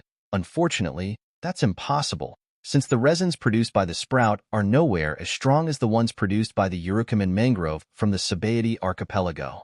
Well, just asking. Rowan shrugged in response. After all, they could fly up any time. An underwater race to the above? Dan whispered giddily, as his hands clenched in excitement. Rowan, are we going to join the race? 10 million? Karina turned her face to Rowan eagerly. Upon hearing Karina's question, Rowan momentarily gave a thought to the option. Coding, a required methodology for us to enter the new world. Unless we go through the above. 50 to 500,000 in terms of the cost, which is definitely affordable by us. This might as well be a good way for us to try this out. Upon reaching a conclusion that this race will serve to be a good opportunity, Rowan lifted his head to sight Karina, Dan, and Cavendish, who were waiting for his approval with sparkling eyes. All right, let's do this. Rowan returned their eagerness with a grin of his own. Twin Capes, this is Log Pose, I see. The navigator of the Straw Hat Pirates, Barodo, said as he held onto the log pose given by Crocus. One of the 7 magnetic fields to choose, you say? Indeed. Crocus nodded sternly. Luffy, Zoro asked with a grin on his face. Which path should we take?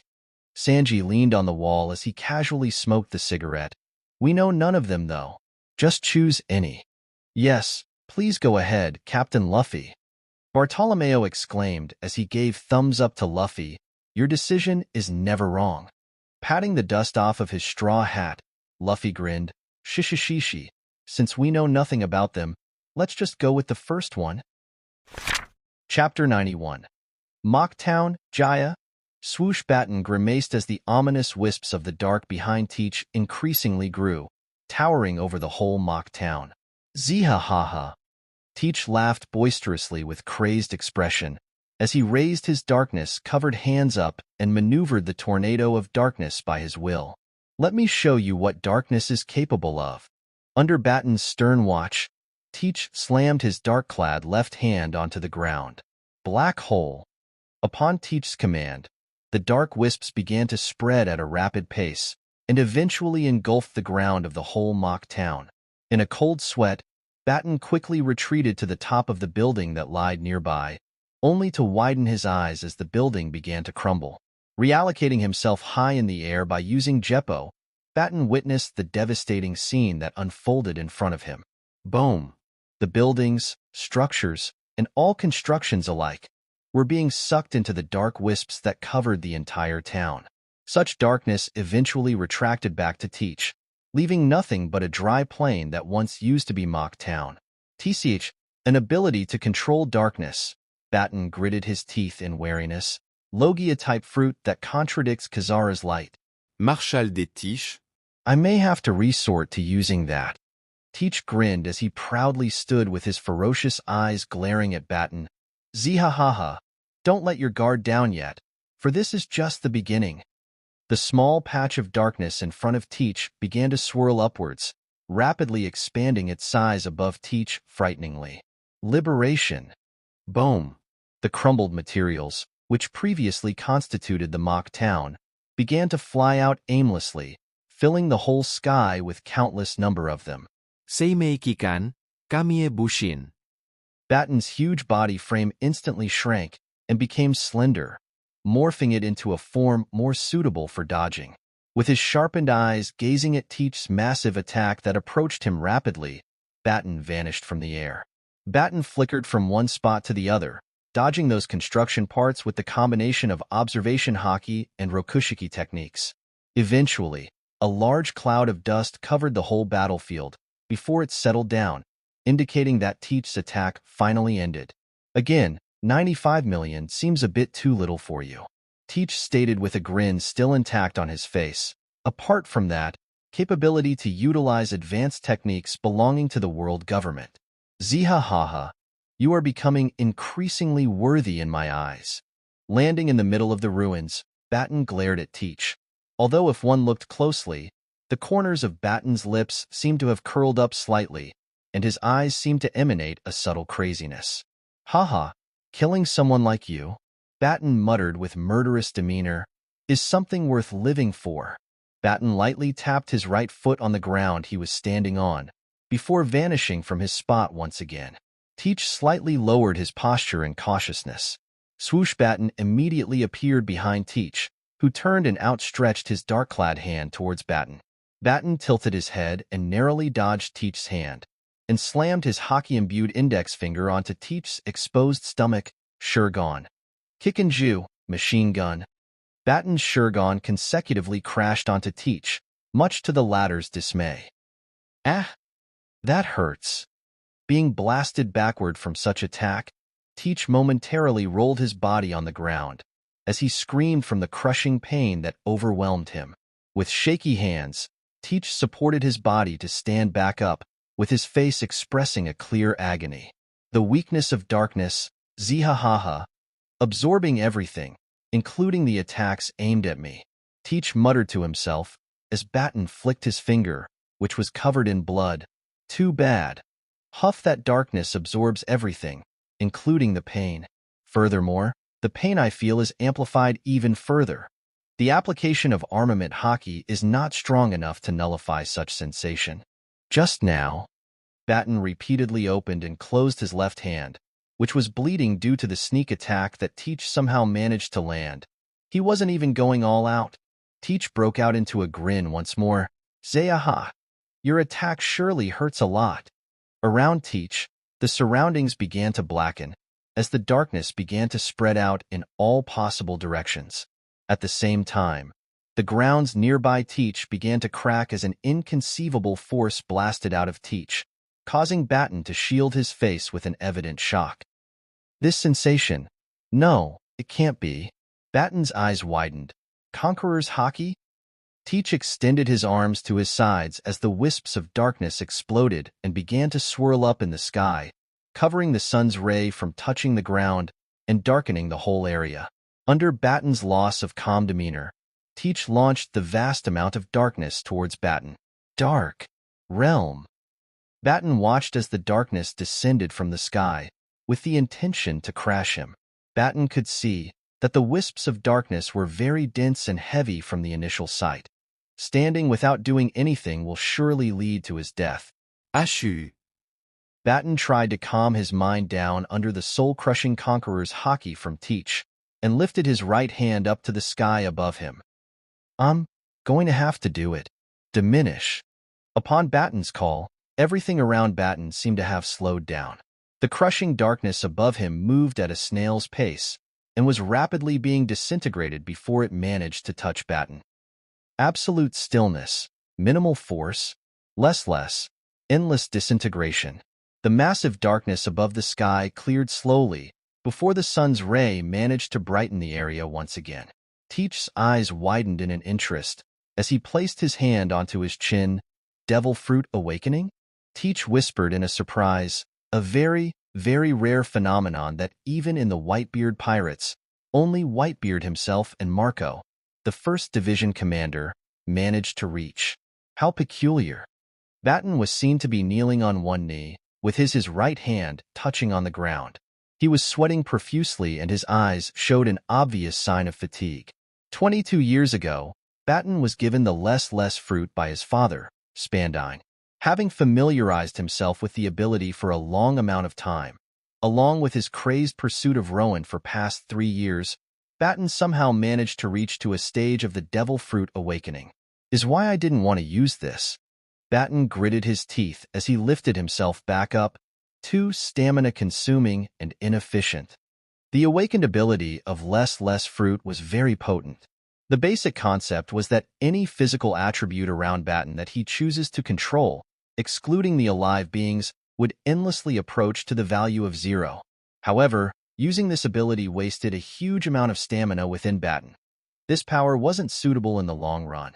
For the case of his haki, which too has awakened recently, wasn't strong enough to sustain for a long period of time. Overall, Batten found himself baffled by the fact that defending against Teach's previous attack resulted in him being exhausted to this extent. Batten, you are very strong. Teach suddenly spoke up haughtily and held out his right hand. Why don't you join my crew? We will conquer this world together. I have every single part planned. All you have to do is to serve under me. Hearing Teach's offer, Batten weakly chuckled and raised his middle finger at Teach. I'd rather die than to have myself acquainted with pirate scums like you. Saimai Kikin. Kaijo. Cancellation. Batten's body inflated back to his original form. Batten clenched his arms into fists and pointed them down to the ground, which earned Teach to quirk his eyebrow. My final attack. Batten stated in utmost seriousness. Let's see if you can defend against. Too bad, Zeha. Don't worry though, I won't kill you, since you are wanted only alive. Teach laughed and the darkness began to cluster behind him again. Ignoring Teach's remark, Batten took a deep breath and launched his attack, Rokushiki Oji, Rokwogen. Boom! The whole ground underneath Batten blasted into pieces, generating a large cloud of dust that Teach couldn't see through. Less. Still gravity. Within the cloud of dust, Batten's weak voice was heard, and as the dust cleared, the massive chunks of the ground were floating around Batten.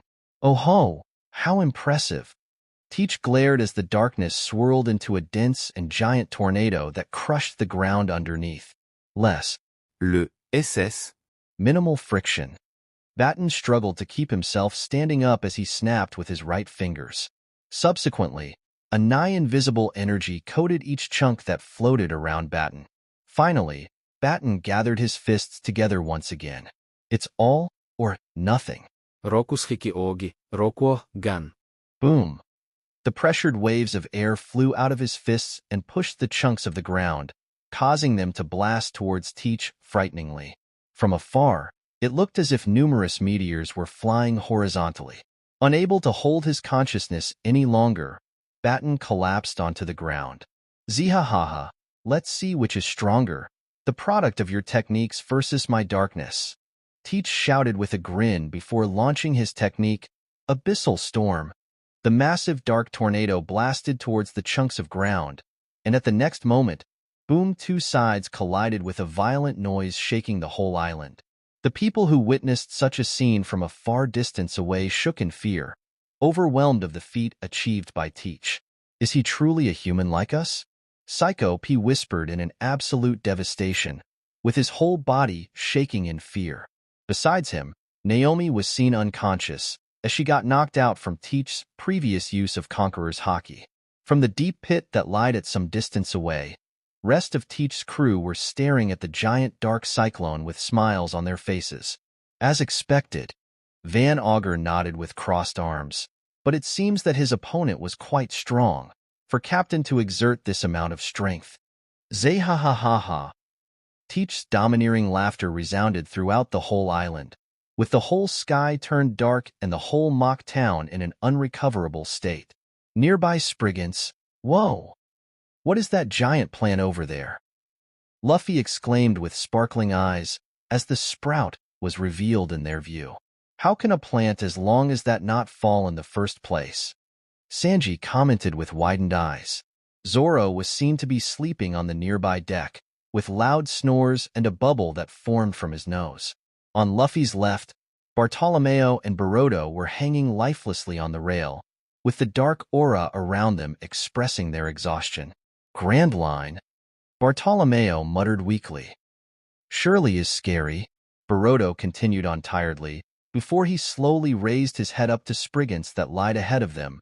But we've finally arrived. Haha, we survived. Sanji, this calls for a celebration. Luffy turned to Sanji with a drool on his face. Hurry, go cook meat. You idiot. Don't you remember when you sneaked into the fridge 2 days before? Sanji retorted with a tick mark on his forehead. Wait until we arrive the island, you pig. Meat, meat, meat, meat. Luffy nonetheless screamed, refusing to accept Sanji's reply. Me it. I'm hungry.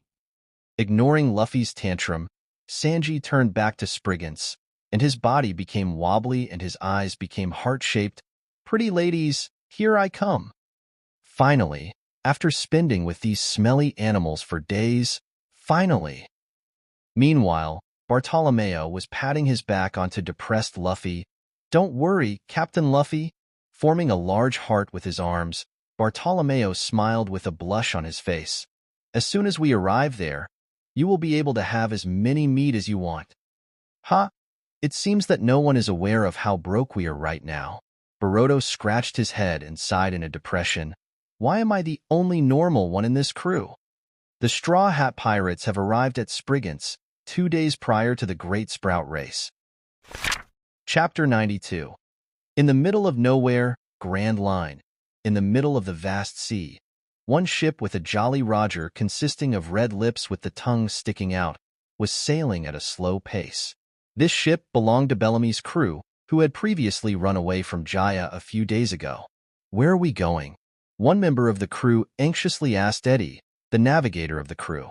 Eddie gritted his teeth as he lifted up his left wrist and stared at the remains of the log pose, which broke due to Psycho P's sneak attack.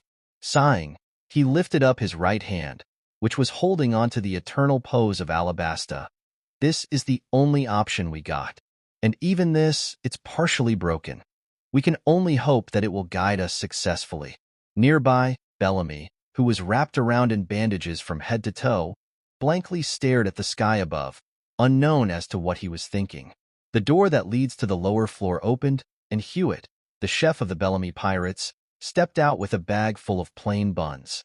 Guys, y'all gotta eat something, he said as he placed the bag onto the table, before taking out the contents one by one and passing them to the crew members. Bellamy, Sarquis called while holding a bun to Bellamy, but the latter didn't bother to respond. Sighing, Sarquis was about to retract his arm. Oh, thanks. I was real hungry, haha. Suddenly, a new voice was heard as a hand took the bun from Sarquis's hand. Irritated, Sarquis turned his head to the source of voice, only to sight someone he's never seen before. Who the fuck are you? Sarquis growled as he and the other crew members all took out their respective weapons, pointing at the man with the orange smiley hat, Ace, who was munching on the bun jovially. Oh, sorry for the interruption, Ace said as he took a bite from the bun casually. I was brought forth by the sight of your food. Ace bowed slightly to the crew. My name is Ace. Nice to meet you. Hearing Ace's introduction, Bellamy slowly stood up from his spot with a murderous expression. You gotta be kidding me. Bellamy began to walk towards Ace, who took out a second bun from the bag after having finished the first one. Be Bellamy, wait. Eddie cried out in a cold sweat.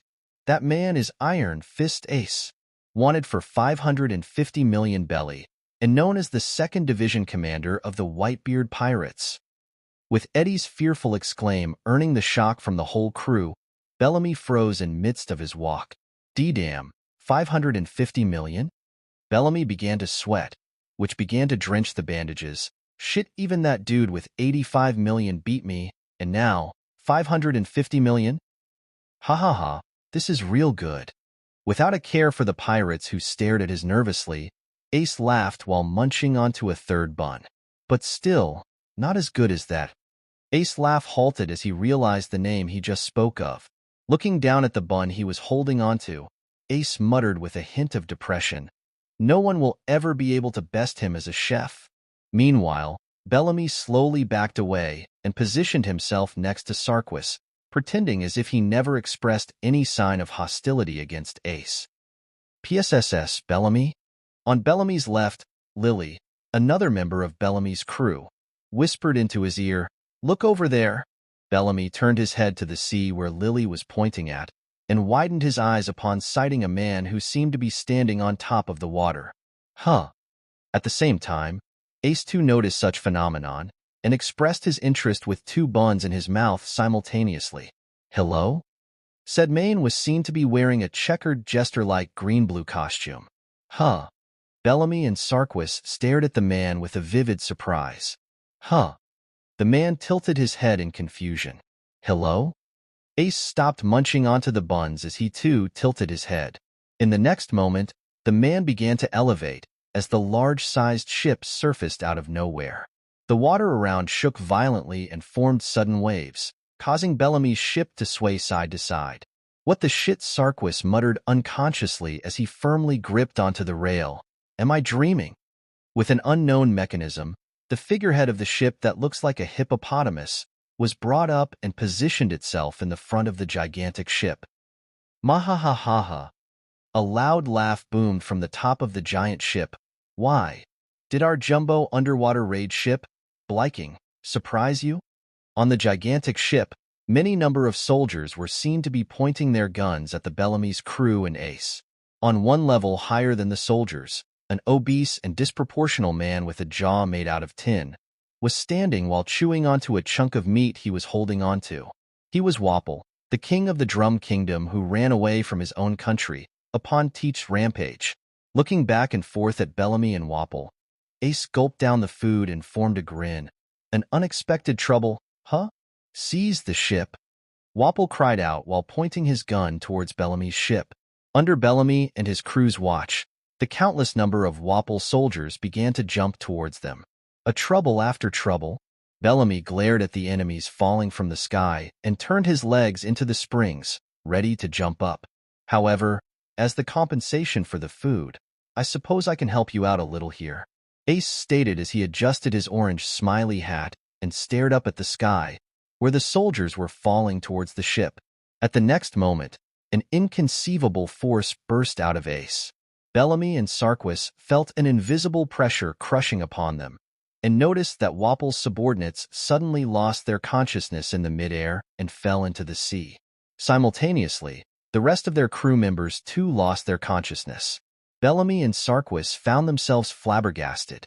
They previously believed themselves to be quite strong, and yet, Mad Treasure, Batten, Teach, and now, Ace, they met individuals whose strengths far surpasses theirs. Ace scratched his head sheepishly, upon noticing how most of Bellamy's crew fainted as well. "My bad. I'm not too familiar with this yet, you know?" Vous what? Witnessing Ace's incomprehensible technique, Conqueror's hockey, Wapple dropped the meat from his hand and dropped his jaw in shock. And as for the ship, Ace casually rotated his right arm, which was clenched into a fist, before blasting towards Wapple's gigantic Bliking. Ace's right fist turned into a grayish metallic color as he punched his fist through the figurehead of the Bliking. Tekken, Iron Fist. Ace quickly used the surface of Bliking to propel himself back to Bellamy's ship. A cracking sound was heard from Bliking, as the cracks began to spread in all directions from the figurehead all the way to the back of the ship. "What's going on?" Wapple cried as he peered down to the bottom of the ship while holding onto the rail. The ship began to shake furiously, and panicked Wapple helplessly watched as the ship, along with him, began to sink. No, no, no, this can't be happening. Bellamy stared at the scene with a daze, as the gigantic Bliking broke out into pieces and collapsed into the sea, along with Wapple's comical cry. Watching Bellamy's stupor, Ace chuckled before grabbing the whole bag of buns and waved his hand. "Think this is a fair trade? Welp, I'm leaving now. Bye." While Bellamy and Sarquis were motionlessly gazing at the destruction of Bliking, Ace made a silent exit back onto his motorboat before peacefully sailing away. Spriggans, few days passed by since. Rowan and his crew arrived at Spriggans, waiting for the start of the Great Sprout Race. Surprisingly enough, there existed many means of entertainment in this place, and currently, Rowan's crew were dispersed, enjoying the stay in their own way. In the case of Rowan, he was with Karina, exploring various cloth shops. At the current moment, with Karina in the dressing room, Rowan was seen to be snoring with his arms crossed and hands holding onto many shopping bags. The door to the dressing room opened, revealing Karina, who was now wearing a purple-colored dress. Simultaneously, Rowan straightened up from his spot, acting as if he never fell into a slumber. Hee hee, Rowan, how do I look? Karina stepped out of the dressing room and winked with her hands held together behind her, showing off the purple-colored dress that she was wearing. Is that purple? Rowan let out a smile. Suits you well. For an unknown reason, Rowan's observation hockey seemed to have an abnormal growth recently, after viewing the poneglyph and having begun to cover his eyes. It developed well beyond the basic abilities of being able to simply sense the presences and intents. He was somehow able to feel every single detail of his surrounding, be it the color of a dress, the structure of the gigantic plant, or the shop owner who was nervously gazing at them from the counter. It was as if he was looking through a microscope. 247. Karina chuckled before grabbing Rowan's arm and pulling along. But this isn't why I wanted to bring you here. Come here for a second, will you? Letting Karina guide him to the different section of the shop, they eventually came to where the hats and capes of different varieties were organized all together. Hee hee, now that we gained some fame here and there, we can't have our captain look so plain, can we? Karina grinned. Captain's hat and cape, they never fail to make one look cool. Well, Rowan tilted his head slightly. They are kind of nuisances when it comes to battle, though. You can just take them off, right? Karina leaned into Rowan excitedly. Don't worry about money, and just choose one. We are a billionaire, aren't we? This was the kind of life that Karina wanted to enjoy. Being able to enjoy life as a wealthy person and spend money without needing to worry about the cost. After all, what's the point of becoming rich if you aren't willing to use them? Hat and cape. Let's see. Complying with Karina's suggestion, Rowan stepped up and observed the characteristics of the garments half-heartedly before grabbing the dark purple-colored cape. I'll go with this cape only. All the hats look ugly. Purple? Karina raised her eyebrow upon seeing Rowan's pick. Hee hee, it matches with mine. It is just a coincidence? Rowan grinned. What can I say? I just like the color purple. After paying for the clothes they purchased, the duo exited the shop. This cape is somehow attached onto my shoulders like a magnet, Rowan said in amazement, with the cape now draped over his shoulder. Probably some weird Grand Line technology. Maybe Alfred knows. Karina smiled gently. You said that a cape may be inconvenient for fighting, and yet, look how giddy you are now. So this is why all those pirates wear the capes, Rowan stated as he placed his hand under his chin. It may serve as an extra piece of clothing against cold environment or whatever, but in the end, it's just, awesome. That's the only reason to wear this, unless you are a flasher. The duo continued to chatter as they walked across the town, ignoring the occasional stares full of fear. The piece seemed to continue indefinitely until, why you? No way, it's you. An anguished scream was heard from the side, causing Rowan and Karina to stop on their spot. Karina may not have recognized the voice, but Rowan surely did. Rowan slowly turned his head to the source of the voice. In front of them lied Sanji, who was madly glaring at Rowan with an immeasurable anger blazing within his eyes. Behind Sanji, Luffy, Zoro, Boruto, and Bartolomeo were looking back and forth at Rowan and Sanji in a mix of confusion and interest. Haha, no way. Rowan placed his free hand on top of his lips, trying to hold in the laughter. Look who it is. Sanji, Nairuko's husband. What are you doing here? You bastard. Sanji shouted with his fists clenched and shook. I still haven't forgot what happened during that day. Do you even know what she did to me? Rowan shrugged with a mischievous smile on his face. Sorry about that, but one of us had to survive, you know? It's your fault for fainting. This mark. Sanji screamed as the tears began to fall from his eyes, with his finger pointing at his left shoulder. in which he exposed by yanking his black suit. There lied a pink-colored kiss mark, causing Rowan to go pale immediately. "Hey, just saying," Baroto whispered to Bartolomeo on his right. "That dude seems to be capable of seeing, although he got a blindfold on his face. Weird. Ha ha ha. Is that a hickey?" Karina burst out into a laughter. "Just how hard did she suck you?" Rowan gulped and slowly turned around stoically, before lifting Karina up in a bridal carry and fleeing from the scene, leaving the Straw Hat Pirates dumbfounded. Grimheart, Row, and Sanji screamed with an ear-crushing loudness.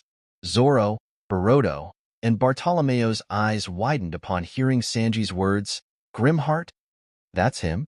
Shishishishi, this island looks fun." Luffy laughed heartily.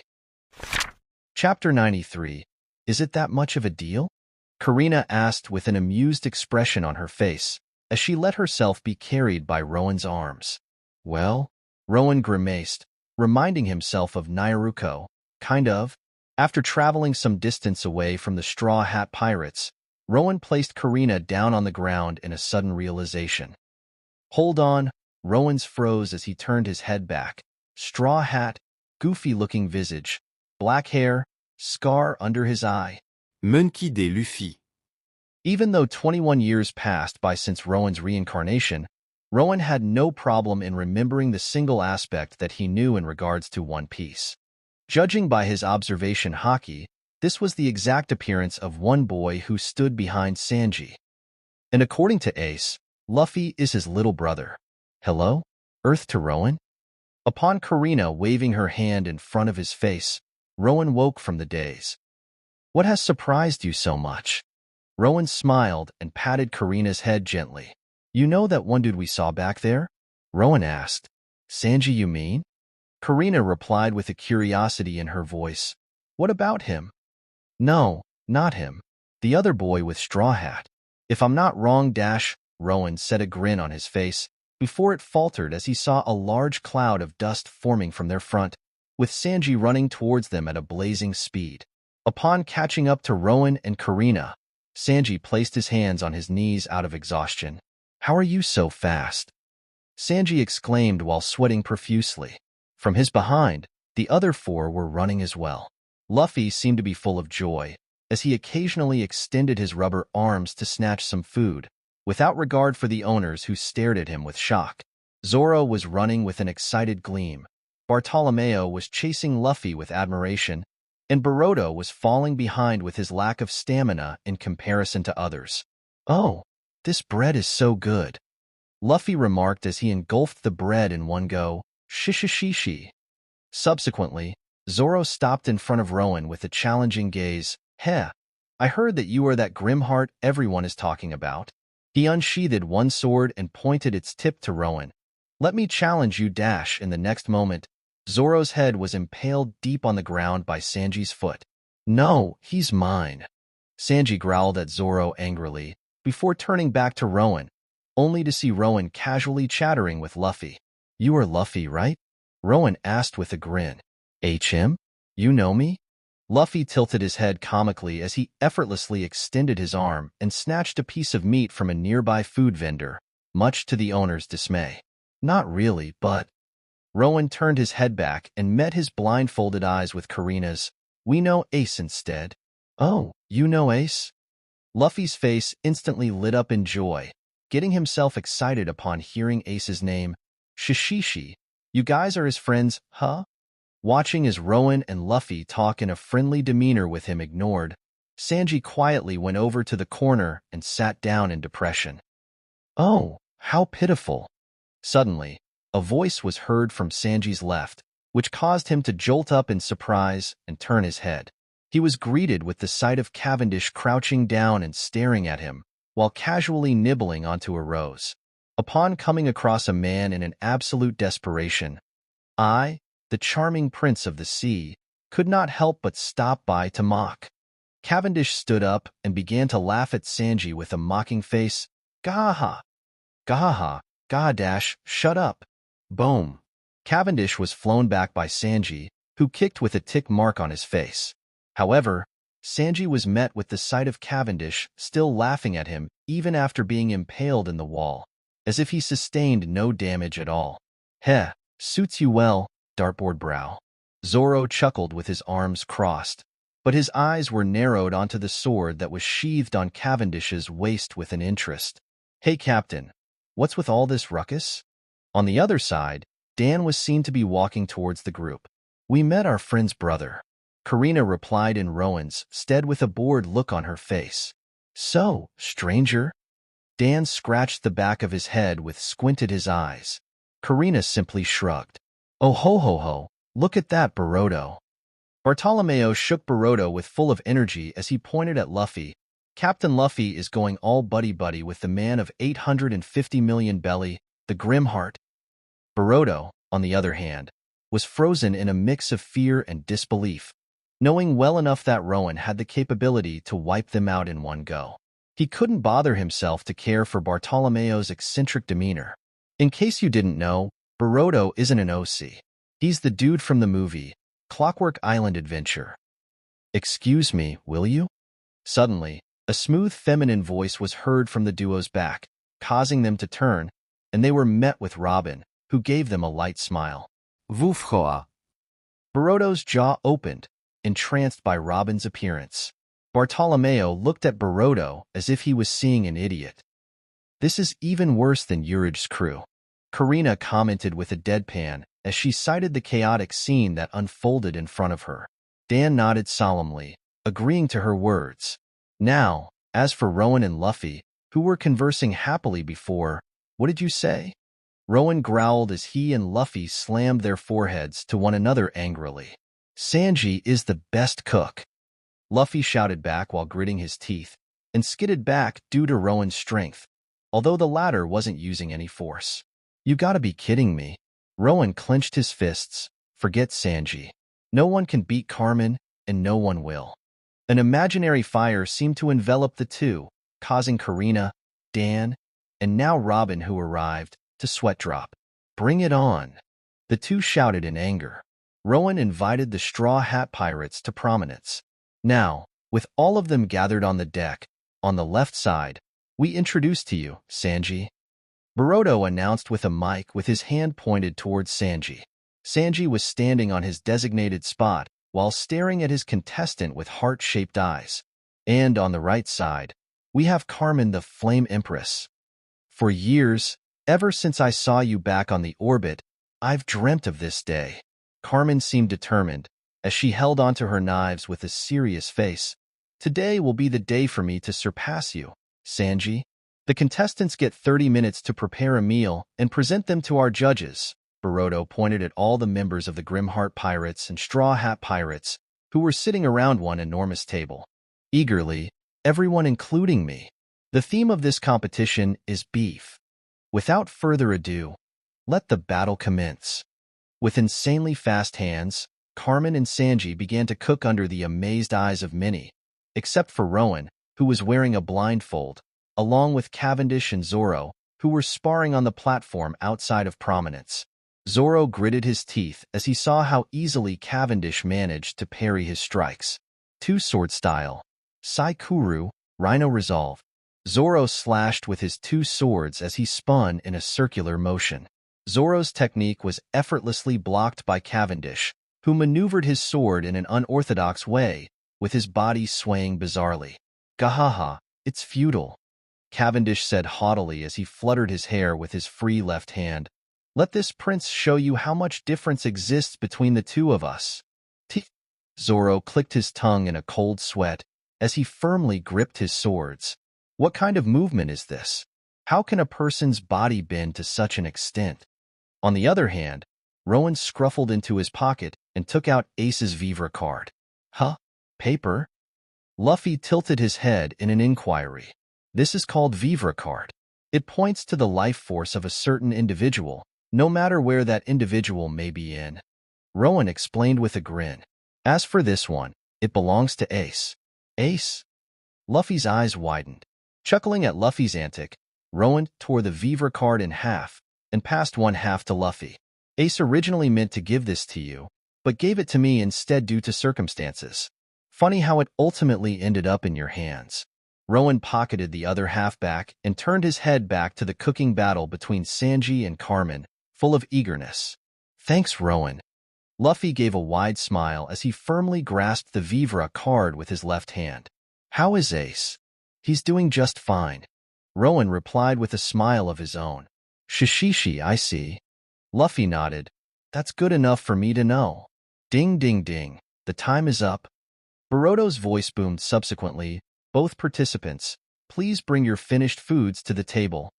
Immediately after, he quickly placed the mic down and grabbed a chair for himself as well. Cavendish and Zoro, too, came to take seats for themselves, although Bartolomeo and Dan, whom Zoro positioned himself in between, immediately shifted away from him while covering their noses. Dude, you smell. Bartolomeo glared at Zoro annoyingly, but the latter didn't seem to care at all. Sanji lifted up many bowls on his outstretched arms, and to his right, Carmen was carrying the plates with an orange-colored flame that was emitted from her right hand. My newest dish, rainbow beef consommé, Sanji stated as he placed the bowls down one by one, cooked through the use of 12 different spices at my arsenal. Enjoy. Carmen, too, distributed the meals in front of each person by controlling her flame with high precision. Humph. This is Chateaubriand, roasted with the perfect precision of my flame, and seasoned with 200-year-old red wine, DS. Finally, Rowan rubbed his hands together with excitement. Dinner time? Shishishishi. Thanks for the meal. Rowan and Luffy began to wolf down the food at an incredible pace, causing the others to sigh in harmony before starting their own meals. Deep and enriching. Cavendish commented with his eyes closed as he took a sip of Sanji's meal. Truly a chicken soup for my soul dash. This is beef, buddy. Dan said with a raised eyebrow. What? Bartolomeo cried. I thought this was pork. On the other end of the table, Karina snorted. Boys. They don't know the etiquette at all. With a napkin around her neck, Karina lifted up the fork and knife before cutting the meat from Carmen's dish. Mademoiselle Karina, you are doing it wrong again. Alfred shook his head from her right, causing Karina to freeze. So tell me. Carmen spoke up in anticipation. Whose dish is better? To Carmen, Sanji was someone akin to her idol when it came to the art of culinary. Her career as a chef began when she came upon the sight of Sanji talking of his dream to find the all blue, and came to admire his conviction. Now, facing him in a cooking battle, she couldn't help but feel uneasy, until she saw him smiling at her with heart-shaped eyes. Miss Carmen, Sanji made a heart by joining his hands together, earning Carmen's disdain. Rowan and Luffy, who already finished their meals, seemed to be in contemplation before speaking out at the same time. Carmen, definitely. Rowan said with a nod. Sanji's meal was the best. Luffy exclaimed with a grin and thumbs up. In the end, Carmen did win. However, this was only because there were more people within the Grimheart Pirates who all voted for Carmen than within the Straw Hat Pirates who all voted for Sanji. Carmen vowed to battle Sanji once again in the future against the actual judges, to which the latter happily agreed as if a dream came true. Chapter 94. The night has passed, and by the early morning when the sun has risen, Prominence was idly sitting by the dock. On top of the deck, Robin, who was reading a book, was the only one seen. The door to the downstairs opened, revealing Karina, who was rubbing her eyes as she made an exit. Oh, good morning, Robin. Upon sighting Robin, Karina greeted her with a friendly attitude. Robin gave a light smile. Good morning to you as well. Making her way to the rail, Karina squinted her eyes and placed her right hand above her eyes. Huh, what are they doing over there? On the platform just ahead of Prominence, 5 men and horse from the Grimheart Pirates, Rowan, Dan, Cavendish, Alfred, and Farrell, were facing the 5 members of the Straw Hat Pirates with a serious demeanor. Each one of them had their arms crossed and stood proudly, while glaring at one another. Oof, boys just being boys. Robin placed her hand above her mouth and lightly chuckled. Ah, Karina's sweat dropped. Those Straw Hat Pirates are screwed. As Karina began to spectate the display, Rowan pointed his finger at Luffy and raised his chin up, which is something he learnt from Carmen and Cavendish. A mere pirate crew with a total bounty of 18 million. Please, You won't be able to land a single strike against us. Rowan's voice boomed across the whole field, earning annoyed growls from Luffy, Zoro, and Sanji. As of the current moment, Luffy was the only one issued with the bounty, 18 million belly, within his crew. I'll give A on that one, Captain. Cavendish stated as he nodded with his eyes closed. You definitely improved. So why are we here again? Dan spoke up and scratched the back of his head in annoyance. To beat up our juniors? Precisely, Monsieur Dan. Alfred nodded as he raised up his monocle, before he broke into an evil smile. Ha ha. Another test subject. On the other side, Luffy declared, Rowan is mine. Sanji clicked his tongue upon hearing Luffy's words, but complied, Fine. I get the black mask dude. Zoro's eyes flashed dangerously. Rematch with that sword guy for me. Bartolomeo and Baroto stared at one another, before Bartolomeo suddenly spoke up, I get that monocle suit dude. Baroto froze in realization. Wait, that means... He slowly turned his head, and was met with Farrell, whose nostrils were steaming and leg muscles were tightly clenched. What the hell? I fight the horse. Just 2 rules to keep. Getting rid of the faked haughtiness, Rowan lifted his hand up with 2 fingers extended. 1. The spar ends right at the moment someone falls into the water. 2. Don't break the platform. That's going to be a pain in the ass. Break the platform? Baroto raised his eyebrow and tapped his foot against the platform underneath. How though? This thing is really thick. Okay, let's start. Shishishi. Unable to wait any longer, Luffy began to dash towards Rowan, before stretching his arm to the back. Rubber, huh? Rowan remarked as he casually stood on his spot, observing Luffy's abnormally stretched arm through the use of his observation haki. May sound underwhelming initially, but I see the potential. A very unique ability with high utility. Gomu Gomu no. Luffy's stretched arm flew at Rowan at a rapid pace. Pistol. Note. Yeah, not going with rubber pistol. That sounds horrible. At the next moment, with Rowan not even moving a step, Luffy's fist crashed onto Rowan's abdomen. Rowan chuckled as he rubbed his abdomen. That kind of tickles. For Rowan, who trained his physical prowess and endurance by masochistic means, Luffy's punch felt like getting hit by a rubber band. Luffy's gritted his teeth, before he retracted his arm and stretched both of his arms backward. How about this one then?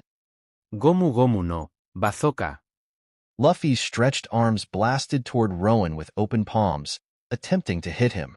Yet, right before his attack could reach Rowan, the latter suddenly vanished, and Luffy's arms went through his afterimage, completely missing his attack. Well? Luffy turned in surprise as a voice was heard from his back, and found Rowan staring at Luffy smugly. I guess it's my turn, huh? Rowan said as he cracked his neck. Subsequently, Rowan once again vanished under Luffy's watch. Shishishi, you are really strong, Rowan. Luffy made a wide grin, as he looked to his left and right with a challenging gleam in his eyes. Where are you looking? Rowan spoke up from Luffy's behind with his hands joined together and index and middle fingers extended. Luffy's eyes widened in horror, but it was too late for him to react. Secret finger technique. 1,000 years of death. Rowan blasted his fingers into Luffy's but cracked, causing the latter's face to morph into that of extreme pain. Luffy screamed with his hands on his steaming buttocks as he was sent flying across the platform, before landing face first. Cavendish's eyes sparkled in interest upon witnessing Rowan's technique. Oh, that's a very effective move. TCH, another annoying blonde hair. Zoro remarked his technique was lazily blocked by Cavendish yet again, before breaking out into a grin. But you are definitely a foe worthy of fighting. Cavendish nibbled onto a rose as he stared at Zoro, who began to tie a green bandana around his head, before unsheathing his third sword and clenching it between his teeth. You may be strong, Zoro stated with a ferocious grin, but not as strong as my hawk. Casually gulping down the rose, Cavendish placed his hand under his chin. How are you able to speak while biting onto a sword? And how are you not drooling? If I could learn that as well. Zoro grew a tick mark on his forehead, but nonetheless lowered his posture. and crossed his arms, getting himself ready for his technique. Immediately after, Zoro launched himself from his position, approaching Cavendish at a rapid speed. Three-sword style. Onigiri, demon slash. Clang clang clang bonk. In an instant moment, Cavendish parried all three of Zoro's strikes at a blinding pace, before hitting Zoro's head with the hilt of his sword, causing the latter to fall face first onto the platform. Onigiri? Cavendish squinted his eyes. You named your move after a food? Weird naming sense.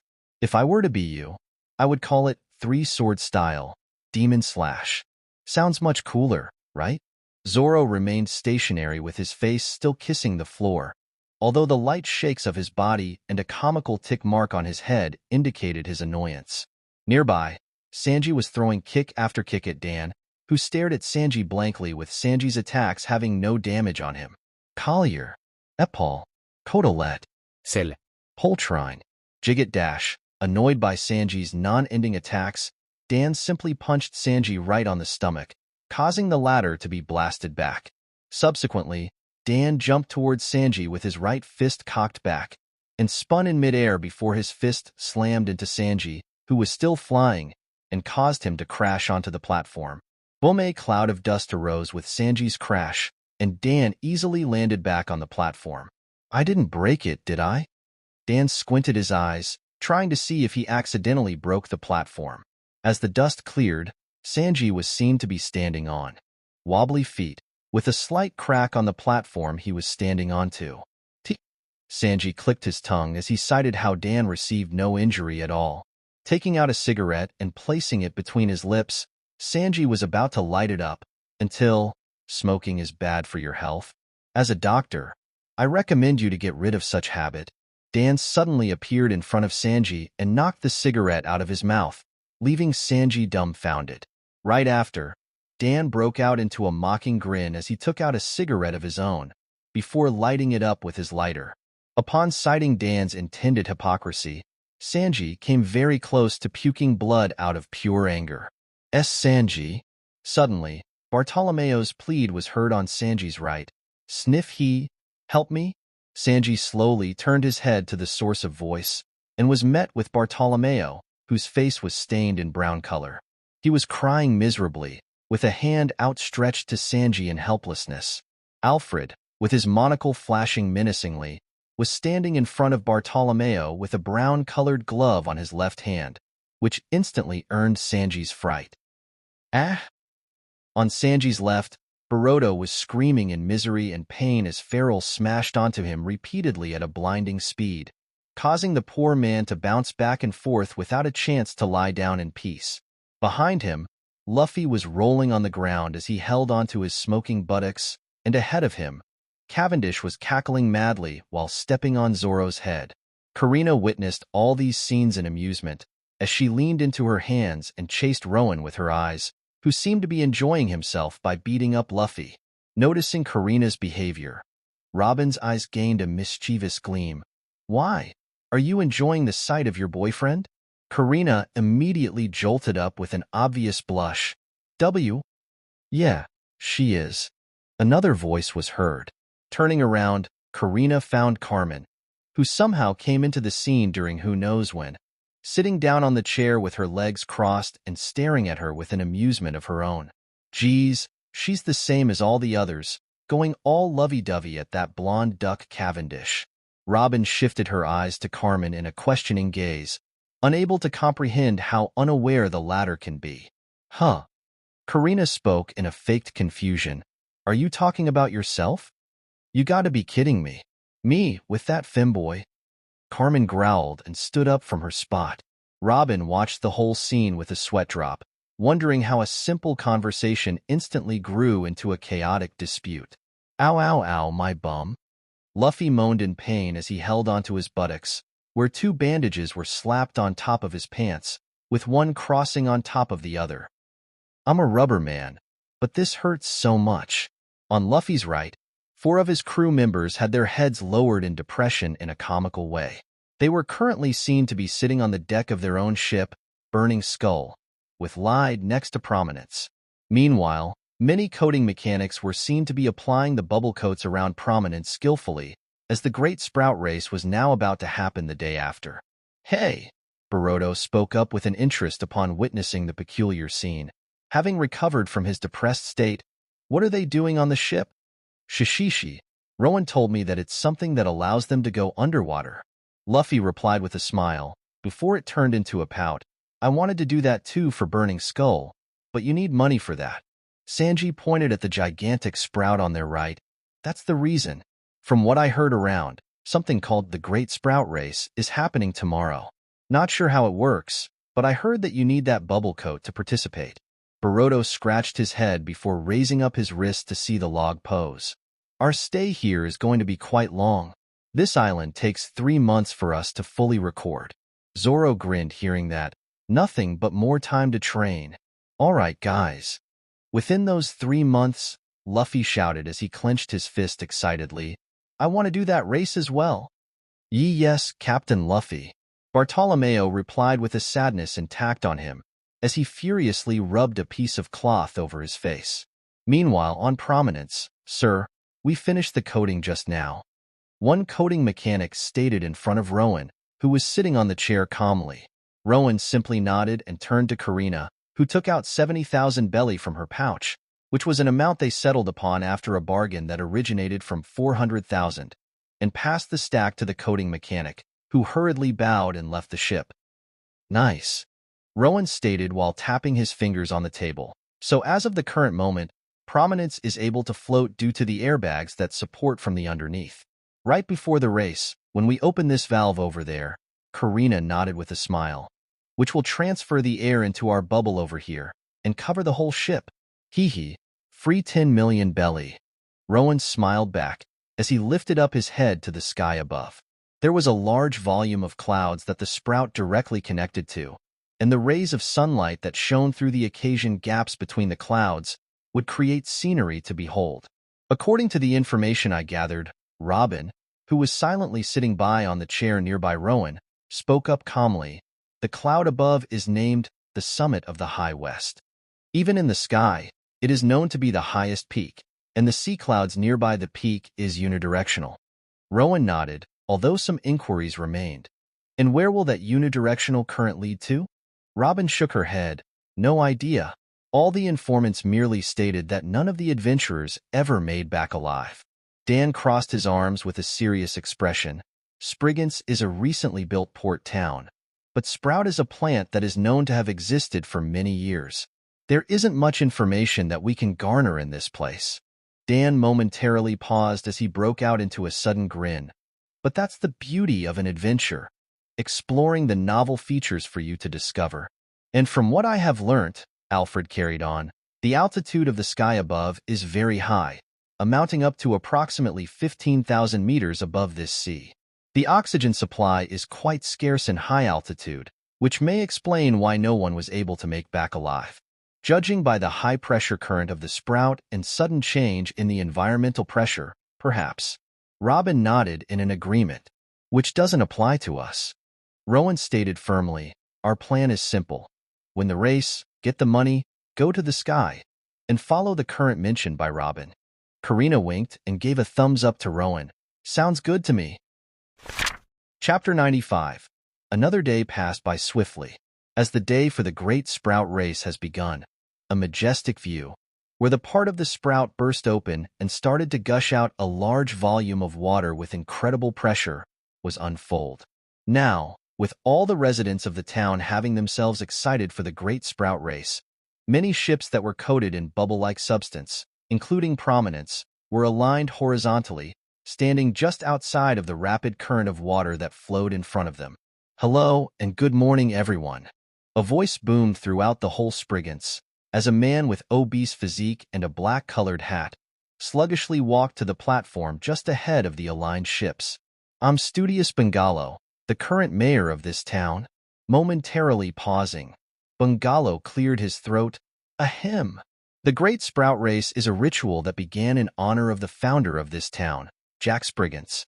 It was noted that in the past, Jack Spriggans used to race with his rival, Jillian, all the way to the top."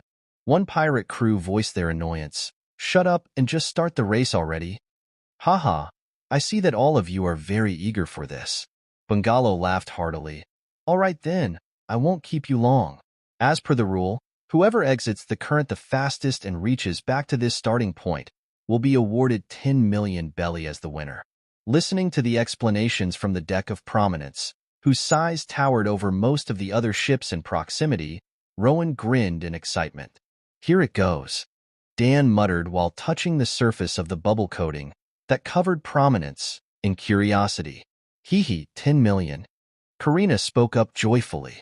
Without further ado, Bungalow raised the gun in his right hand. Bang! Let the race begin.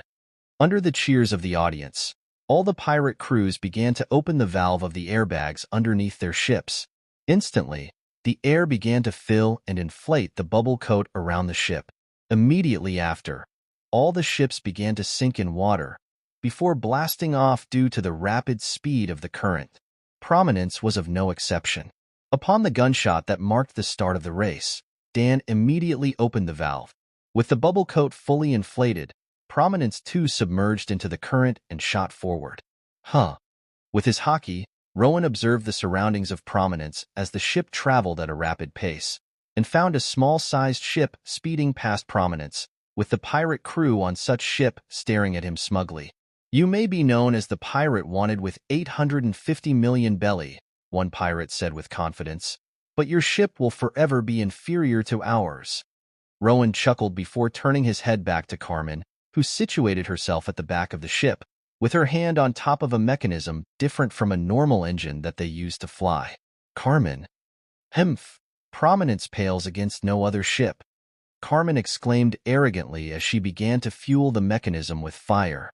Subsequently, two large propellers under Prominence began to rotate at a blinding speed, before Prominence blasted off from its already fast speed, accelerating at a dangerous pace. See ya, suckers, Dan cried to the pirate crew, who were now staring at them with dumbfounded expressions, while raising his middle fingers at them. As Prominence propelled like a rocket, Rowan and his crew found a large hole just ahead of them, which was the entrance to the sprout. Gahaha, this is awesome. Cavendish grinned upon witnessing the pitch-black hole of the sprout. Reminds me of the luxury coaster in Bourgeois Kingdom.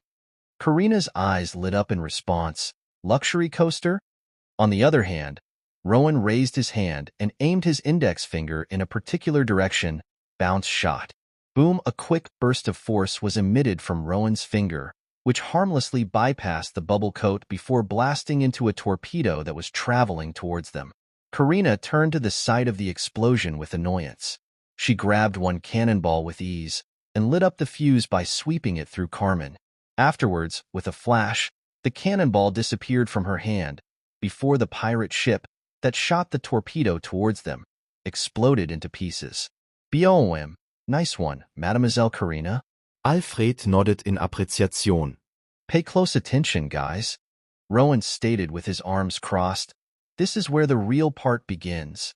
Their surroundings immediately turned into a pitch black, indicating that Prominence successfully entered the sprout.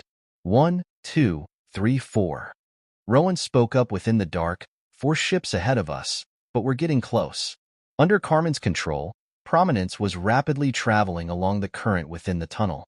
Within this confined space, Boom, well, what's going on? The loud noises echoed in every direction, creating a chaotic situation. Robin made a twisted smile from the noises that came in all directions. The desperate screams within the absolute darkness.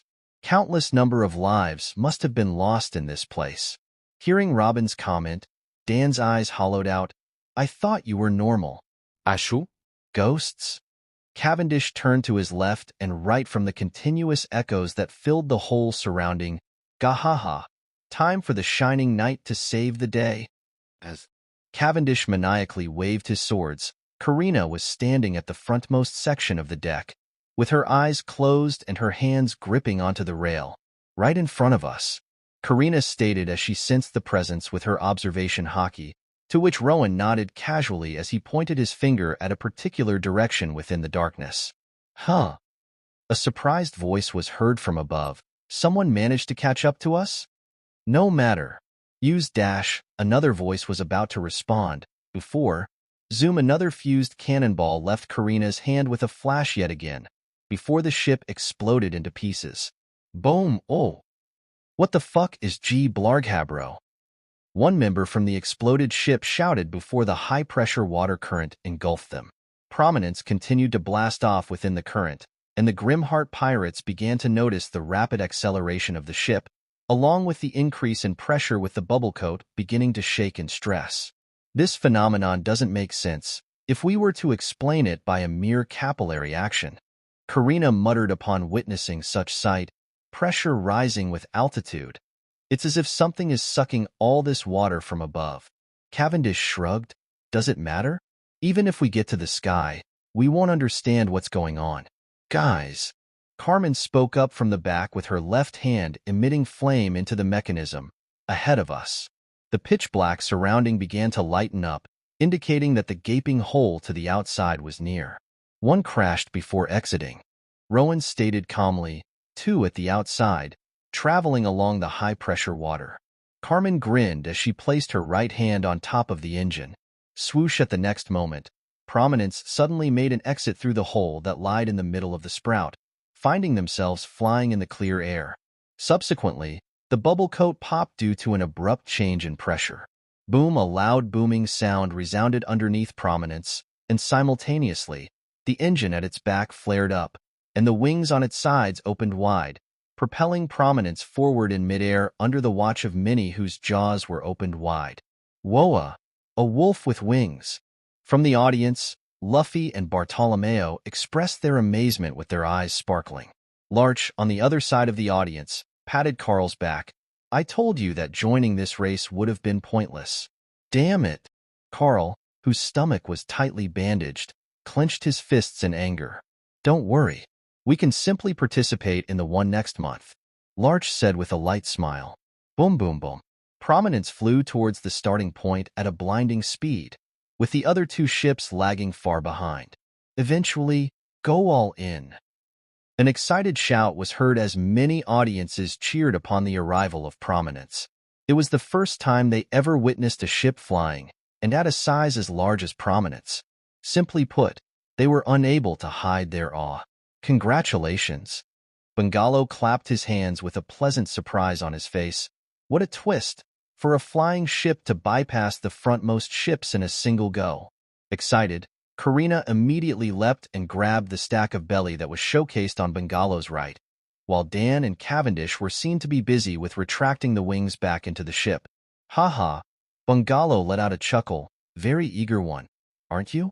10 million. Rowan placed his hand on his chin. I used to fuss over a mere 5,000 in the past, but now, even 10 million sounds so little. Well, Captain Rowan, Alfred spoke from Rowan's right. It was expected. After all, our crew absorbed Master Cavendish's possessions and Crocodile's assets. With a happy expression, Karina lifted up the whole stack of belly and teleported back to Prominence with a flash, causing Bungalow to jolt up in a shock. Oi, Rowan. From the distance, Luffy waved his hand to Rowan, who waved back with a smile. Stretching his arms, Luffy propelled himself forward and landed on the platform right in front of the Prominence, before asking in excitement, How did you make your ship fly? That was so cool. Magic. Glad you enjoyed the show, Rowan said jokingly before taking a serious turn. Anyways, Luffy, we're leaving now. Already? Luffy said with a slight disappointment in his voice. Rowan extended his right hand, to which Luffy grasped it firmly as a close friend would. Don't forget about the skills I told you of, Rowan remarked. It's going to be especially important if you wish to continue sailing. Prior to the race, Rowan passed down the generic information of hockey to the Straw Hat Pirates, for Rowan knew the importance of preparation after having encountered many powerful foes. Additionally, what did he have to lose for passing that particular piece of knowledge when it may save the lives of his acquaintances? Shishishi, don't worry, Luffy replied with a smile. Zoro and Sanji are already busy with training those. Rowan, let's go. From Rowan's behind, Karina spoke up as she lightly poked him. Well then, see you later, Luffy. Releasing Luffy's hand, Rowan spoke before turning back. As Prominence remained floating in the middle of the water without showing any sign of moving out, the audience voiced their confusion. Simultaneously, the two ships behind were slowly entering the starting line dejectedly. At the next moment, boom, a large booming sound was heard as Prominence was blasted upwards, with water underneath erupting and splashing everywhere. Everyone, although soaked in water, watched with a shock as Prominence began to fly vertically up without a stop, becoming smaller and smaller in their eyes. Don't tell me. Bungalo's eyes widened. They are going to the sky. A feat that wasn't achievable for more than 100 years, ever since the sprout became unavailable. Shishishi. Luffy laughed as he watched Prominence gloriously rising to the sky, with his right hand placed on top of his eyes to shield them from the sunlight. Sky Island. It sounds fun. What? Bartolomeo's eyes popped out comically upon coming to witness such a sight. I thought they could only glide, not fly up like that. Up in the sky, Cavendish leaned onto the rail as he stared down at the audience haughtily. Gahahaha. Praise me more. Praise you? Carmen raised her eyebrow. Are you deaf? What did you say, you woman? Cavendish growled as he and Carmen locked their hands, struggling to push one another. Inside of the sprout was quite interesting. Nothing could be seen, and pressure was rising, and Dan was seen muttering as he jotted down on the notebook he was holding on to.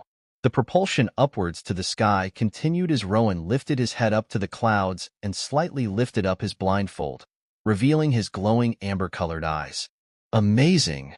Rowan muttered in awe as he stared at the vast clouds that shone brightly from the sunlight. One above.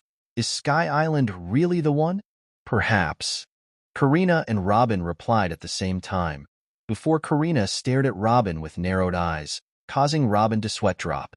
Lowering the blindfold back onto his eyes, Rowan grinned as Prominence bypassed the solid clouds through a gap in between. Sky Island, here we come. Nay! Pharaoh cried joyfully, expressing his excitement. Chapter 96. So this is Sky. Dan spoke up in awe, as Prominence now floated above the solid mass of clouds.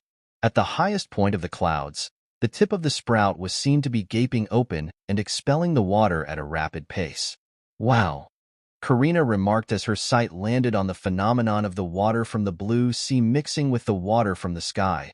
So much of water is infused into these clouds, and yet, not even a single drop of it leaking down to Spriggans.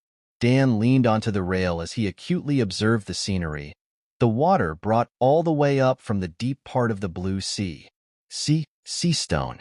Sea stone is mainly constituted of pyrobloin, and from what I've studied, this molecule has an ability to form covalent bonds with countless number of water molecules in a semi-uniform fashion, establishing a structure whose physical property lies somewhere between solid and liquid. So this is how it lays out in real life. Retracting his gaze, Dan began to write down his perspective in the notebook. What? Cavendish frowned in confusion and total obliviousness. I don't get a single thing that you said. How are the sea stones and clouds related? Ignoring Cavendish, Dan continued to mutter his judgment. Additionally, these sea clouds are flowing in unidirection. This is probably the reason why Spriggans doesn't experience as much rain as it should have.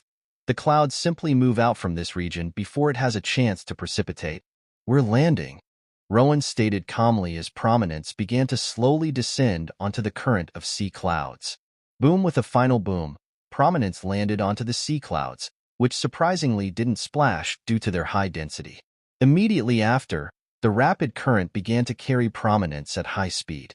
The velocity of Prominence has risen to an astounding level, to an extent where the sounds of wind gushing were heard from the surroundings, and the crew members, except for Rowan who stood firm on his spot, had to grab onto the rails to prevent themselves from getting ejected out of the ship. Hooray! Cavendish screamed at his lung vibrantly, unable to conceal his joy as the white and gleaming clouds surrounded the entire view of the crew. Carmen, the flame empress who reached heaven. I shall now be known as the flame goddess. Carmen muttered with an excited gleam. Karina, Rowan spoke up casually, earning Karina's attention. How fast are we right now? Karina extended her free right arm and closed her eyes to concentrate. After a few minutes, she retracted her arm back and opened her eyes, the fastest we've ever been.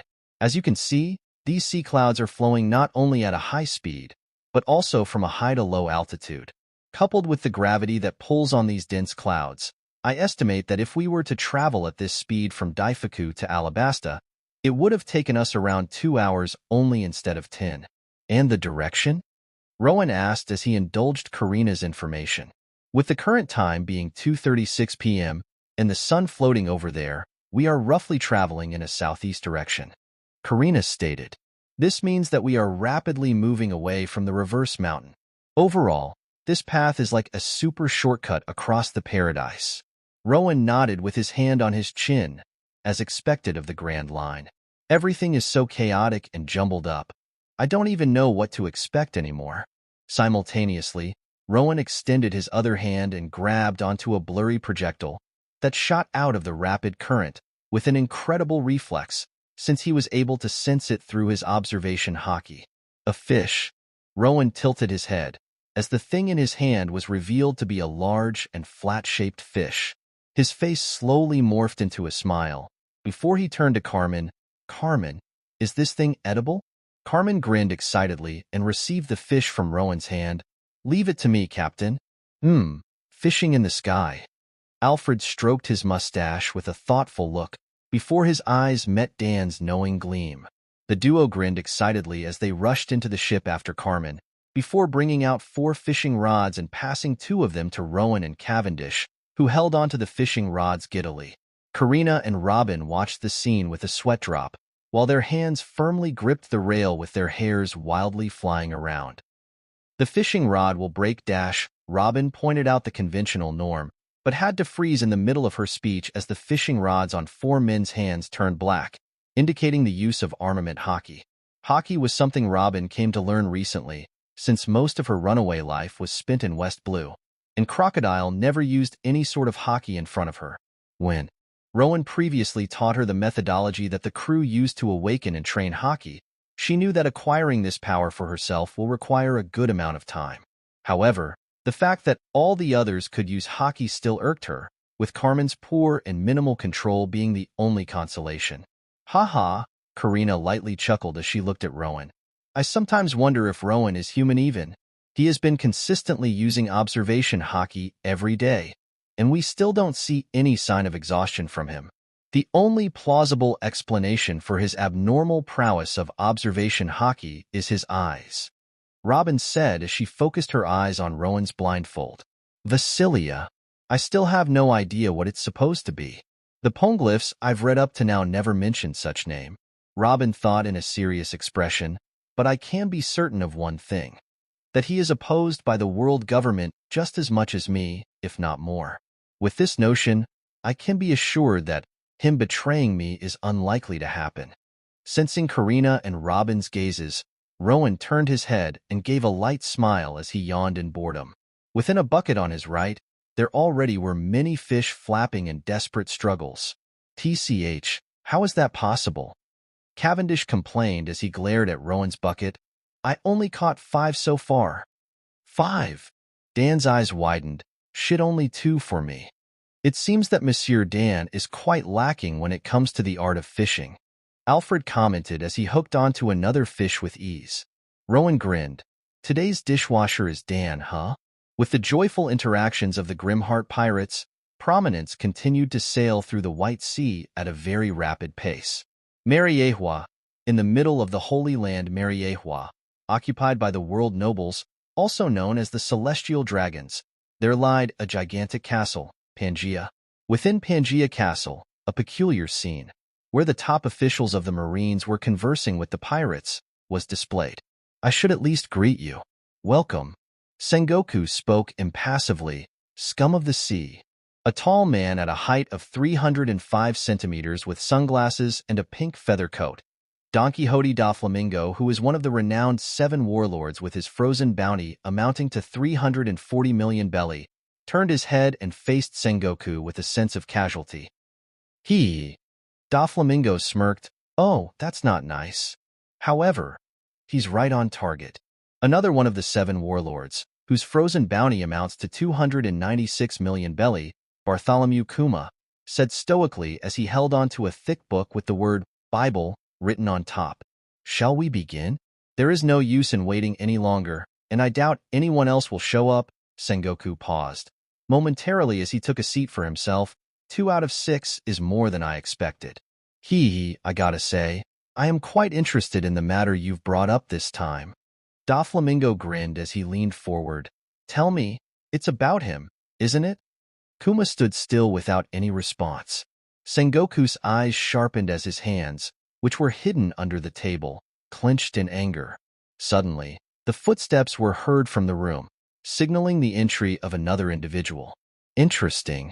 The individual with a large cross-shaped sword on his back, Dracul Mihawk, said with a slight amusement in his voice as he approached the group. The 2 great powers of the 7 warlords of the sea and the fleet admiral of the Marines, for them to willingly gather in one place. Hawkeye, I didn't think you'd... Sengoku exclaimed his slight surprise while keeping his body posture retained. Well, this is a surprise. Doflamingo raised his eyebrow. I'm just here as an interested bystander. I'm a little curious about the pirates you'll be discussing. That's all. Mihawk stated in a reserved tone as he narrowed his eyes. If my speculation isn't wrong, the main topic of this meeting is Grimheart Rowan. Sengoku clicked his tongue in annoyance without refuting against Mihawk's claim. Indeed. With Grimheart's overbearing victory over Crocodile, Sengoku spoke up with a heavy dislike in his tone. We've been considering to recruit him as one of the 7 warlords. Of course, Sengoku was never willing of this action, especially after the Grimheart pirates destroyed the whole Marine base G-11 3 years ago. After all, he raised Rowan and his crew's bounty to an incredible amount to attract many bounty hunters and other powerhouses. However, the 5 elders of the Celestial Dragons, Cocoyasi, had different thoughts on this matter. They passed on a command to fill Crocodile's spot with Rowan himself, seeing that the recruitment of someone as potent as him will strengthen the balance of the 3 great powers. That's slightly discouraging. Someone casually spoke up from the side. Sengoku's facial expression turned grim as he noticed an uninvited individual sitting by the large window. Who the devil are you? How did you get in here? Said person jumped from the window and lightly landed on the floor. If all goes well, I hope. The man spoke with a slight smile as he held onto his black hat and repeatedly tapped his feet to participate as well. From the right of Sengoku, a vice admiral who stayed silent during the conversation, Tsuru, opened her mouth. You're Lafitte. You know my name. I'm honored. Lafitte said as he twirled the cane on his hand. However, who I am is of no concern. Today, I'm here to recommend someone else, other than Grimheart, to be the new warlord of the sea. He. Doflamingo laughed in a twisted delight. Oh, how the turntables! How did he bypass the security? Another vice admiral, who was sitting next to Sengoku, muttered with suspicion. Are you saying that your candidate outperforms Grimheart Rowan? Tsuru spoke up in Sengoku's stead. Lafitte's smile widened as he lifted up his cane and opened his arms wide dramatically. I introduce to you the captain of the crew that I belong within, Marshal D. Teach. Marshal de Tiche. Tsuru said questioningly, unfortunately for you, I've never heard of him. Oh, do not worry about my captain's capability. Lafitte replied casually, as of the current moment, my captain managed to catch Mad Treasure of 85 million belly and Batten of 95 million belly. Sengoku's eyes widened upon receiving this piece of information. Batten? However, such measly amounts aren't enough to compare to Grimheart, am I correct? Lafitte continued, as he flipped his cane and lightly tapped his feet once more. Therefore, we shall bring you the 2nd Division commander of the Whitebeard Pirates, Protagonist D. Ace himself. He ha ha ha ha. Doflamingo burst out a laughter uncontrollably. Protagonist D. Ace the Iron Fist, a man wanted with 550 million belly. Mihawk stated with narrowed eyes, are you saying that the man you speak of, Marshal D. Teach, is capable of defeating such a foe? Lafitte tilted his head slightly. Why, of course. In fact, they should have met by now. Mocktown, Jaya, Ace. Commander, Teach said as he grinned maliciously. None of his crew members were seen nearby, as they already retreated onto Mad Treasure's ship with 2 bounties they caught. Teach. Ace frowned as he was seen to be sitting amidst a large rock within the ruins. You were waiting for my arrival? After months of running away? Teach replied casually, a slight adjustment had to be made in my plan. Subsequently, the Conqueror's hockey blasted out of Ace and Teach. The whole scenery seemed to be dominated by their will, to an extent where Ace's surroundings turned green, while Teach's surroundings turned purple. Boom! The whole air shook as 2 Conquerors' hockey of green and purple collided. It seemed as if the whole nature ceased to move, as if they were scared to be caught in the clash between 2 supreme kings. Ace narrowed his eyes in surprise, for Teach never showcased his Conqueror's hockey back on Whitebeard's ship. Zay-ha-ha-ha. Teach laughed boisterously as the dark wisps began to emit out of his body. Ace, you will have to become my stepping stone. Chapter 97. At an incredible speed, Prominence sailed for a whole day in a straightforward fashion, following along the rapid flow of the sea clouds. After the prolonged travel up in the sky, Prominence finally reached a small island cloud, after having gone from the original altitude of 15,000 feet to 10,000 feet. Upon arriving, "Who are you?" That was the first thing Rowan and his crew heard upon arrival. With Prominence now lying on top of the bouncy island cloud, Rowan found him and his crew facing one man, who was wearing a lab coat and round glasses. Said man's whole body was shaking in nervousness as he pointed a wooden stick at them. Don't come any closer. Damn, if only I had dials. With a slight amusement on his face, Rowan ran his fingers through his hair as he spoke up, Hey Dash. As Rowan took a step forward, the man jolted fearfully and shrieked, I said don't come any closer. Subsequently, the outstretched section of the wooden stick in the man's hands suddenly turned steely and sharp like a blade, causing Rowan and his crew to briefly express their surprise. What? Dan exclaimed in a confused tone. How can a wooden stick turn into a blade like that? Robin's eyes widened upon the sight. Without a doubt, that ability. It's the one that belonged to Mr. One previously. Cavendish seemed interested as he turned his attention to his sheathed sword. Are you saying that even an object can attain a devil fruit power? Rowan, too, was quite appealed by the thought spoken by Cavendish. The use of gauntlets or gloves, which he abandoned years ago, suddenly seemed to be a great way to augment his strength. Per se, Rowan thought as he resumed to step towards the man, whose eyes shook fearfully before beginning to hack the wooden stick sword towards him. A gauntlet with a devil fruit that is compatible with my bounce fruit, such as more fruit that I read about from the encyclopedia. Stop. The man sluggishly swung the sword at Rowan, who dodged it with the slightest movement even without bothering to pay any attention.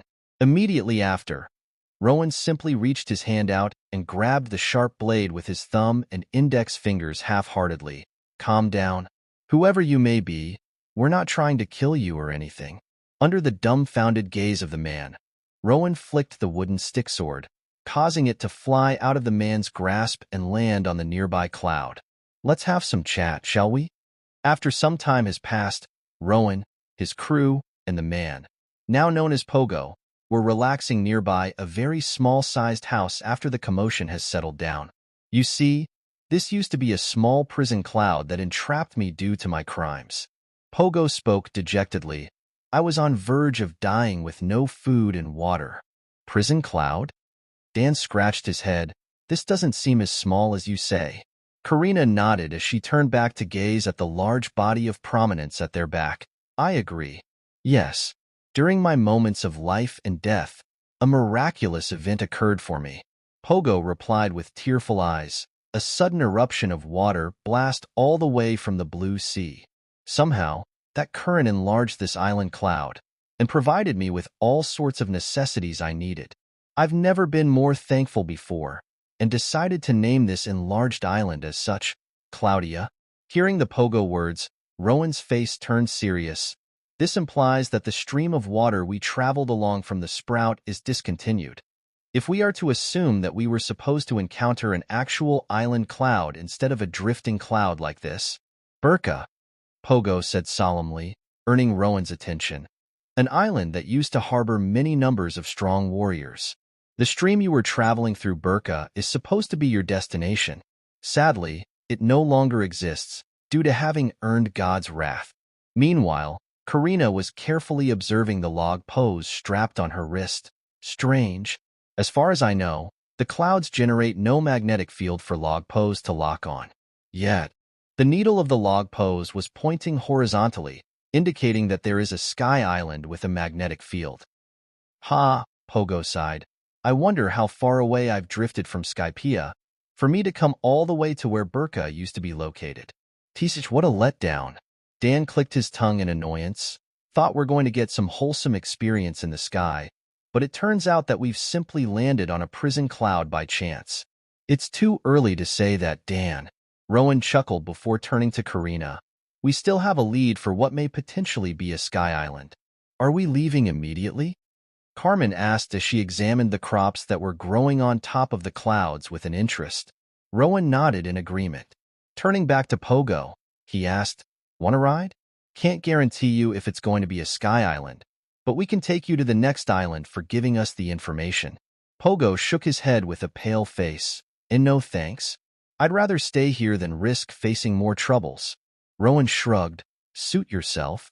Pogo watched in curiosity as Rowan and his crew got aboard the Prominence and wondered just how they are planning to move away from this isolated island cloud, especially since it already drifted away from the discontinued stream of sea clouds they've traveled through.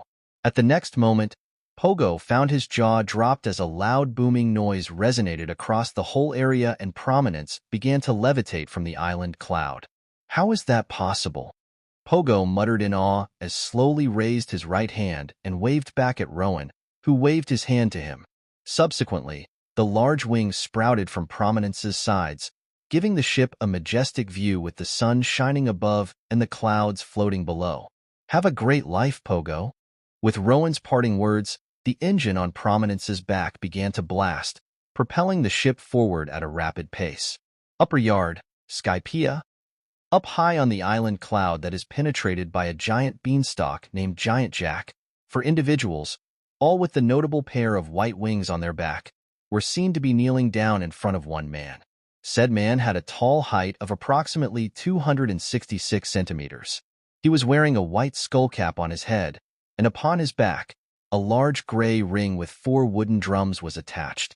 He was lying down on cushion-like furniture, with his left hand supporting his head up. "Arc Maxim has been completed." The man spoke up in a bored tone. "My return to the fairy Verth is determined, however." I'm bored. His eyes swept through the 4 priests who silently bowed down in front of him, before reaching to his right and grabbing a fresh apple. "Munch 'em. Should I simply destroy just as I did with Burka? No, that would be anticlimactic." The man munched on an apple as he spoke half-heartedly, before a smile began to creep up on his face. Or, a huge war, involving all 3 factions of Scipians, Shandorians, and God's army. Now that sounds entertaining. "So, what did you call us here for, God Enel?" One priest with a bald head spoke up. "Please do let us know." The man, now identified as Enel, grinned as he gulped down the apple. "Do whatever you want on this island. Everything has been completed. I have no further use for Skypea. If that's your command, it shall be done. The bald priest stopped in midst of his words, as Enel suddenly stood up from his spot with an excited gleam all of a sudden. "Oh, how intriguing!" Enel whispered as his eyes gazed at the empty space ahead. "A ship that can fly just like Arc Maxim, to think that was possible." In the next moment, under the watch of the 4 priests, Enel's body transformed into bright lightning, before suddenly zapping away from the scene, leaving them astonished. Mocktown, Jaya. Ace was standing with his left arm broken and the blood covering his right eye, as he stood at some distance away from Teach, who was seen to be on his knees and holding the large bleeding hole on his stomach with his right hand, with a clear agony on his wrinkled face. Teach vomited blood from his mouth as he weakly spoke up. "How are you? Who awoke the Conqueror's hockey just a few months ago? Able to use?" An infusion of Conqueror's Haki? Teach miscalculated. Ace's strength and talent far outclassed his expectation. Ace, with the combination of his Devil Fruit ability, an advanced mastery of Armament Haki known as an emission, and an advanced mastery of Conqueror's Haki known as an infusion, displayed his incredible durability and landed detrimental blows that dealt severe damages to Teach. However, Ace was of no exception. He too was shocked by how much Teach was capable of. Ace was currently having trouble in maintaining his consciousness, with most of his haki depleted. This? Ace raised his right arm, which was shaking from extreme stress, before encasing it in steel and armament haki for the final blow, shall be the last. Still unable to move from his position due to the pain and exhaustion of his body, Teach's eyes widened in horror as he witnessed Ace slowly walking towards him. No, Ace, let's sort this out. Haha, Sea Commander. You won't do this to your subordinate, alright? Teach, while in pain, spoke out desperately. Ignoring Teach's plea, Ace continued to walk towards Teach with his eyes glaring at the latter murderously. However, bang, a gunshot was fired, and Ace widened his eyes before mustering all his strength to harden his forehead and encase it with armament haki, blocking a sharp bullet that was shot at him. A loud, metallic noise was heard, and Ace, who used all of his remaining strength to block the bullet, collapsed on the ground, having gone unconscious.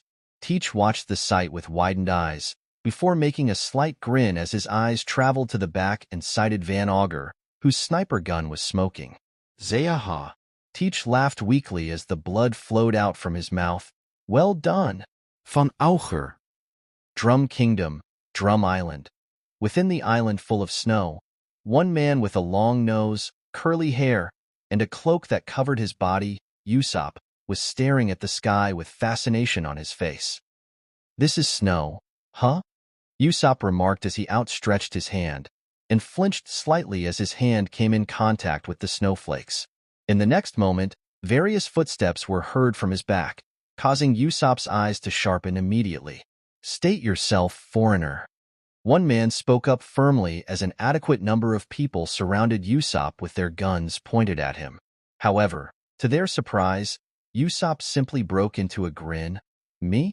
I'm the brave warrior of the sea, Usopp. Usopp? The man who stood at the front narrowed his eyes. Are you a pirate? What's your purpose for coming here? Of course, I'm willing to tell. But Usopp's easygoing attitude suddenly took a 180-degree turn, as his eyes flashed dangerously and his cloak opened, revealing countless number of slingshot-like weapons all around his body. Why don't you let those weapons down first? Chapter 98. 3 hours passed by since their departure from Claudia. With the booming noises continuously heard from the bottom of Prominence, Rowan and his crew sailed through the clouds and enjoyed the fascinating views that the sky brought upon them. In comparison to their travel by the sea clouds previously, the speed was notably slower. Finally, I see a large sky island just ahead of us, Dan said with a sense of excitement within his voice as he looked through the binoculars. Come on, let me see as well. Cavendish interfered childishly, attempting to get a good view of the island himself by snatching the binoculars from Dan's hands. Alfred and Farrell too gathered in front of the figurehead, curious as to what the large sky island would look like. However, Rowan. Karina spoke up solemnly as her reddened eyes, indicating the use of observation haki, were locked in a particular direction. Rowan smiled. I know. He's not a threat though. With Rowan's words being a cue, a peculiar sight of an old-aged man in knight's armor riding on a winged horse-like creature, who were flying towards them, came into the view. Huh. Carmen raised her eyebrow as her right hand lit up in flame, ready to combat any time. Immediately after, others followed suit as Dan and Alfred lowered their stances. Cavendish unsheathed his sword. Robin crossed her arms together, and Farrell's muscles clenched. However, Rowan raised his hand up to stop his crew member's cautiousness, as his smile turned into a grin with a visible interest on his face. Unbelievable. Upon approaching Prominence, the old knight stated with widened eyes, For my whole life, I've never seen ones like you who arrived to a sky island on a flying ship. Nay. Farrell's expression turned into that of a surprise as he too sighted the horse-like creature, before he slowly walked up to the side of the prominence where the old knight and the creature were flying along. "Ee." The creature responded with a cry of his own, as he turned his face and stared at Farrell with his half-lidded eyes. Rowan chuckled as he crossed his arms. "Seems like Farrell took a liking to your horse." "Oh," the old knight exclaimed. "Pierre's not a horse, though. He's a bird who ate horse fruit." "Nay?" Farrell's jaw dropped open in a shock, and his eyes popped out comically upon hearing the old knight's words. "It's okay, Farrell." Dan ruffled Farrell's mane with a smile. "You just have to eat bird fruit, and you will be the same as him." "HM." The old knight seemed to have something to ask for. Rowan figured it out himself. "Feel free to land." "Yes, thank you." The old knight's face brightened as he and Pierre landed in the middle of the deck, with Rowan and his crew surrounding the knight. Getting himself off of Pierre, who morphed back to a giant bird-like form, the old knight cleared his throat before speaking up. "Fellow pirates from the Blue Sea, it is nice to meet you. I, Gonfall, the Knight of the Sky, simply stopped by due to how amazed I was of your vessel. I thank you again for your hospitality. Well, parking on our ship doesn't come for free," Rowan said with a mischievous grin. "We would like you to pay us back with some information that we need." Gonfall nodded in agreement. "That is fine with me." Hearing Gonfall's consent, Karina spoke up in curiosity. "Where are we?" Gonfall tilted his head in confusion. "Oh, you weren't aware of where you were heading to? How did you reach here in the first place?" Karina grew a tick mark on her forehead as she forced a smile. "Just answer the question, will you?" "HM, the sky island in front of you is known as Skypea. It is mainly composed of two sections: the mass of island clouds that Scypians reside within, and the upper yard, which consists of miraculous verth that was knocked up from the Blue Sea hundreds of years ago. Within the upper yard, the Shandorians, the natives of the land, and Gonfall was interrupted midway by Cavendish, who yawned loudly. Cavendish was about to complain of Gonfall's endless description, but was quickly shut down by Dan, who smacked his back with a sense of urgency.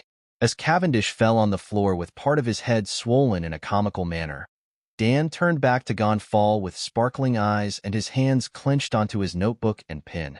"I simply asked where we are," Karina muttered to herself with a sweat drop as Gonfall and Dan immersed themselves into their own world. "Captain Rowan," from the side, Alfred spoke up. "We've crossed the boundary of Skypea." "Yes, Rowan responded to Alfred, before he froze on his spot all of a sudden. "What's wrong, Rowan?"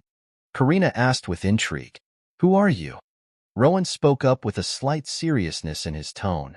"Well," a casual voice was heard out of nowhere as the cracking sound of lightning resounded on prominence, causing the rest of the Grimheart pirates to jump back in surprise. For some reason, their observation hockey, except for Rowan, wasn't fast enough to detect the foreigner. "I am God," the man said with an amused expression. Enel. Gonfall's eyes widened as his eyes landed on the man who was sitting down at the edge of the rail. Crackling sound, along with an incredible speed to reach the flying ship within a second. "Lightning?" Dan narrowed his eyes as he placed his notebook and pen into his pocket. "Lightning?" Rowan said in an amused tone, before breaking into a chuckle. "Are you sure? This dude was too slow for lightning." Enel raised his eyebrow upon hearing Rowan's claim, before his expression morphed into that of irritation. "You dare to mock God? Courting death." Enel lifted up his finger from his left hand, as its tip began to light up and crackle in blue-colored lightning. Rowan stared at Enel's attack impassively. 5,000,000 volts. Vari, electrical discharge. With Enel's casual voice, the lightning shot towards Rowan, as Gonfall's face turned ugly in anger. However, unexpected to them, the bolt of lightning missed Rowan and penetrated his afterimage instead, inducing Enel's surprise. "Well, that's easy." Rowan was seen to be sitting on Enel's right, on top of the rail with his hands behind his head in a casual manner.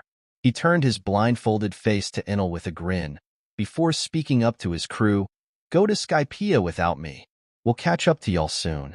Karina saluted with a relaxed smile. Aye, Captain." Just how? Gonfall whispered in complete shock, as he couldn't believe that Rowan managed to dodge the lightning, which forced the whole Scipians to their knees. With Rowan's prolonged confidence, Enel felt his irritation rising gradually. He opened his mouth, about to speak. However, he found himself choking with Rowan grabbing him by the neck at the next moment. Enel's eyes widened, and immediately after, Rowan and Enel vanished from prominence.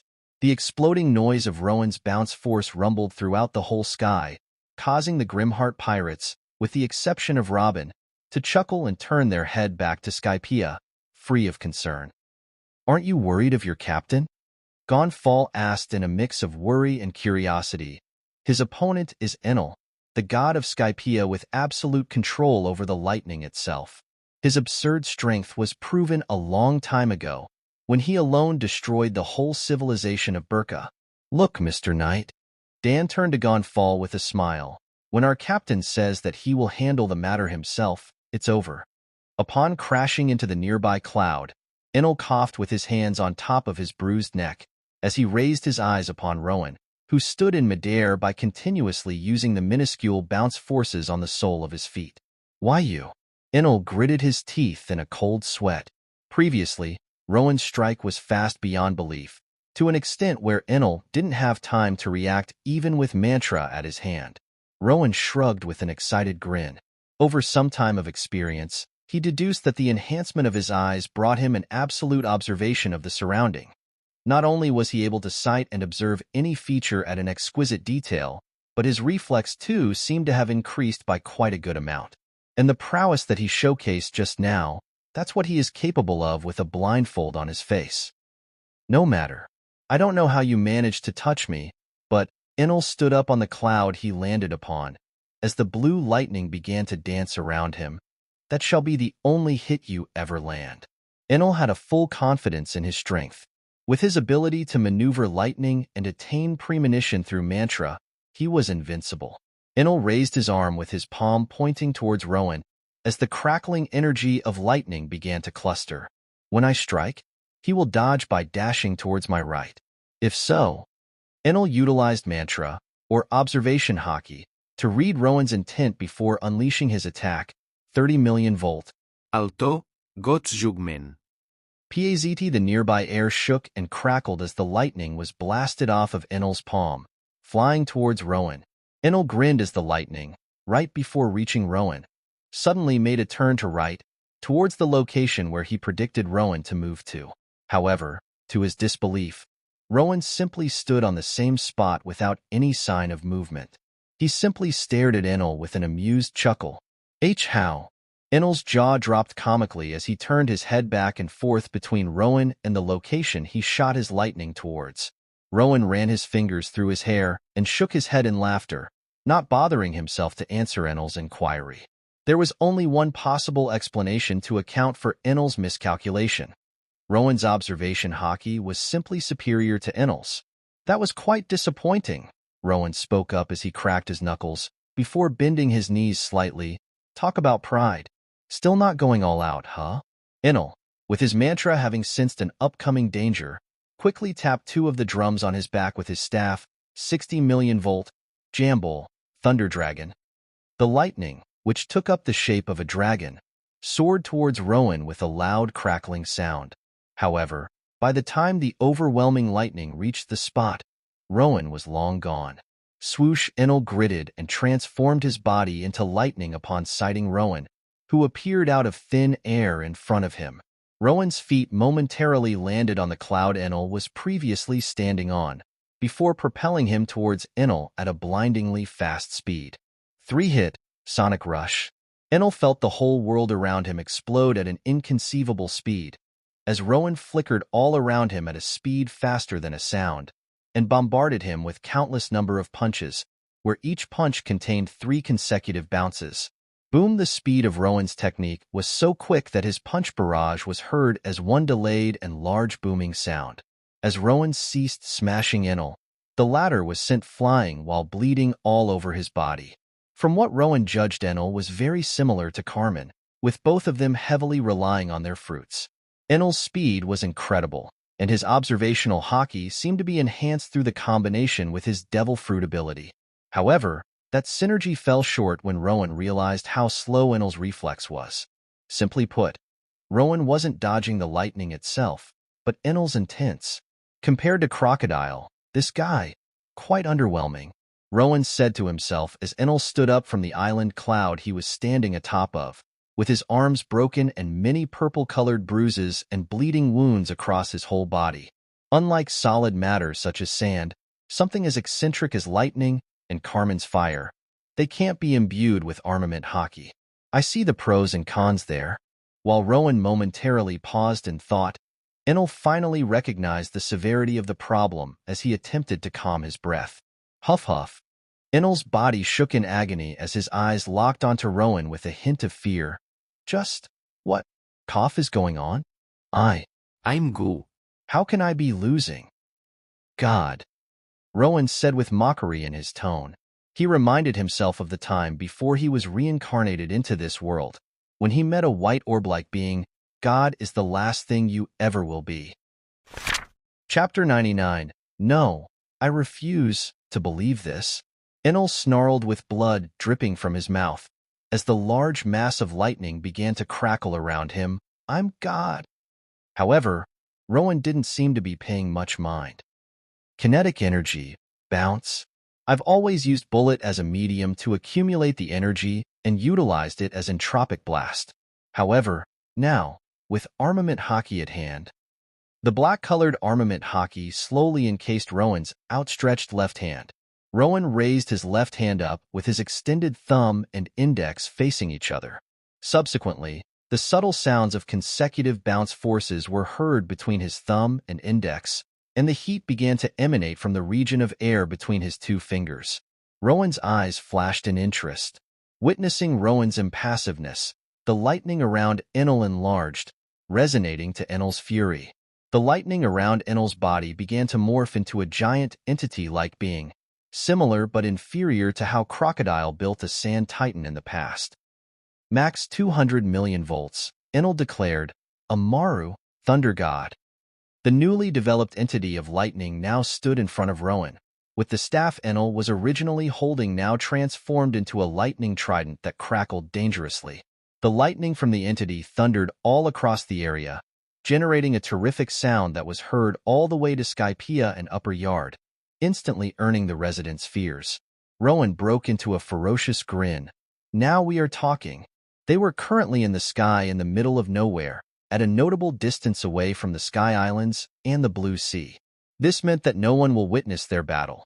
A perfect chance for Rowan to test his capability without worrying about his eyes being exposed, except to Enel, who was already a dead man in his eyes. Raising his hands up to his eyes, Rowan took off the blindfold, revealing his amber-colored eyes that glowed brilliantly. And the experience was incredible for him. Every detail, even the slightest dust that floated in midair. Rowan could see and feel all the aspects that constituted his surrounding and store those memories within his head. Crack at the same time, he felt as if something broke within him, a limit perhaps. His observation hockey began to go haywire, and he began to attain flashes of scenery where he and Enel clashes. A future? Rowan's eyes widened in wonder. To think observational hockey was possible of something like this. Enel, in his lightning-clad body, narrowed his eyes upon noticing that Rowan wasn't blind, but waved it off without much concern, thinking that he, with mantra, can achieve the same feat with a blindfold on. Calming himself down and regaining his focus on the battle in front of him, Rowan thought to himself as he slowly cocked his right fist back. The power of bounce fruit heavily relies on two factors. 1. Immense physical strength. Basic bounce force correlates with how much force the individual is capable of mustering without the fruit. 2. Perhaps more important factor than physical strength. Reflex. The timing of the bounce force must be very precise to achieve substantial damage. It is inherently blunt, so without an instantaneous burst of force at the right timing, it will simply bounce the enemies away. Additionally, my techniques ranging from consecutive bounce forces to convergence all relies on my reflex, and now, since it has recently been enhanced by my eyes, BOM with the powerful bounce from the sole of his feet. Rowan domineeringly flew towards Enel with his eyes glowing dangerously. Enel gritted his teeth as he held his lightning-clad trident forward, ready to meet Rowan's blow. Amaru, el Thor. Upon Rowan entering the proximity, Enel shot his trident forward, blasting the lightning with the maximum voltage that he was capable of. Rowan took in a deep breath as he saw a huge wave of lightning rapidly flying towards him. In the next moment, his whole body was imbued in armament hockey. 25 layers convergence, 50 hit. Rowan's hockey-imbued right fist began to heat up in orange color due to the subtle bounce forces that consecutively blasted within his hand like a vibration, to an extent where one could have mistaken that he ate tremor fruit instead of bounce fruit. Entropic imbuement, juggernaut drive. As Enel's lightning was about to crash over him, Rowan blasted his punch through. What happened at the next moment was simply unbelievable in Enel's eyes. A sky-shaking noise thundered across the whole area, as the violent wave of force, with an orange-colored hue, blasted from Rowan's fist at an incredible pace, crashing through Enel's lightning and destroying his body into ruins, before traveling beyond and splitting the whole sky open. Boom, boom, boom without a stop, the sky continued to explode repeatedly, and with each blast, Enel's body was scorched, tore open, and burst into pieces, showcasing just how fearsome Rowan's technique was. At its 50th explosion, the attack finally came to a stop. And no, me with just one blow? How? Enel weakly whispered as his detached head, which was helplessly flying in the air with his whole body reduced to ashes. He watched the sun that brightly shined through a gigantic hole in midst of the clouds, created by Rowan's attack, as his vision darkened.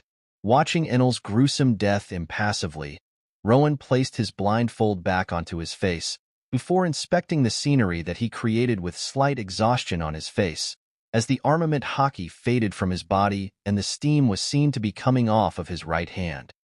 How capable am I against those marine admirals and 4 emperors? Rowan asked himself, thinking of the infamous titles held by one of the most powerful individuals in this world. Suddenly, a voice rang within Rowan's head, but Rowan reacted as if he has gotten used to such a phenomenon. Did you just answer my question? Rowan's eyes narrowed. What happened to blabbering about hating me and all that shit as 3 years passed by? He would occasionally hear this voice, which has never failed to irritate him. He had no idea what this thing could be. He tried meditation to see if he can enter his subconsciousness, just as he somehow did 3 years ago. He also tried to have this thing within be exorcised. However, none of those methods proved to be useful, leaving him with no option but to continue suffering from this pestering voice. Setting such thoughts aside, Rowan vanished away from the scene. Eastern Coast, Jaya. Just what is going on? One man with a large jaw, with his overall facial feature resembling that of a monkey, cried in disbelief.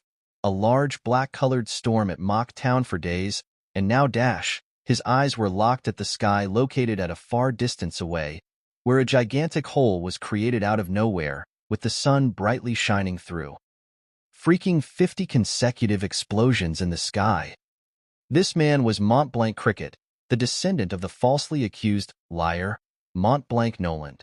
Behind him and the other members of his Suriyama alliance, there were piles of unconscious pirates who ran away from the chaotic battle that occurred in Mock Town. They originally swarmed to Cricket's base, and upon noticing the golds Cricket was in possession of, attempted to steal those from him, only for their maliciousness to backfire. Massaging his forehead in frustration, Cricket spoke up to 2 pirate crew behind him, "Shuju, Masaira, and the rest of you, don't you dare to move out. I've got no idea what's going on here, but I am well aware that the current situation is not suitable for salvaging." The 2 monkey-like pirates nodded while gulping in nervousness. Marine Base G8, V Vice Admiral Jonathan, a man with a standard Marine cap, spoke up in a cold sweat. "No need to speak anymore, Lieutenant Commander Drake." Vice Admiral Jonathan, a man with short red-colored hair, thick brown-colored eyebrows, and a mustache, replied in a reserved manner. He slowly stood up from his desk and solemnly walked towards the opened window, before gazing at the sky above, which was clear without a sight of a single cloud. And, This Drake is not the one with ancient Zoan devil fruit, X-Drake. He's one of those characters within G8 arc. One of the filler arc, don't get yourselves confused. The explosions as huge and surreal as that, Jonathan said with narrowed eyes as he casually placed his hand on his chin. Boo-boo booming sound. My brain says, Grimheart Rowan, what's the chance of those explosions being his work? But Vice Admiral Jonathan, that's nearly impossible. Drake refuted with certainty in his voice. It has been confirmed that the Grimheart pirates didn't reach the Maple Island, or haven't been found to have arrived any island nearby. It is most probable that they are still hiding somewhere in the Alabasta. No, you see, Lieutenant Commander, there is no such thing as absolute in this Grand Line. Jonathan shook his head calmly before walking back to his desk and grabbing the Din Mushy. We haven't experienced something like that for years, and know that such a work cannot be accounted as a natural phenomenon. Even if it wasn't the work of Grimheart, it will be from someone just as formidable enough to explode the whole G8, haha. Pururu. The signature sound of Din Mushy was heard as Jonathan dialed a certain number. Without much wait, the sound ceased as the other end picked up the call. What? A grumpy voice was heard as Din Mushy's face became wrinkled into a frown. No need to be so tight, Admiral Sakazuki. Jonathan laughed casually. How have you been? Drake's eyes widened and his jaw dropped in shock. Vice Admiral Jonathan called Admiral Akainu, who is known to be the scariest of the three, like nothing. Don't waste my time. Get into the business already. Sakazuki's growl was heard, causing Drake to gulp in anxiousness as he stared at Jonathan, whose casual demeanor didn't falter. Okay. Humph. Same as always. Can't even relax for one bit. Jonathan pouted comically, before speaking up in a serious tone with his eyes sharpened.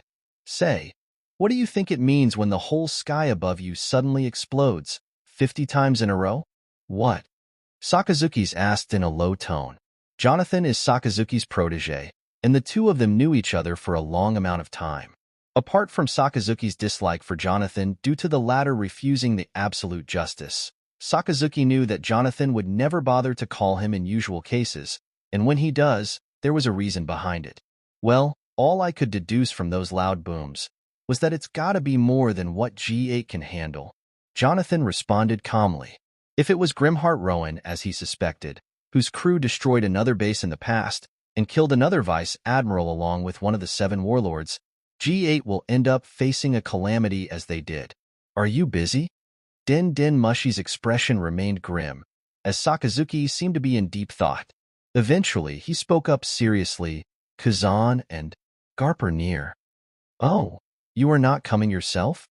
Jonathan exclaimed in a faked surprise. Quit joking, Vice Admiral Jonathan. Don't cross the line. Din Mushy gritted its teeth, displaying Sakazuki's displeasure. With Kadu rampaging here and there, you think I have enough time to spare? Haha, all right.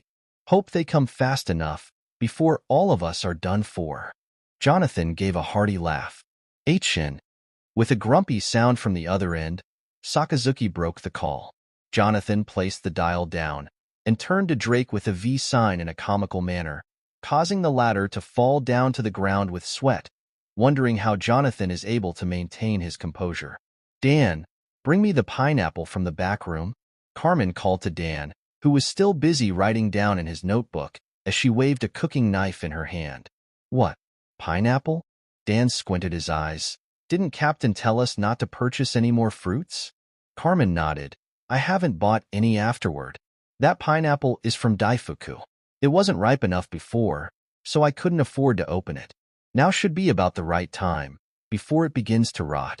Thinking momentarily, Dan nodded in agreement. Fine. The pineapple better taste good, though. Watching as Dan walked away to retrieve the pineapple, Carmen went back to chopping the food ingredients, preparing for the meal of the crew members. What the fuck? Suddenly, Dan's cry was heard from the back, causing Carmen to turn her head in confusion. What? Carmen cried back to Dan, wondering what happened.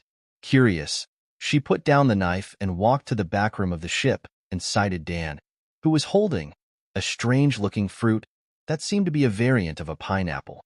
It had a trace of lightning around, which subtly crackled around the fruit.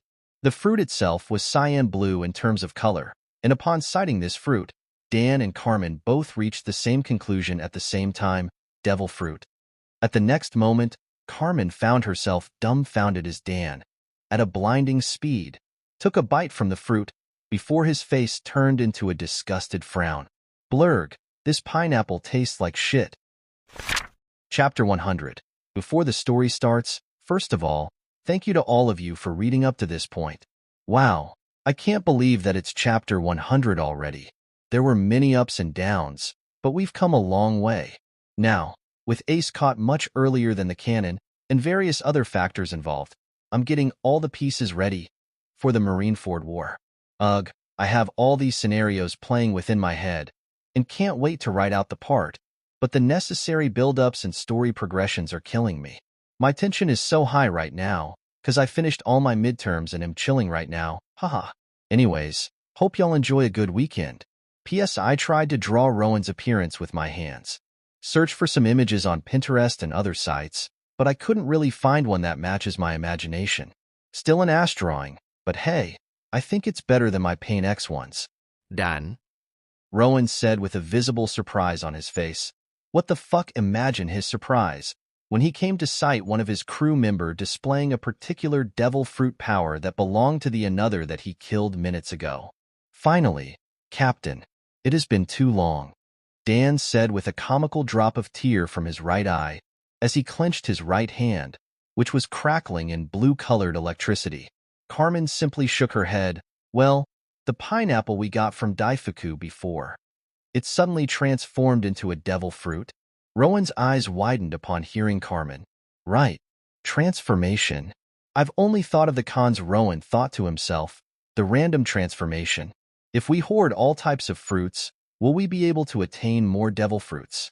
Dan seemed to be too excited on the other hand, as he began to blast up to the sky while transforming his body into lightning before flickering all around prominence. Watching Dan's enjoyment, Carmen chuckled darkly. I can't wait to see how that femboy will react to this. Speaking of which, where are the others? Rowan asked in curiosity. In response, Carmen pointed her finger towards the long beanstalk ahead of them. As soon as Gonfall mentioned the word gold, Karina went crazy. The others decided to follow her. Rowan tilted his head in confusion. Then how come Dan was left in the ship? I figured that he would be the first to scream for an adventure. Washroom break. With Carmen's one word, Rowan instantly understood. Oh, right. Zapping back onto the deck, Dan said in realization, Captain, you got to see this.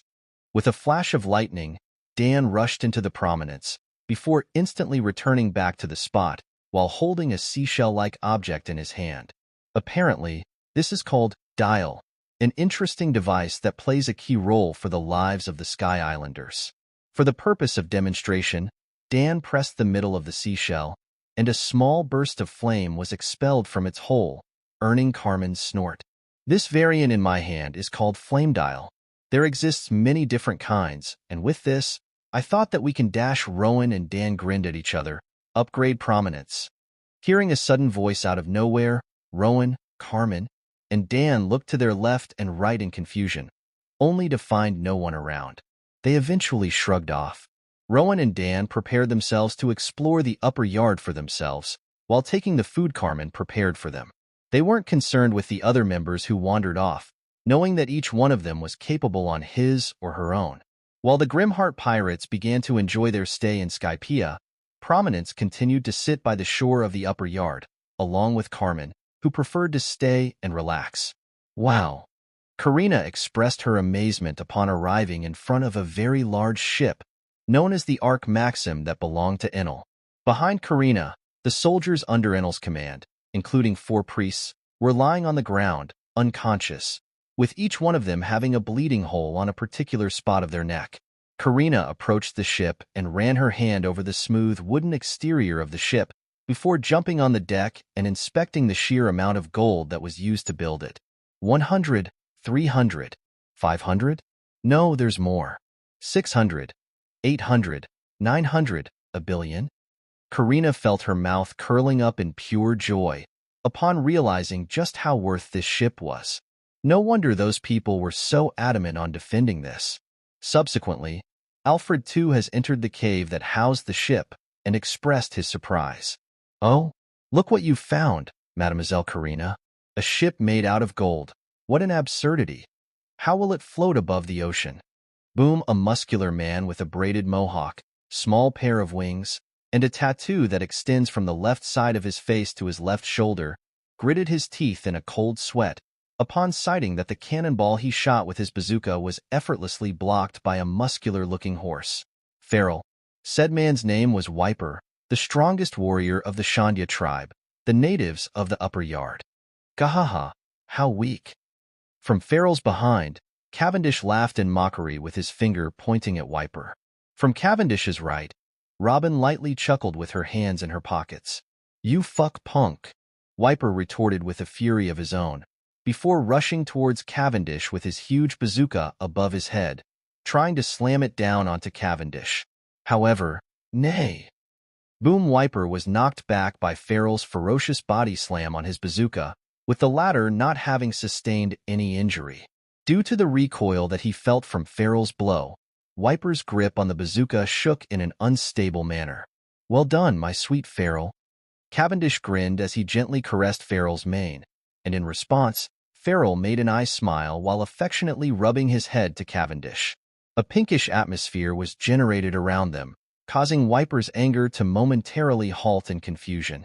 "Foo-foo, you two surely are compatible," Robin said with a smile, and her head tilted slightly. "Wiper!" Another warrior, who situated himself behind Wiper, cried out in disbelief. Fear began to seep into his eyes, upon realizing how capable the individuals in front of them were. Wiper grimaced, while contemplating what their next course of action should be. As the Shandyan warriors nervously stood in their spots, the sounds of footsteps were heard from their behind. Upon noticing the people responsible for producing such sound, Cavendish, Robin, and Feral's eyes widened. Captain and Dan? What are you guys doing with them?" Cavendish's neck outstretched and eyes squinted, being unable to comprehend just what was going on. "Oh, are they your crew members?" An old-aged man wearing a canine head of a wolf asked Rowan on his right. Rowan's sweat dropped. "Yes, they are. Good thing that we managed to intervene before the situation worsened." "Chief, what are you doing here?" Wiper exclaimed with his eyes widened. Captain, what happened to that lightning dude?" Cavendish raised his eyebrow questioningly. Robin shook her head upon hearing Cavendish's question, for she knew that he was simply stating the obvious. However, what happened next was completely out of her expectation.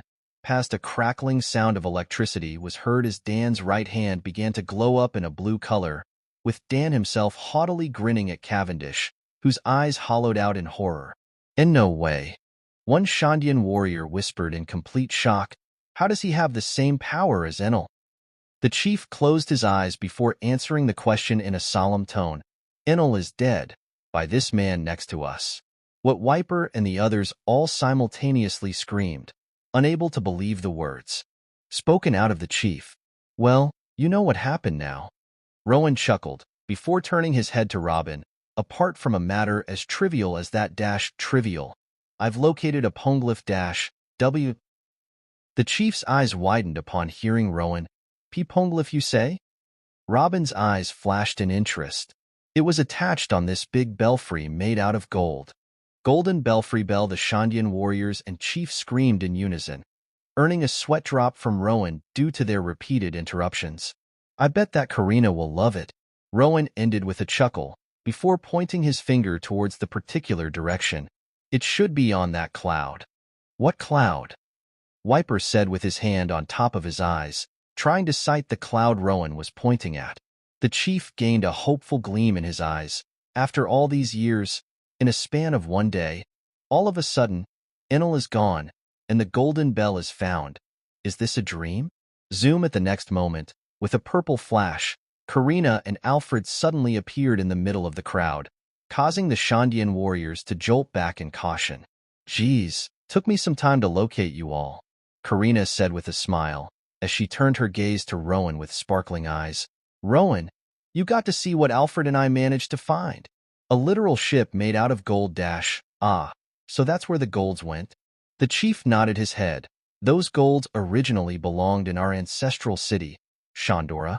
Rowan momentarily turned his head and deadpanned at the chief.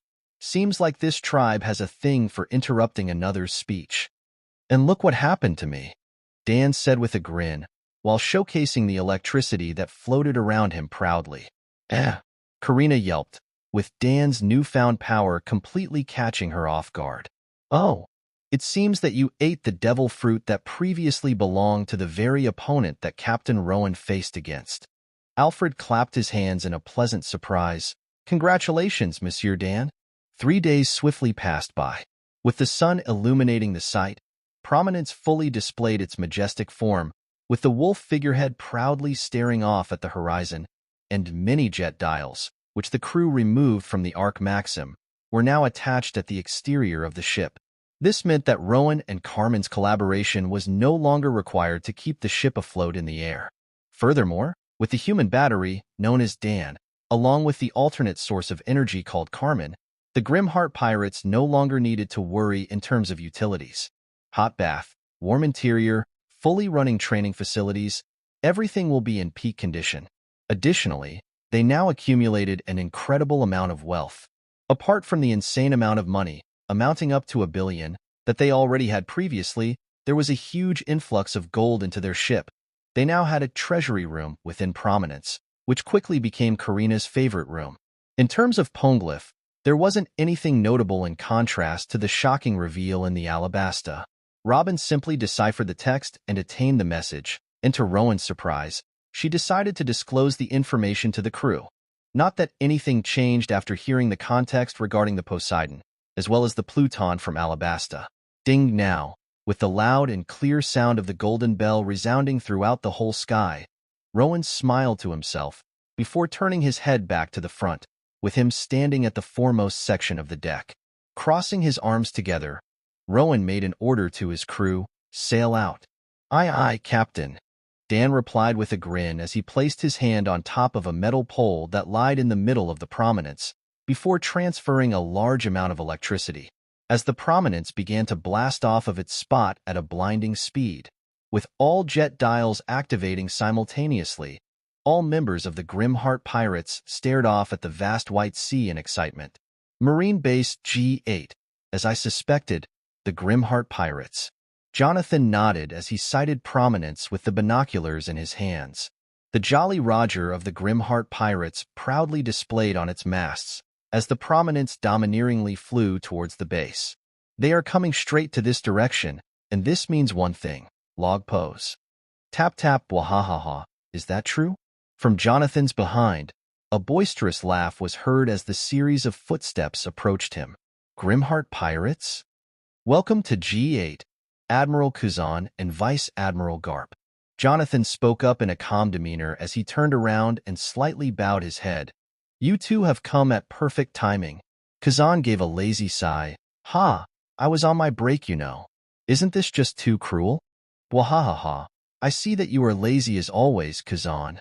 Garp laughed loudly as he patted Kazan's back, causing the latter to flop due to the force behind Garp's pats. Jonathan gave an eye smile momentarily, before speaking up in a serious tone. "Please do hear me out. At the current moment, excluding the horse on their ship, there are 6 known members of the crew: Grimheart, Phantom Assassin, Flame Empress, Black Mask, Pirate Prince, and Butler. Grimheart has shown the capability to single-handedly destroy Crocodile, and the combined force of Flame Empress and Pirate Prince was enough to defeat Vice Admiral Enigmo.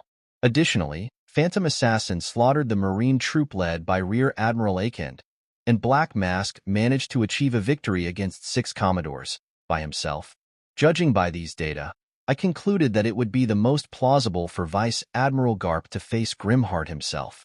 Although it will be tiring, Admiral Kazan, the elite Marine forces brought along with the 2 of you, and me, we will have to handle the rest of the crew members. With the capability to fly, any sort of tactics using the landscape will be pointless." Garp and Kazan nodded in agreement, finding Jonathan's explanation reasonable. With all that said, Jonathan turned his eyes to the sea, where prominence appeared in his line of sight without the binoculars. Let the game of chess begin. Chapter 101. Captain. Dan spoke in a solemn tone. Rowan's face was in a grim disposition as the prominence continued to head towards the Marine base G8 ahead of them. It's just like G11 we've encountered in the past, Karina stated with her eyes locked onto the log pose she was holding. The Marines occupied one whole island, knowing that in this vast sea, sailing in accordance to the log pose or eternal pose is the only method of navigation. 3. Rowan spoke up seriously. I sense 3 notable individuals within that base. Among 3, 2 are exceptionally strong, probably the strongest we've ever encountered so far. Turning to Karina, Rowan stated, Karina, while we clash against them, do sneak in the base and seize the pose that we need for further navigation. With no clue of how long it will take for our log pose to record the island, that's our only option. Karina nodded with a determined gaze. Got it? Don't worry, Captain. From Rowan's back, Dan said with his sharpened eyes staring at the Marine base ahead of them. Our plan will have to be reactive rather than proactive, but past a short-lived noise of electricity was heard. As Dan's head began to crackle in electricity, it won't be much of a problem.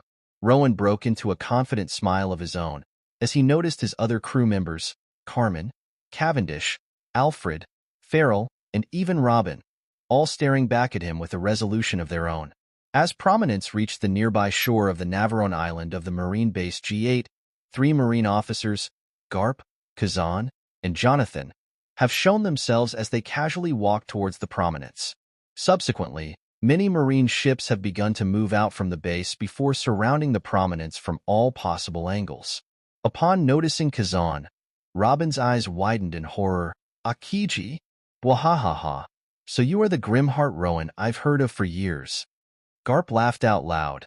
850 million belly in the paradise. Wahaha. Sengoku surely has gone paranoid.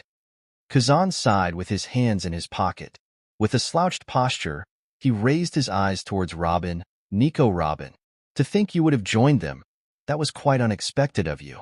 Did you give up on hiding? Robin, with a conflicted expression, was about to speak up but was prevented from doing so, as Rowan gently patted her shoulder before stepping forward. Putting on a grin and casually leaning on the rail, Rowan spoke up. It is quite nice to meet the 3 formidable Marine officers of the sea. Jonathan keenly observed Rowan's face, which had the blindfold on, for it was something they were not informed with. Should I take off my blindfold? While speaking out aloud, Rowan's mind was in turmoil. Immortal.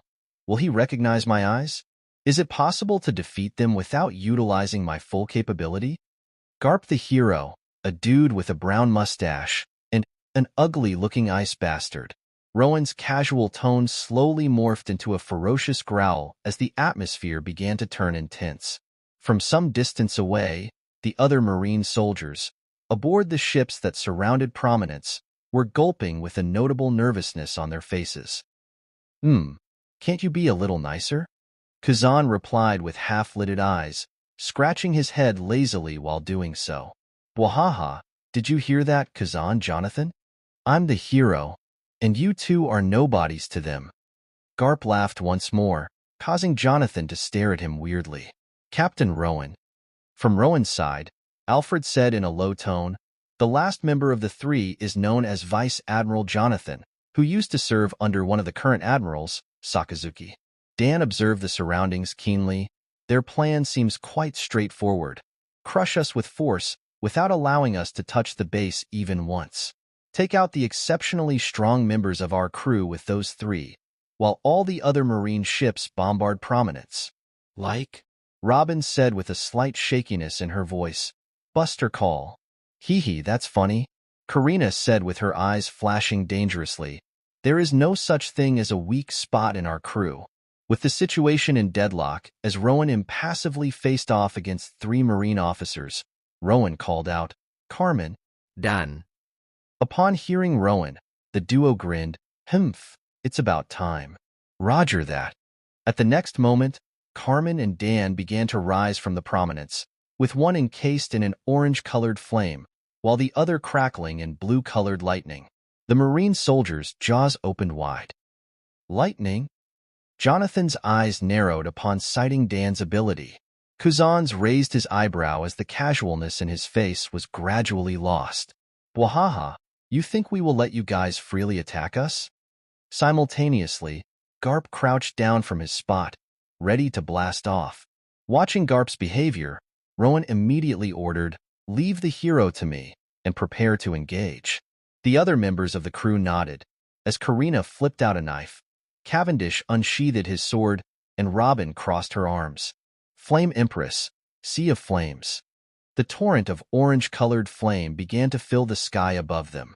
On top of Carmen's control, 40 million volts. Dan whispered with his index finger pointing up to the sky, "Discharge." Past a thin stream of electricity emitted out of Dan's finger, before spreading all over the torrent of flame that was created by Carmen.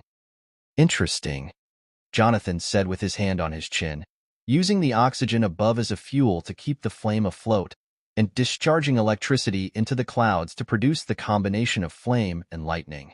"Oh, how intimidating," Kuzan remarked in a mix of laziness and seriousness. The surrounding around Kuzan slowly became chill, to an extent where his breath became visible due to extreme coldness. Carmen stared at Kuzan haughtily with her chin lifted up high, before waving her hand in a downward motion. "Flame Ediction." "Calamity." Dan chuckled at Carmen's antics before snapping his fingers as well. The Marine soldiers stared at the scene in disbelief, upon seeing that the huge torrent of flames began to descend with the crackling electricity noticeable within. It seemed as if they became ants in front of such a domineering view. Kazan watched the technique with narrowed eyes, quite magnificent in terms of view, but impractical. He raised his right arm, which began to transform into solid ice. "Ice block, pheasant beak." From Kazan, a massive ice pheasant emerged and ascended to clash against Carmen and Dan's techniques. Boom! As flame, lightning, and ice collided in midair and blasted all together, causing the Marine soldiers to cover their eyes, Rowan and Garp both leapt from their positions. "Garp, with my blindfold still on, I can't afford to hold back any more than that," Rowan thought to himself as his right hand began to turn into metallic black color due to the armament hockey. Garp flew towards Rowan with a grin, as his right fist was similarly imbued with armament hockey. 25 layers convergence, Juggernaut blast. A shockwave exploded from Rowan and Garp's collision, causing several smaller Marine ships to be pushed back due to the sheer force that was generated from their strengths. After few seconds of stalemate, Rowan and Garp were blasted to the opposite directions, and with the end of their struggle as a cue, Dan and Carmen flew towards Kazan, while Cavendish, Alfred, Farrell, and Robin began to face against many numbers of Marine ships around them. However, what caused Jonathan to widen his eyes wasn't any of those behaviors, but Karina, who flashed away from the scene.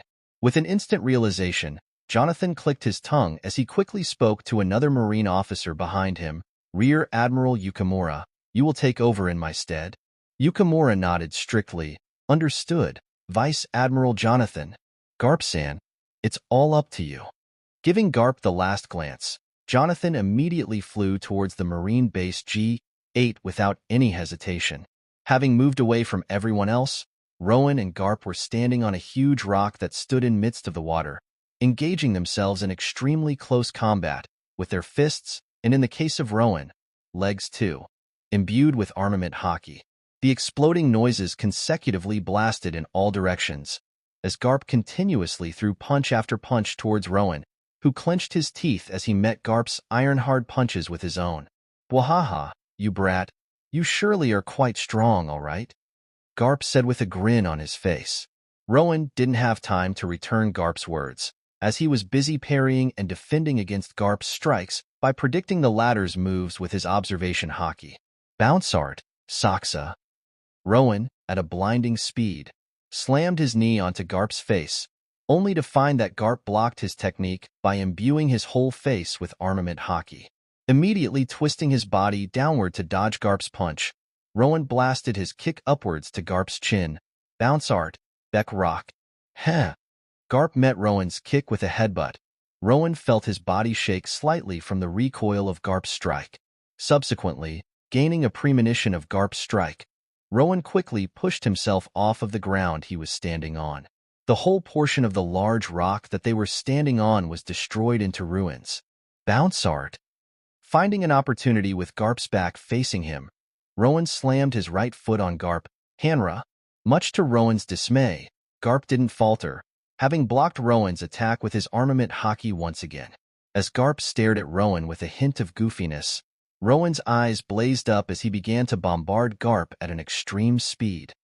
Arung, Baekdu Hala. Rowan's inconceivable kicks slammed down on Garp, but unfortunately, Garp grinned in excitement as he continued to throw punches at Rowan. Rowan felt a gush of wind on his side as Garp's punch skimmed his cheek, before blasting a kick towards Garp yet again. Goryo at the next moment, Rowan found himself blasted back by Garp's another punch, with the latter having sustained no damage from many attacks that Rowan dealt. Rowan quickly regained his composure and prevented himself from flying any further by bouncing off the air. So this is Marine Hero. Wiping a slight amount of blood that trailed down from his lips, Rowan began to bounce himself up high. No debe el fruit. No technique in particular. His observation haki isn't as excelling as mine either. However, his armament haki, along with his innate physical prowess, those two factors are on a whole different level. Oh, so you want to play a cat and mouse game now? Garp chuckled as he watched Rowan ascending to the high sky, before beginning to approach the ladder through the use of Jeppo. Taking a deep breath, Rowan calmed his mind down before combining his two haki-imbued hands into one and lifting them above his head, ready to slam down. Garp watched with interest as Rowan's hands began to glow in orange color, and the immense heat began to emanate from them. Cocking his back, Garp too readied himself for another clash. 9 layers convergence, 20 hit, entropic imbuement, heat drive.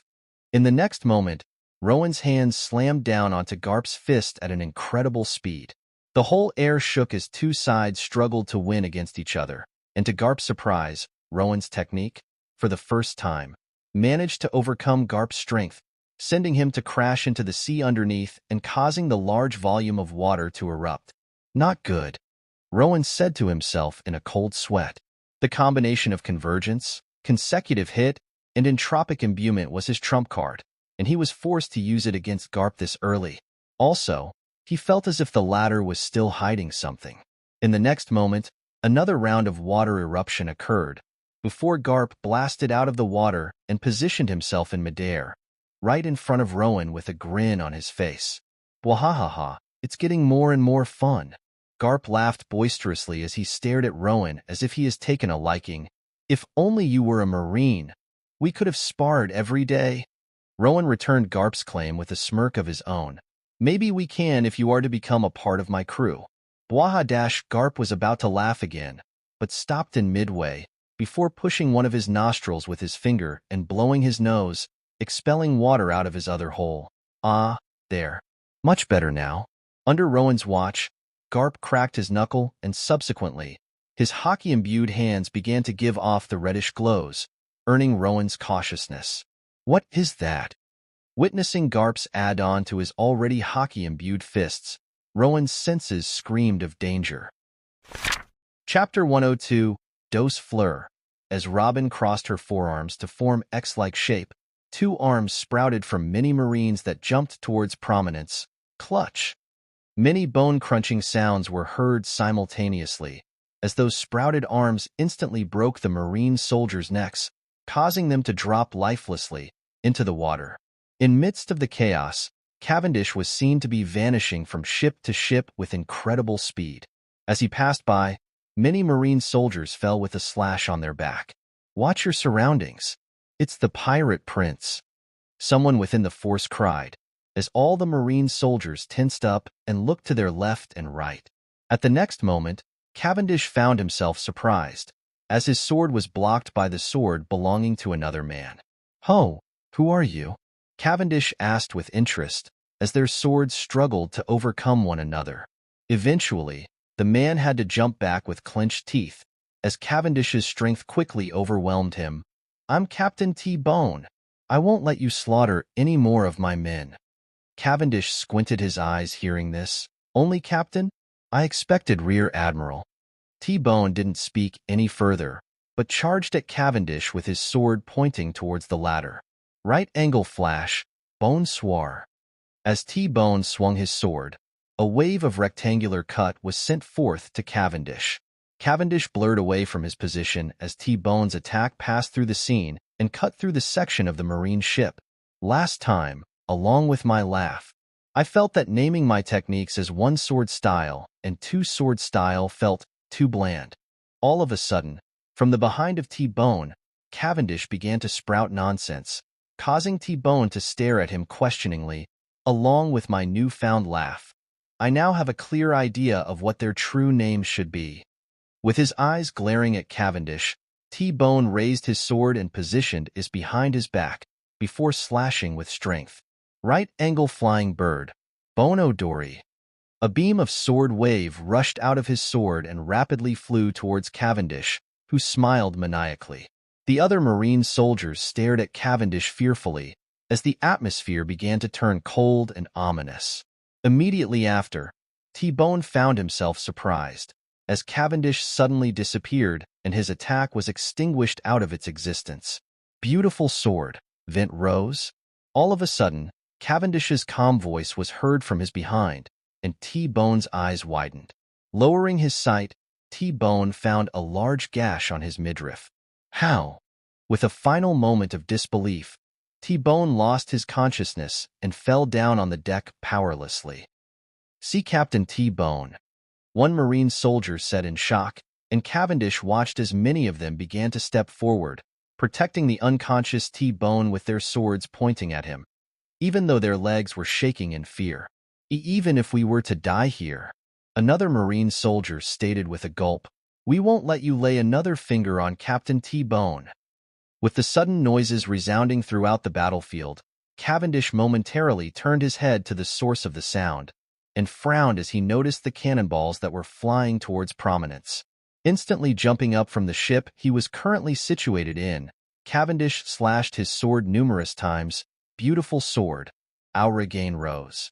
Instantly, the countless number of cuts began to appear around the cannonballs, and they were diced into dust before having gotten a chance to explode. Landing back on the prominence, Cavendish inspected their current situation. Robin and Farrell were preventing any marine soldiers from boarding the ship, and Alfred was invading the other marine ships just as he was. This is getting annoying, Cavendish muttered to himself as the left side of his face began to morph into Hakuba's facial expression. Raising his sword, Cavendish was about to unleash his techniques on the marine ships in front of him, however. Can't let you do that.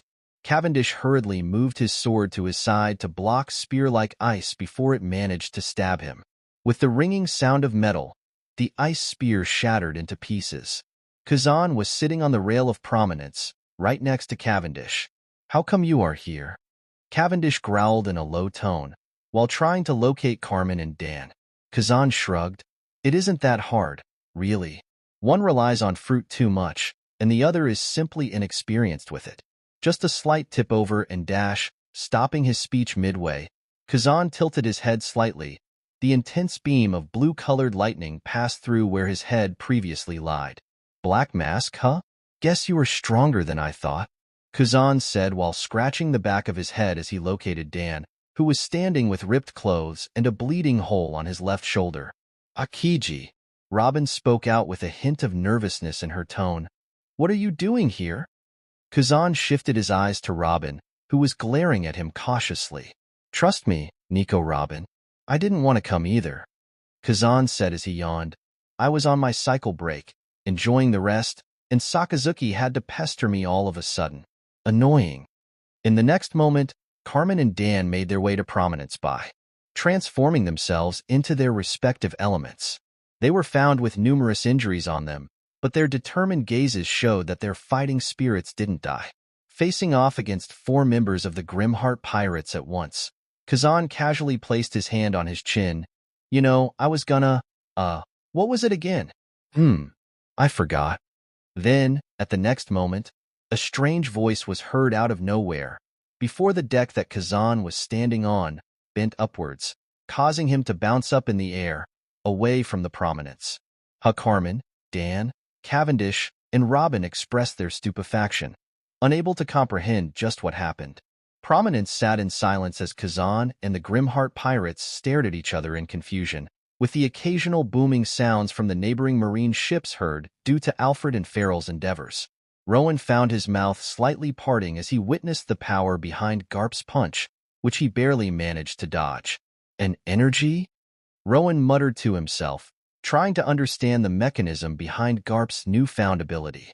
It almost scraped me, even though Garp's fist was far away from me. Rowan thought grimly. Energy. Flow. Wait. Don't tell me. Rowan couldn't think any further, as Garp, with a wide grin, once again propelled himself towards Rowan with his glowing hockey-imbued fist cocked back. Wahaha, it's time to up the game, is it not? Garp laughed. Take this, Marco Fist. Rowan clenched his teeth. Sonic Step.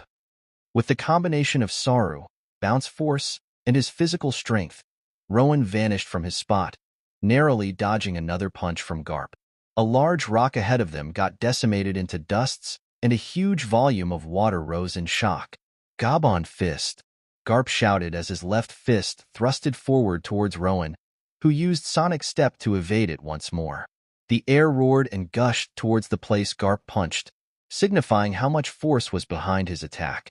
However, to Rowan's horror, Garp's attacks until now were nothing. As Garp got into another posture for a punch, Rowan instinctively knew, I won't be able to dodge this one. With a wild disposition of Garp in display, Rowan took a deep breath. I'm going to have to do it. Reaching for his face, Rowan grabbed his blindfold, momentarily lifted it up and back down at a blinding speed, analyzing Garp's reddish glow in an instant moment. Garp momentarily halted and tilted his head. What's the point of doing that? Peekaboo. He didn't seem to care or notice the amber-colored glow in Rowan's eyes, since he was more focused on Rowan's hockey-imbued arms. Rowan muttered to himself as he slowly lowered his posture. So that's it. I finally understand. The flow and emission of armament hockey are what you are doing. I've already done those before with bullets. Upon Rowan's command, the spiritual energy began to flow around his arms, and eventually, a bright golden energy-like substance manifested around his already hockey-imbued arms, in a similar fashion to Garp. Oh, you can do emission as well? Garp exclaimed with widened eyes, before he frowned in mild anger. You held back against me? Rowan's observation hockey warned him of an upcoming danger, as he sighted Garp clenching his cocked back fist. You brat, pay the price for not respecting the old. Garp remarked as he thrusted his fist forward. Lin fist. Rowan clenched his right fist as hard as possible, which was now covered with the emission of armament hockey, before blasting his fist forward. 25 layers convergence, 50 hit, entropic imbuement, juggernaut drive. The whole sky shook as the exploding noises thundered across the whole area. Even the battle nearby the G8 momentarily stopped upon hearing the soul-shivering uproar that boomed due to the collision between two individuals. Boom from Rowan's fist. A consecutive bounce force blasted off, surprising Garp. Boom. Garp found himself beginning to be pushed back. Boom. There we go. Why not do this sooner? As Rowan and Garp began to accelerate in Rowan's favor, Garp shouted with a jovial grin as he cocked back his free left fist. Although hidden behind the blindfold, Rowan's eyes glowed intensely from mustering as much strength as possible behind his fist. Fuck die already. Ooh-ah. Garp exclaimed comically as he was sent propelling backward before he could throw his left fist, with the incredible bounce forces consecutively crashing onto him. Boom. The large ripples of water arose as Garp crashed back into the water, and those waves began to travel to G8, where the whole mass of Marines and the Grimheart pirates were clustered. Garp-san, are you serious? Kazan said in a dumbfounded expression while in midair, before reaching his hand out towards the rapidly traveling wave. Ice Age. A short strand of ice began to expand from Kazan's hand, and upon coming in contact with the water, the whole wave instantly froze. Dude. Dan commented as he held onto his bleeding shoulder. He's a monster. This is ridiculous. Carmen snarled with her right arm limp due to having been broken. How can Flame lose against ice? Clang, clang, clang. Karina frowned in displeasure, upon her strikes having been blocked by Jonathan effortlessly. Your fruit is certainly versatile, Jonathan stated calmly. Clang with his sword, Jonathan blocked another knife of Karina, who flashed from his front to his back, before instantaneously slashing her hockey-imbued knife once more. Jonathan, with notable reflex, managed to parry all of her attacks without much trouble. However, your hockey is lacking short. Just when Jonathan noted, a crack appeared in the middle of Karina's hockey-imbued knife, before shattering into pieces. Still, being able to use hockey for a crew as new as you surely is an incredible feat, Jonathan said as his eyes shifted to his right and raised his sword up. Jonathan blocked yet another strike from Karina, who pulled out a new knife from her pouch. Having expected Jonathan's successful defense, Karina's eyes sharpened as she instantly flashed a countless number of times around Jonathan at a blinding pace, flash style, 100 blades. At the next moment, Jonathan moved his sword at an inconceivable speed, with the sharp noises of metals colliding against one another filling the whole surroundings. Flipping backward, Karina swiftly landed on her feet. Damn, I have to ditch this Marine officer somehow, Karina thought to herself as she shifted her eyes to her left and right. Quite incredible, but Jonathan spoke up impassively, before his cheek parted open slightly, revealing a cut made by Karina. Bringing his hand up to his cheek, Jonathan exclaimed with a raised eyebrow, "Oh!" Chapter 103. Splash. Rowan grimaced upon noticing that Garp emerged from the water, yet again. However, Garp's facial expression seemed to have become serious, as his right hand now contained a light purple-colored bruise. The combination of all my techniques, and that's all he got, Rowan said to himself. Just how durable is he? Garp too inspected his right hand. I haven't received any injury for years. But a mere rookie, how dangerous. Nonetheless, Garp returned his gaze at Rowan and grinned from ear to ear. Guess I'll get a little serious here. Rowan, with his blindfold still on, took a deep breath, erasing any thoughts of uncertainty in his mind. With prominence, their crew was able to escape at any time. All he had to do was to stall until Karina managed to steal their objective. If that wasn't enough, Rowan said to himself with determination, I'll just have to go beyond. Rowan's whole body began to turn to metallic black color from head to toe, and simultaneously, the flame-like golden-colored energy known as the emission of armament hockey enveloped his whole body. From the absurd strength released by Rowan, his medium-length black-colored hair began to float up. 1 hour. Rowan thought to himself, that's how much I will be able to last, according to my instinct. Ah, full body emission, I see, Garp noted with a grin, before his body similarly became fully enveloped in reddish energy. Bwahaha, it's only fair that I do the same. Rowan lowered his posture, getting himself ready for another clash against Garp. My bounce plus hockey was sufficient enough to affect Garp, although not significant. The only way to maintain the stalemate would be to dash. Rowan tilted his head as Garp, who blasted himself towards Rowan, threw a sky-quaking punch towards his face, narrowly dodging the attack. Rely on my mastery over observation hockey. Learn from the mistakes. Don't confront him head-on. BOM. With an incredible burst of speed, Rowan slammed his fist onto the side of Garp's extended arm and retracted it right before Garp's elbow attempted to smash his arm. Bounce art. Rowan began to vanish from side to side, before suddenly appearing behind Garp. Third stance wedgehook. Garp's head violently shook upon receiving the crushing blows from Rowan, but the latter swiftly turned back with the grin still intact on his face, before cocking his fist back. TCH, here it comes again, a punch with incredible range. From what Rowan could judge based on his last encounter, Garp was capable of extending his emission to an overwhelming range, and at point-blank range, dodging was impossible. I can't afford to clash back like last time. If so, Bwahaha, Rayleigh fist. As Garp blasted his fist towards Rowan, Rowan felt an incredible amount of pressure approaching him. However, he didn't attempt to dodge or counter. On contrary, he relaxed his body.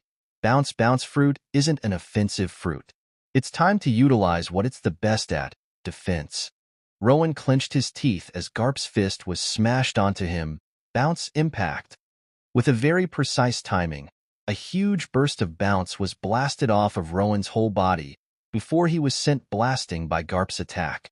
By consecutively bouncing himself in midair, Rowan stopped himself from propulsion, and to Garp's surprise, Rowan didn't sustain much damage from his attack, apart from the light bruise that Rowan attained at his toned stomach, which was exposed due to his top having gotten ripped. "Oh!" Garp exclaimed in surprise as he opened and closed his hand repeatedly. "Did I miss you? Weird. I didn't get that sensation of punching." The insight behind Rowan's technique was simple. With the combination of his advanced observation hockey and incredible reflex, he, at the perfect timing, bounced himself off of Garp's fist and hence avoided the severe damage. However, that didn't mean Garp's fist was weak or whatsoever. Rowan still received an injury from the small portion of Garp's attack, even with his whole body being within the effect of armament hockey hardening and emission. Rowan was running on a thin line. Karina, while sweating profusely, blocked Jonathan's sword as she flashed from room to room. It was very arduous for her, as not only did she have to focus her attention on Jonathan's exquisite swordplay, but also search for a potential log or eternal pose that their crew was in need of. "Where did the pirates like you come from?" Jonathan said with underlying amazement as his sword continued to move at a rapid speed. "The pirates are getting stronger and stronger as days go by, and look at the new recruits of our own, who are taking relatively long to groom. Quite comparable. Log pose, eternal pose, anything that can guide us past this island." For Karina, it was more of her resolve. Logically speaking, it was irrational, since with Prominence's capability, they could escape whenever they wanted. However, who was she? Although self-proclaimed, the greatest thief of the whole world, to her, failure in this task would greatly hamper the pride in her skill, and with Rowan and her other crewmates placing their trust in her, she couldn't afford to give up. Where is it?" Another knife that Karina was holding onto shattered from Jonathan's continuous pursuit. Flashing away and narrowly dodging Jonathan's sword, Karina flipped out another knife onto her hand. "Found it." During their clash, Karina's eyes finally noticed the indication for the navigation room. Her eyes lit up in joy, although she was seen with few bleeding cuts on her body. Zoom with a purple flash, she directly bypassed the door and teleported into the room. Subsequently, Jonathan quickly opened the door and chased after Karina. Try not to break them, okay?" Jonathan stated calmly. "These tools cost a lot." Karina was about to return Jonathan's words with her own, but was forced to bend nimbly and dodge another one of Jonathan's "Hey, give me a time to speak for myself." Without replying, Jonathan swiftly dashed to Karina. Gentle blade. Round table. Swoosh. Jonathan swiftly slashed his sword in an arc, and the sharp wave of energy began to fly off towards Karina. Amazingly, his technique didn't touch any equipment that lied within the room. "Hee, let's make your nightmare come true." Twisting her body and flipping herself up, Karina made a mischievous smile. Zoom with a purple flash, Karina appeared at the nearby table, and upon touching the said table with her palm, Jonathan suddenly found all sorts of equipment falling onto him. This is getting on my nerves." Jonathan shook his head in slight tiredness, before his body blurred due to his incredibly fast movement, as he grabbed onto those objects and placed them back to where they belonged to. Meanwhile, "Got it." Karina grinned as she snatched one eternal pose in midair, before quickly placing it into her pouch. "Now, before I leave," Karina turned her eyes to Jonathan, who stared back at her with serious eyes, before taking out the rest of her knives, 8 of them, apart from one that she already was holding onto. Grabbing one knife with her mouth and 4 knives in each hand, Karina now held onto 9 knives in total. Flash style. Karina readied her attack in silence, since she couldn't speak with a knife in her mouth. Observing how Karina's demeanor changed, Jonathan raised his guard with his sword pointing at Karina. Starry night. At the next moment, The purple flashes filled the whole surroundings of Jonathan. To his surprise, Karina's speed was so fast, to an extent where the countless number of knives seemed to be approaching him at the same time. Dodging all of them may be impossible. If so, Jonathan's eyes flashed. Offense is the best defense. The loud metallic noises shrieked in the whole room, as Karina and Jonathan clashed against one another at an inconceivable speed. The blood was occasionally splattered onto the wall as their blade play continued nonstop, and by the time their attacks died down, both were seen to be bleeding all over. Decorin, was it? To think you can go on par with me at such a young age, Jonathan remarked as he wiped the blood that trailed down from his mouth. Decorin? Never heard of her. I'm Karina. Karina, while huffing in exhaustion and the blood on her head trailing down to her right eye, grinned wickedly. And aside from that, I'm the vice captain of the Grimheart Pirates after all. If I can't even do this, I am letting Rowan's name be tarnished. The ability to utilize fruit's maximum potential all depends on one's imagination, Dan muttered to himself as he faced off against Kazan, with Carmen, Cavendish, and Robin next to him. The most prominent example is our captain. Bounce bounce fruit sounds underwhelming, but his usage made me think that fruit may be invincible. Under the curious watch of Kazan, Dan flipped out a coin from his pocket before gripping it between his fingers. Pokebuddy's left-hand rule, electric current, and the set direction of magnetic force based on it. Dan's eyes crackled in electricity as he glared at Kazan, who looked down on them while keeping himself on the thin strand of ice that was connected to the frozen wave. Cavendish stared at Dan weirdly. What are you talking about? Ignoring Cavendish, Dan raised his hand up, with the coin in his hand pointing at Kazan. 100 million volts. Railgun.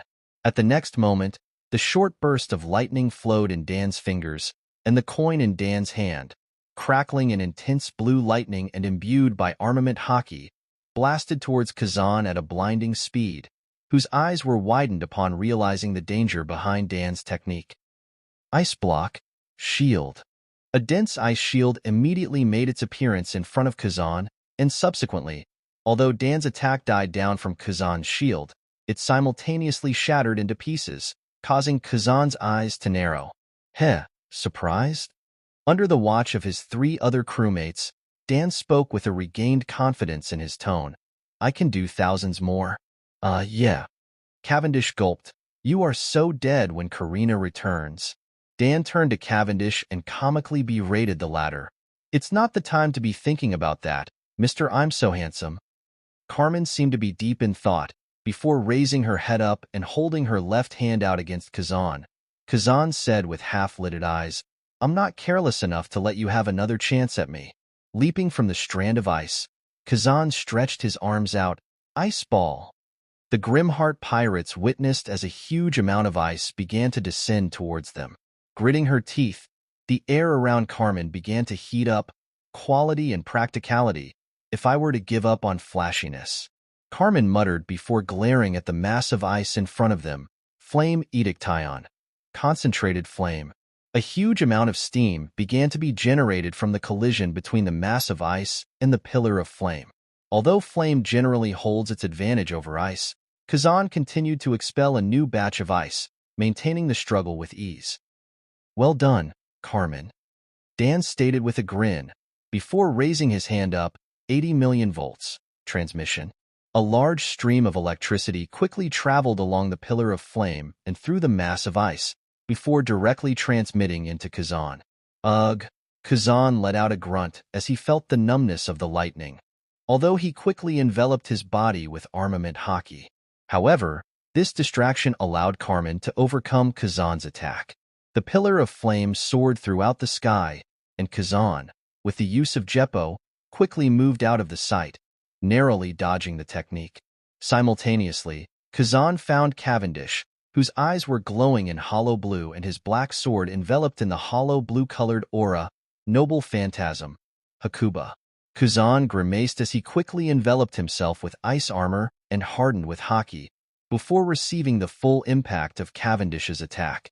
As Kazan was dropping from the sky, Robin stood on prominence with her arms crossed. Grand fleur. The countless number of arms began to grow from the side of prominence before combining themselves into one large fist. Impact. Boom! At the next moment, Kazan found himself blasted off by Robin's punch before crashing into the Marine base G8.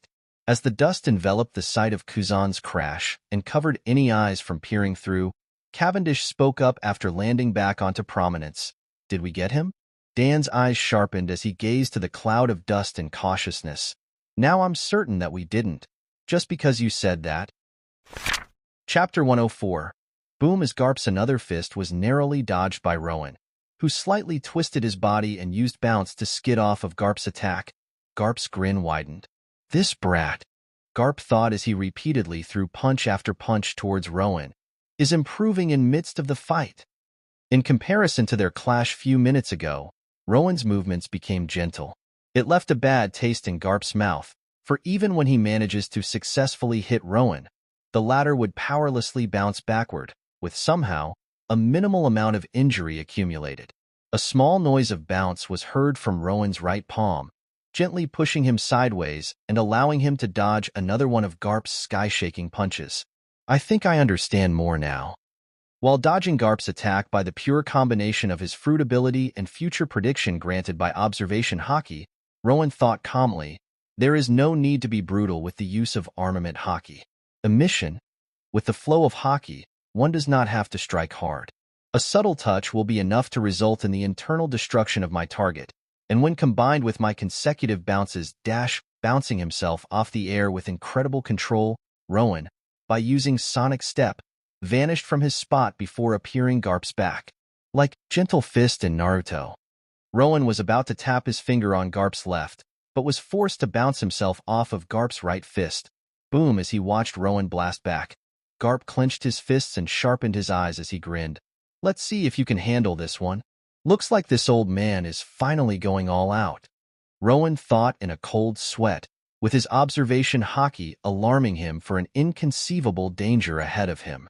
What makes you think that I didn't have advanced mastery over observation hockey? Upon noticing how Garp's eyes flashed in red, indicating the use of observation hockey, Rowan's found himself surprised. I simply didn't use it, since the fight will be a lot more boring with it. Not good. Boom! At the next moment, Rowan found Garp directly in front of him, with his fist encased in a red-black colored electricity that crackled around his right fist. A dangerous and soul-crushing force emanated out of it. Roger Fist. Shit Roger, as in the Pirate King? Unlike the previous attacks done by Garp, Rowan found himself unable to identify a precise timing to bounce Garp's attack. Also, when he shifted his body, Garp would knowingly shift his punch to the direction he was retreating to. It seemed that the advantage that Rowan held against Garp previously was just a fluke. 25 layers. Impact shield. Rowan attempted to defend against Garp's strike to his best, but it proved to be futile this time. As Garp's absurdly strong attack blasted towards Rowan, Rowan felt an indescribable force overwhelming his entire body. Boom! As the whole sky shook furiously, Rowan was blasted off into oblivion, soaring up to the sky at a blinding speed. Puff puff. The clouds that lied on Rowan's trajectory path disintegrated as he blasted through them. When looked closely, one would see that a large purple-colored bruise that extended all the way from his chest down to his stomach, indicating an internal injury, with him severely bleeding from his mouth. Rowan found his whole body shaking uncontrollably as he finally came to stop at 10,000 feet above the island, the same altitude as Skypea. Coughing out great amount of blood from his mouth, Rowan bounced on top of the air as he lifted up his shaking arm and wiped the blood trailing down from his mouth. So, Rowan muttered to himself with great difficulty as he frowned from the burning pain from his abdomen. This is the Marine hero. Cough one punch was enough to induce him a great amount of pain. Rowan could no longer attempt to stall. Boom! At the next moment, Garp made his appearance in front of Rowan, as he used Jeppo all the way to the altitude Rowan was located in. Heh, still a rookie in the end. Garp commented as he picked his ear.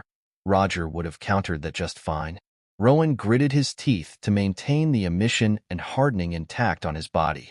Once those protections were gone, it was an instant game over. Wahaha, It looks like this fight is coming to an end already. Garp grinned as he readied himself for another punch with his left hand this time. Did you know that I am actually a lefty, eh? Boom. Rowan, with robust bounce forces, began to run away from Garp with all his might, earning a dumbfounded expression from the latter. Subsequently, Garp's face turned into that of a snarl, as he propelled himself towards Rowan with robust strength, chasing him with ferociousness. Stop there, you annoying rascal. Why run away and ruin the fun? Garp shouted in mild irritation as he gritted his teeth and flew towards Rowan with clenched hands. We got to finish our fight first. Ignoring Garp, Rowan raised his fist up while running and generated loud booming noises of bounce forces that were heard all across the whole island.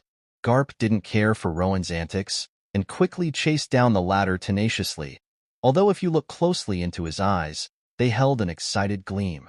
Immediately after, Garp predicted Rowan's movement and blasted another punch. Rowan was slammed from his back and was sent flying forward powerlessly. Ice block. Amidst the dust clouds, a loud voice belonging to Kazan resounded, causing Carmen to click her tongue, while Robin cautiously watched the scene as if she expected such an outcome. Partisan. Many numbers of ice spears began to fly towards Prominence, ready to stab through. Simultaneously, countless arrows made out of concentrated flame began to form around Carmen. Flame Ediction. Overblaze. As Carmen clenched her fist, the flaming arrows shot out one by one, crashing against Kazan's ice spears.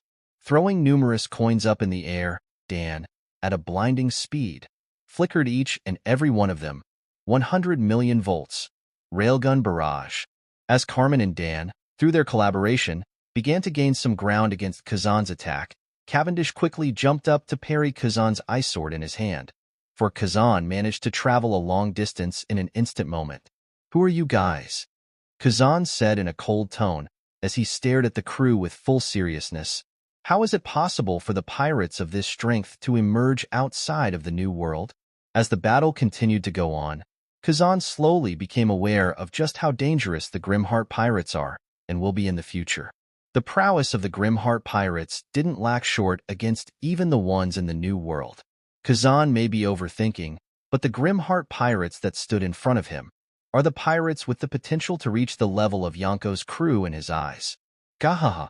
So you finally recognize this charming Prince Dash. Caught off guard by Kazan's words, Cavendish lost seriousness and began to introduce himself, only for him to get smacked on the back by Dan.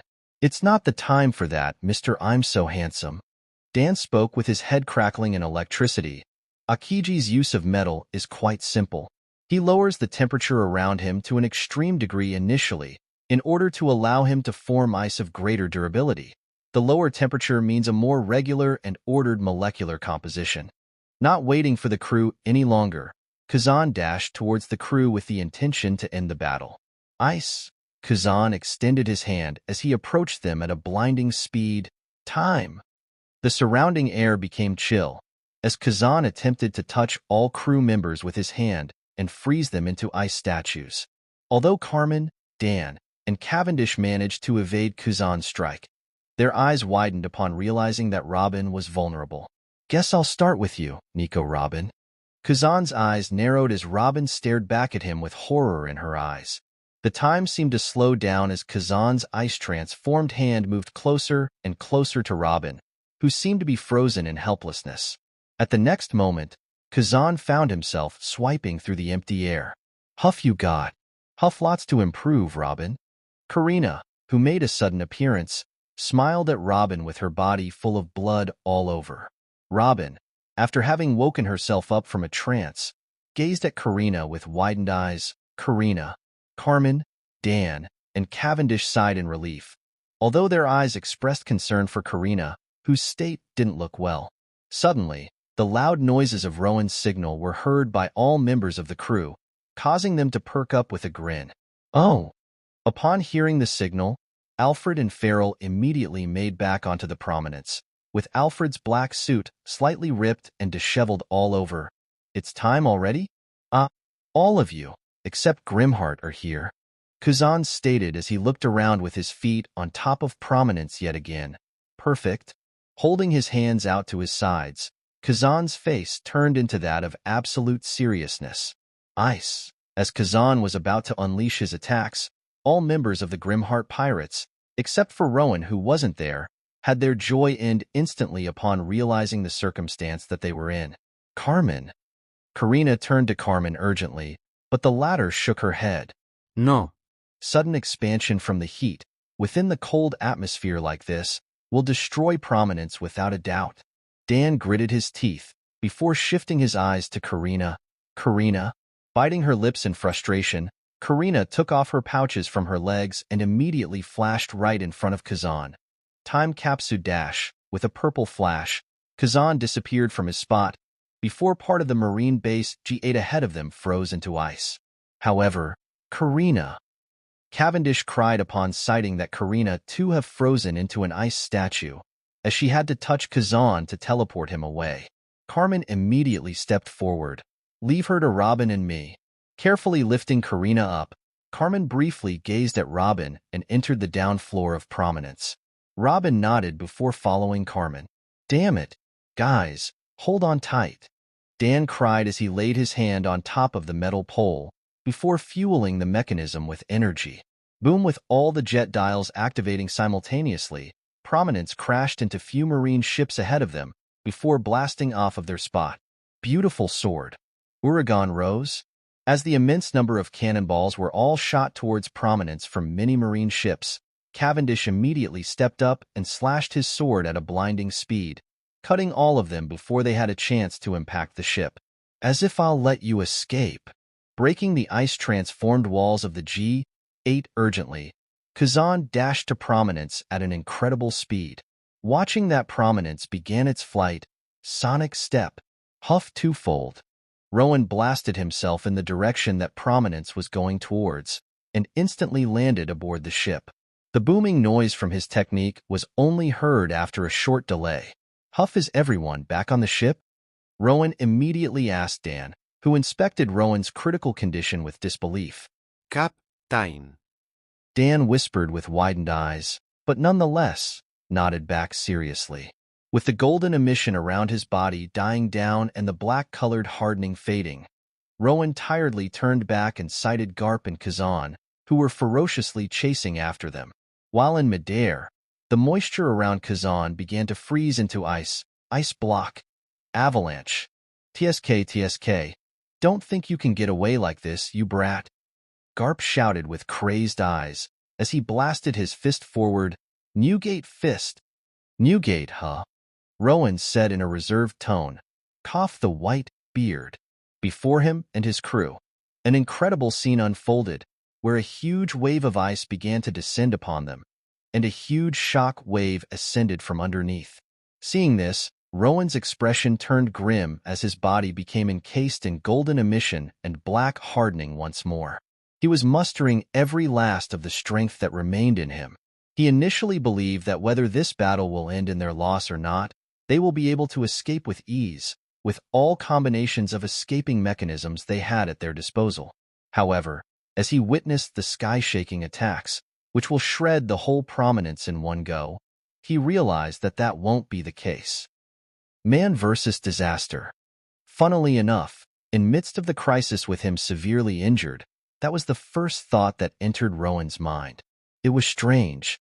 In the past, he would have felt fear and regret in messing up and bringing up trouble, especially since the attack in front of him was the very technique that Garp used against the man known as the strongest man in the world.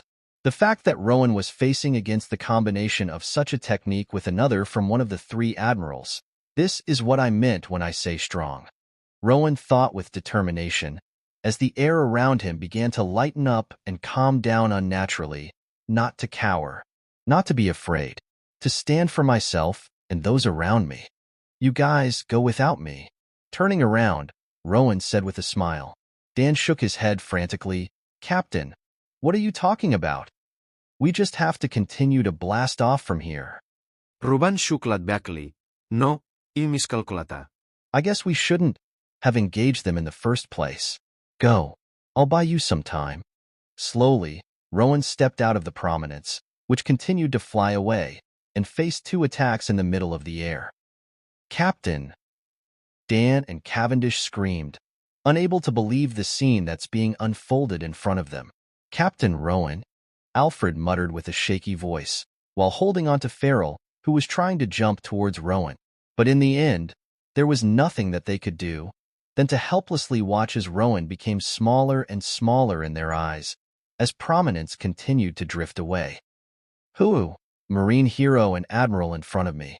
The chance of Prominence being able to escape from these wide-scaled attacks, 0.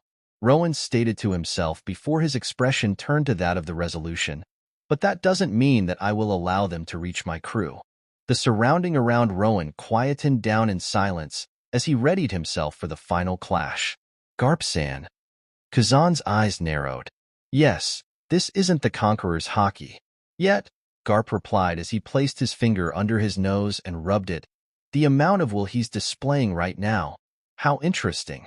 In their eyes, Rowan looked to have been filled with an immense amount of spiritual energy within him. It was very dense and concentrated, to an extent where their observation hockey judged Rowan as something akin to a spiritual bomb.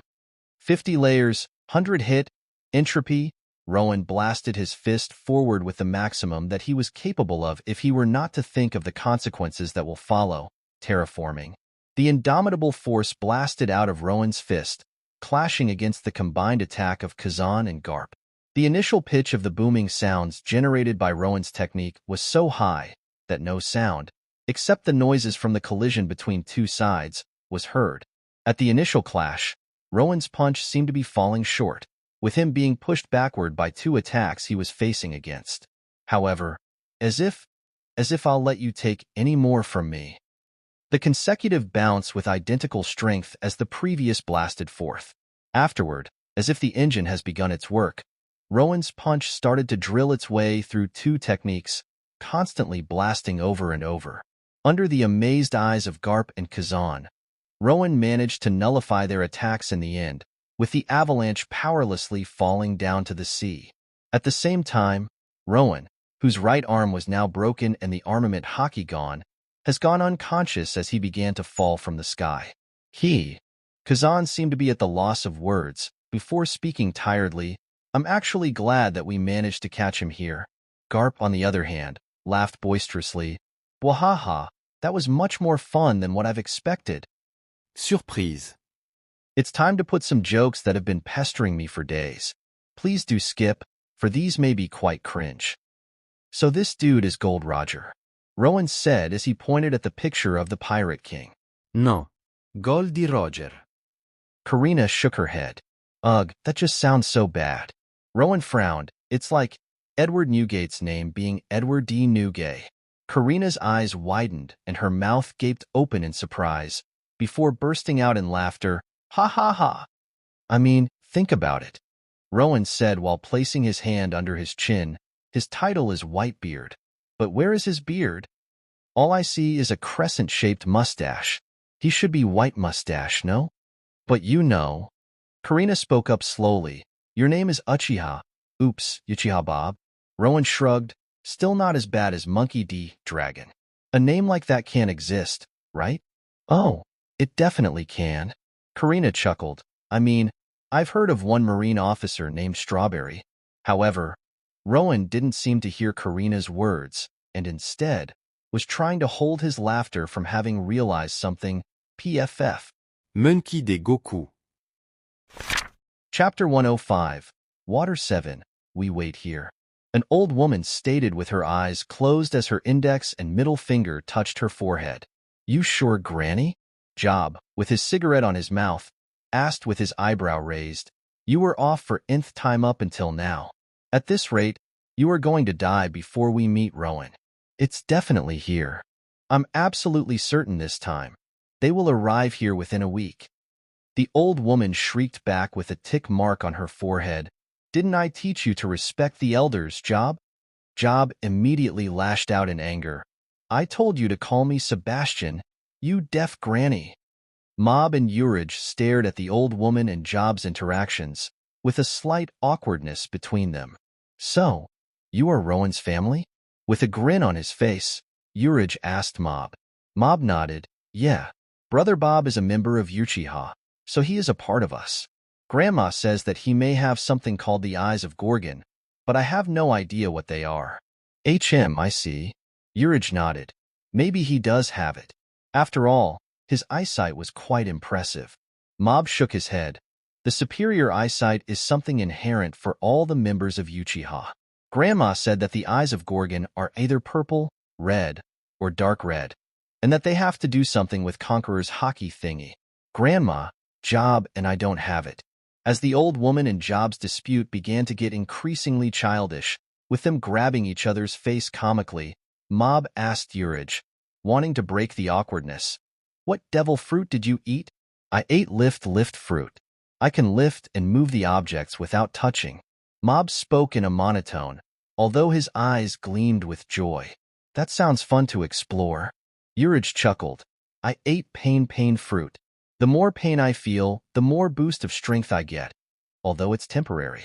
Granny, while on the ground, with his cheeks pulled by the old woman, Job pointed his thumb to Mob. We gotta stop Davis before he spills everything out. Mob tilted his head. But Job dash, you mean Sebastian? Mob, not Davis dash, what? The old woman exclaimed as he let go of Job's cheeks before turning to Mob and Urich. Mob, I taught you better than this. If the world finds out what we are hiding, it will be irreconcilable. Good thing that I silenced the surrounding beforehand. Job sighed while lying down on the ground. Honestly, Davis is too careless almost all the time. Don't worry, ma'am. Urich stated with a grin. Rowan is my friend, and you guys are my saviors. I will never spill any information. Well, the old woman gazed at Urich with trust. I believe in you. Urich seemed to have managed to attain the Uchiha family's trust over time. As the group continued to walk in the middle of the street, Urich clenched his fists with a conflicted grin on his face. Guys, what should I do? In order to defeat Batten and revenge you all, as well as to defeat Enel and revenge all Birkins, I will think of them when I meet Rowan and his crew again. Big news. Big news. At the next moment, a new batch of newspapers, carried by a news coup, began to splatter across the whole sky above the city. The old woman grabbed onto one, and had her eyes widened upon reading the scheduled public execution of Ace. However, as she turned over to the next page, Job, who was near to her, frowned upon hearing the shriek from the old woman and immediately used his ability to mute her. Urich, who was standing behind the old woman, expressed his shock upon seeing a familiar face on the newspaper. Rowan? He is caught? Spriggans, why is Ace's Vivre card shrinking like this? Luffy exclaimed as he held onto Ace's Vivre card given by Rowan. On his right, Sanji took a puff out of his cigarette in a serious manner before handing out the newspaper to Luffy. It's Ace. Upon noticing Ace's face on the first page, Luffy shouted in surprise, What is he doing in there? He is caught by the Marines, and let's see. Taking over from Luffy, Boruto proceeded to read. Before his eyes widened, public execution for the 2nd Division commander of the Whitebeard Pirates. And that's not it, Sanji stated in a solemn tone. Look at the next page. Complying to Sanji, Luffy flipped to the next page. Before his jaw opened wide, Rowan? What's he doing in there? The rising pirate, Grimheart Rowan, defeated by the hands of Hero Garp, and his ehhhhh. Luffy screamed as his lung, causing Boruto to stop midway and wince. Grandpa is the one who caught Rowan? Zoro's eyes narrowed. You mean that old man we saw back in Logtown? Closing the newspaper in Luffy's stead, Boruto shook his head. There isn't anything that we can do right now. The public execution within the Marineford, and the imprisonment in the Impel Down. We're simply too far away, in an unknown and very small island. The prominents sat by the shore as the heavy rain poured and soaked the whole ship. Karina. Dan spoke up to Karina, who was covered with bandages from head to toe, except for her face. What will we do now? Although Dan asked, his tone indicated that he was expecting a certain answer from Karina. Sitting on a chair and having herself be soaked by the heavy rain, Karina spoke up in a hoarse voice. Rowan's caught? Dan sighed as he held the newspaper under the table, keeping it away from the rain. Yes. The newspaper says that he's been transferred to Impel Down, the infamous underwater prison. However, imagine his surprise when he found out that the news regarding Rowan's capture wasn't on the first page. Listen, Dan continued on with a serious tone. Apparently, Ace has been caught too, and the thing is, the Marines have announced for the public execution of Ace, unlike our captain, who was simply imprisoned. Karina shifted her hollow eyes to Dan. Nodding, Dan carried on.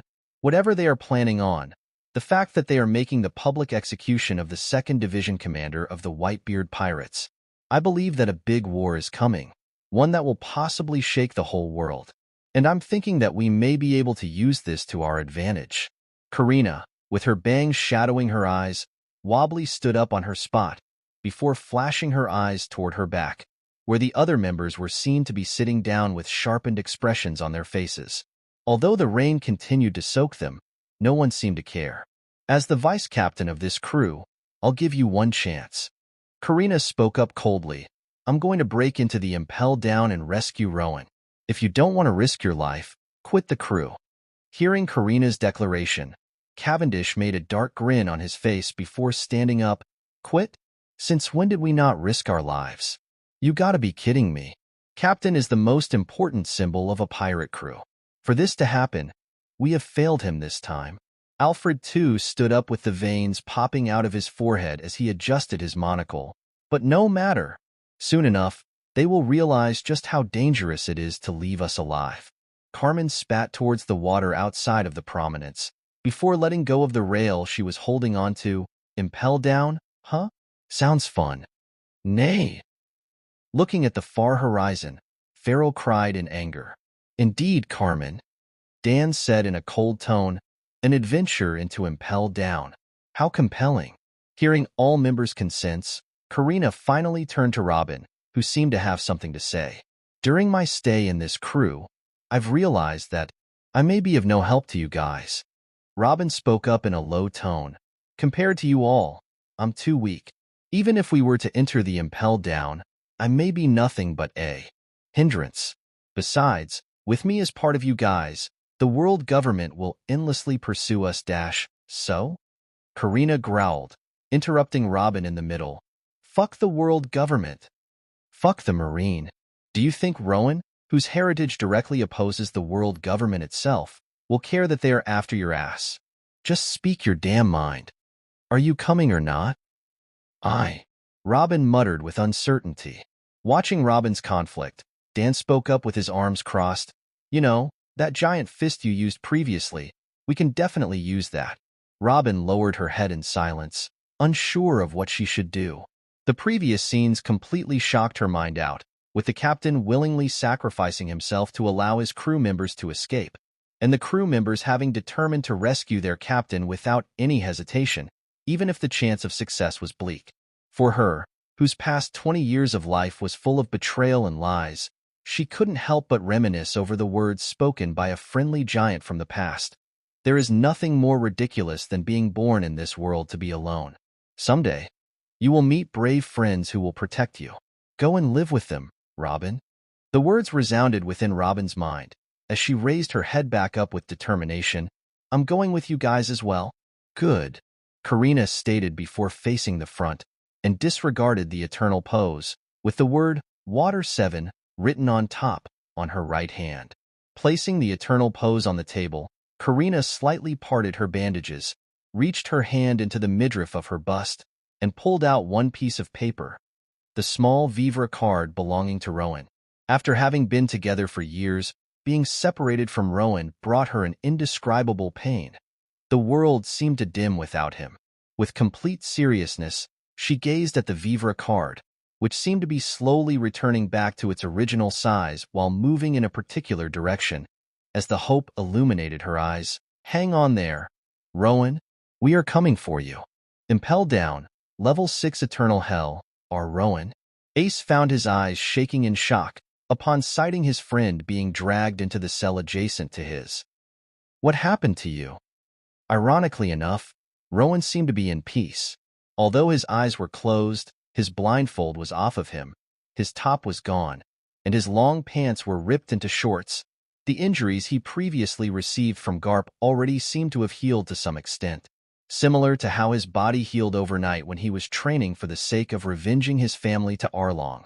The bones in Rowan's body reattached themselves, and the large purple bruise on Rowan's abdomen closed to some extent. It wasn't like the jailers didn't try to inflict further pain onto Rowan. Whipping, spikes, heat, cold. They tried all possible torture methods as they moved down from the entrance all the way to the current floor. Yet, Rowan's body was too durable for a normal method to injure him. They were left with no choice but to simply throw him in a cell. It was funny, since all these processes were done while Rowan was unconscious. He couldn't even feel their attempts to hurt him. Grimheart Rowan. Jinbi, who was in another cell, whispered with widened eyes. With Rowan being the most famous rookie as of the current moment, it was no surprise that he memorized Rowan's face. Watching as Rowan was helplessly thrown into the cell with a sea-stone cuff strapped on his wrists, Ace's facial expression turned grim. He seems to be unconscious, Jinbi noted as he too viewed Rowan, who lied motionlessly. Damn it! Ace shouted in anger and powerlessness. Just what is going on out there? Regardless of Ace's angry outburst, Rowan remained unconscious without any movement. One would have thought that he was dead if one were not to zoom in and sight Rowan's barely noticeable breathing. Ace-san, don't worry, Jinbi said as his eyes inspected Rowan's state. His condition is not as bad as you think. In this infinite hell, a simple death is not allowed. Jinbi seemed to be believing that the jailers gave Rowan some degree of treatment, though that was not the case. In the middle of the familiar void, where nothing but darkness existed, Rowan found himself standing once again. It's you. Rowan spoke calmly while narrowing his amber-colored eyes to an empty void ahead of him, as if he was seeing something in particular. Rowan chuckled. The voice, which initially was hostile and intimidating to him, now sounded welcoming. Through the 3 years of thinking, as well as upon learning of his heritage and awakening his eyes, and upon reminiscing over the words spoken by the voice before, I think I've figured out now. Rowan was finally able to reach a conclusion. Walking towards a certain direction, Rowan stated as his amber-colored eyes vibrantly glowed within the dark, as to who you are. Myself, Rowan said with a grin, or to be precise, me who I would have been, if I were not to have reincarnated with memory intact. Upon Rowan's bold statement, the voice fell silent, before an amused laugh resounded throughout the area. Suddenly, a figure, looking identical to Rowan, appeared in front of him, with his eyes closed. I guess, nice to meet you, myself. As the figure opened his eyes, Rowan saw a deep purple color, glowing in a similar way to his amber-colored eyes. Chapter 106. A doppelganger of Rowan with purple-colored eyes, whom Rowan decided to call Bob, stated as he turned his head up. Rowan stared at Bob solemnly. So all along, you were trapped here? Bob chuckled and shook his head. Ha. Rowan made a helpless laugh as he placed his hand on his forehead. I can't deny that I was naive, trying to restore my so-called peaceful life after having earned myself a bounty, but it was because I have experienced 25 years of a comfortable life in the past that I pursued such a naive goal. Bob grinned. Rowan simply gave an uncertain smile before asking, So, why did you call me here? Pursing his lips with a conflicted expression, Bob slowly spoke up. Bob's eyes flashed in purple before an inconceivable wave of willpower, which Rowan recognized as the Conqueror's Haki, just like Ace has done in the past, burst out of Bob. The only difference was that Bob's Conqueror's was much more potent than Ace. Rowan shook his head knowingly. I already know. I don't have it. Conqueror's Haki is something that is inherent from one's birth. However, you, who maintain the memory from the previous life, weren't considered to have been born within this world, and therefore, I, the recessive part of mind, came to be the only one who acquired this ability. And that's why our eye color differ, I assume. At the next moment, Bob's Conqueror's Haki, which was pressuring Rowan from all sides, suddenly retracted back to him, before through an unknown mechanism, condensing on his right hand, forming a crackling red-black colored sword. Lifting up the sword to Rowan, Bob said in a cold tone, Just as I thought. Rowan grimaced as he clenched his right fist. It seems that I can't use my devil fruit ability here. A pure clash of will, huh? His amber-colored eyes began to glow brilliantly and began to sense everything around him at an inconceivable degree of accuracy and precision. Though I've never given it a name, guess I'll call it hypersense. Rowan and Bob simultaneously blasted off of their spot, ready to clash against one another with all their might. And thus, the battle between two wills, the battle that shouldn't be possible by any logic, has begun within Rowan. Marineford. Garp gritted his teeth as he slammed his fist onto the table. Damn it! I don't see why it's necessary. Sengoku, who was sitting on his chair with his arms crossed, replied in a reserved tone, I understand your reservations, but this isn't some simple execution of a pirate, Garp. Garp, with the veins popping out of his forehead, continued to glare at Sengoku, unable to conceal his fury. You have to think about what's at stake here. The significance it has of the future of the world. That's why it's necessary. Nonetheless, Sengoku calmly finished his words. I know that it must be hard for you, but remember that the responsibility lies upon your shoulders. Unable to face Sengoku any longer, Garp, with a deep frown, turned around and walked away. While Sengoku and Garp had their short dispute in Sengoku's office, the whole Marineford seemed to be in an emergency. All the residents, who are the families of the Marine soldiers, were evacuated to Eni's lobby through the water current of the Gates of Justice, while at its crescent-shaped bay, the cannons were loaded and the countless Marine soldiers were stationed in a regular order. After Garp left the room, Sengoku's gaze turned down to many sets of reports on his desk. Red Hair Shanks intervened Kaido of the Beast, who was daring to approach Marineford. Sengoku stated to himself, all the powerful forces are moving at once. They too are feeling it, the end of the great age of pirates. Impel down, level 6 Infinite Hell, Portuguese Dias. A very tall man with huge black horns atop of his head, Chief Warden Magellan, said strictly, move out. Creak upon one jailer unlocking the door into Ace's cell. Jinbe, who was on a neighboring cell of Ace, stared at Ace, who was silently sitting by with concern. Jinbe.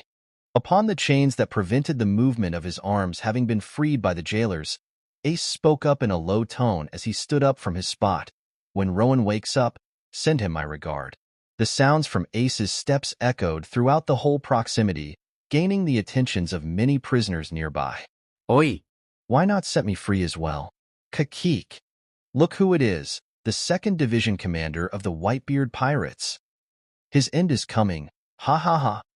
As the nearby cells began to get rowdy, Magellan clicked his tongue before the large mass of purple-colored poison was expelled out of his body, ready to strike them at any time.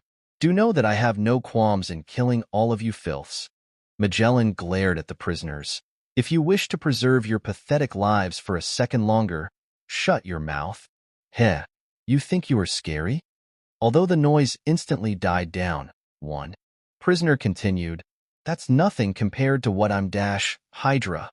Complying to Magellan's control, the poison instantly formed a shape that resembled that of a 3-headed dragon, before devouring the prisoner in one go.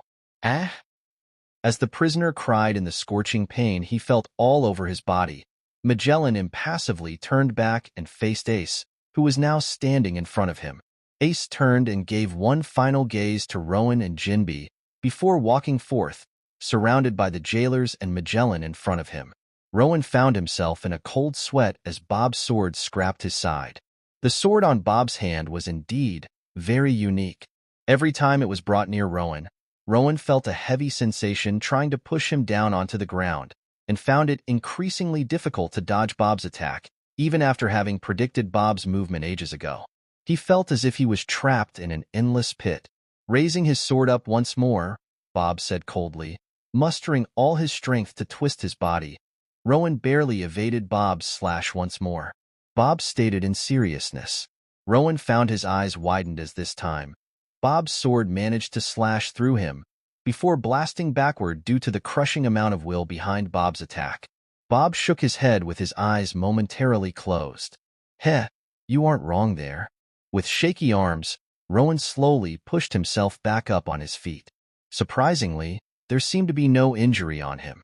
I've never wished to conquer anything. I didn't really wish for a great adventure or freedom either. A weird force began to swirl around Rowan. I just wanted one thing, a peaceful life with my family.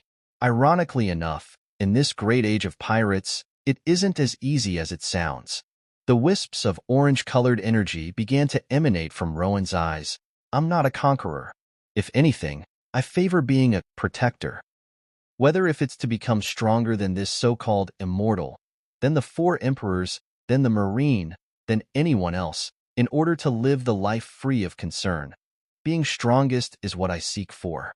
At the next moment, as if a key has unlocked a door somewhere within Rowan, like a gentle breeze, the enigmatic force began to spread out from him, before adamantly clashing against Bob's Conqueror's haki. To be precise, it was one-sided clash. The wisp of will from Rowan was stationary. It didn't budge, but firmly defended against the ferocious blast of Bob's Conqueror's haki. Bob stated in a peaceful smile, as if entranced by his newfound ability. Rowan slowly raised his right arm.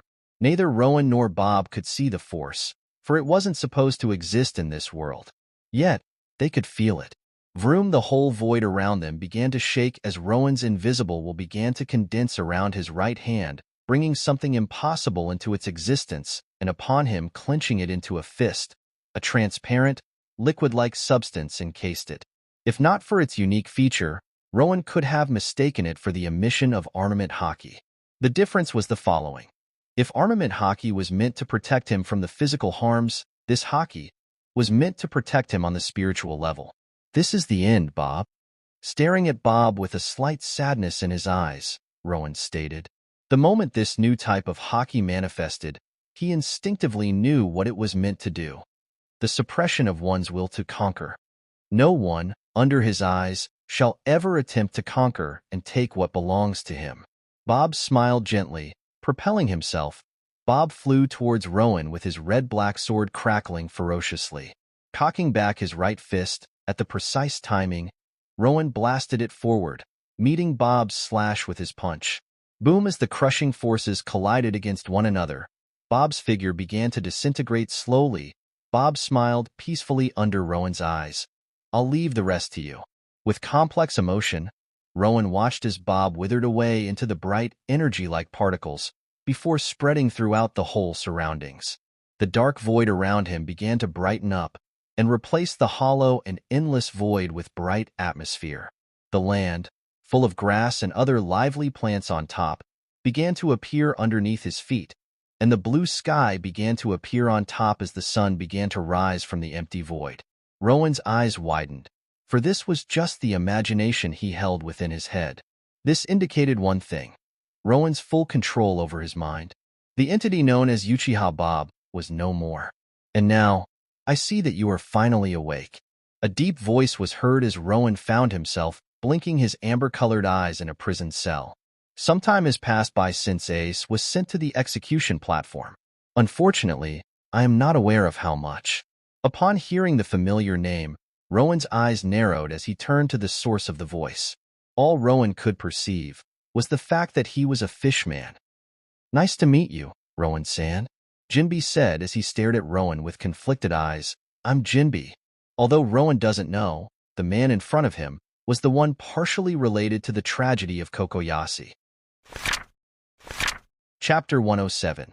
With a calm attitude, Rowan turned his gaze down and inspected his body, which seemed to have been healed by a good amount, although the light purple-colored bruise remained on his chest. Simultaneously, Rowan noted just how awoke he felt, with his whole body brimming with dense spiritual energy, which now contained a certain ferocious characteristic lingering within it. Jinbi, the execution of Ace, you say? Rowan asked Jinbi with sharp eyes. When? Jinbi shook his head dejectedly. I have no idea. It's hard to have a good grasp of time in this prison. Looking around his surrounding, Rowan noted that the intense pressure seemed to be expelled out of the cell that contained him, which indicated the sea stone. Judging by the way he was imprisoned, breaking out of the prison didn't look possible. Besides, although Ace was a good friend of his, Rowan's first thought after waking up was his crew instead. wondering if they are doing fine. However, he soon face-bombed, knowing just what his reckless crew members would do. Those idiots. They are going to come all the way here, aren't they? As the captain of his crew, Rowan knew his crew members better than anyone. He wasn't certain that Robin would come, but he found the chance of the rest of them coming here guaranteed. What's wrong, Rowan-san? Noticing Rowan's behavior, Jinbi couldn't help but ask in curiosity, upon seeing how relaxed the latter seemed to be in such a bleak circumstance.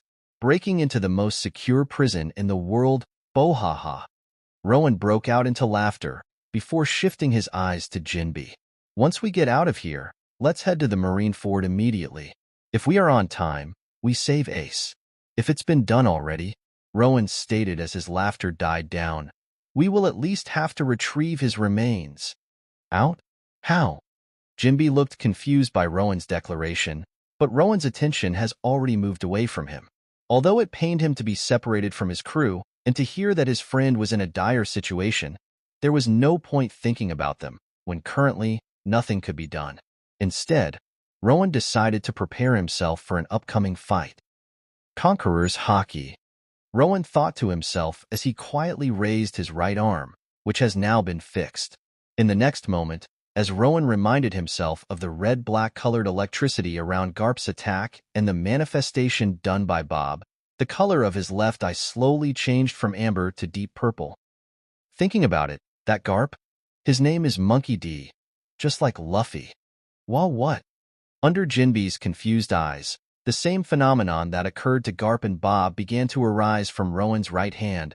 Before, boom, an absurdly strong Conqueror's Hockey was burst out of Rowan, as his right hand was now covered in red-black electricity, indicating the infusion of Conqueror's Hockey. Jinbi witnessed the immensely strong Conqueror's Hockey of Rowan in astonishment, as many other prisoners around them fell unconscious to the ground with a thud. Even though this was known as Level 6, the infinite hell of the impel down. Oh, what a potent Conqueror's Hockey! Suddenly, a loud voice throughout the floor, earning Rowan and Jinbi's attention. Boom! Subsequently, a ferocious burst of Conqueror's Hockey challenged Rowan's, causing Rowan to grin as the infusion upon his right arm died down. Much to the demise of the rest, Rowan's golden yellow-colored Hockey and the man's dark blue-colored Hockey clashed against one another, causing the whole floor to shake unstably. Kahahaha. The Conqueror's Hockey of this caliber. How long has it been since I found someone worthy of fighting? As the Conqueror's Hockey from both sides died down, one man, from another cell at some distance away from Rowan's cell, revealed himself from behind the bars, standing with his very large and muscular body frame.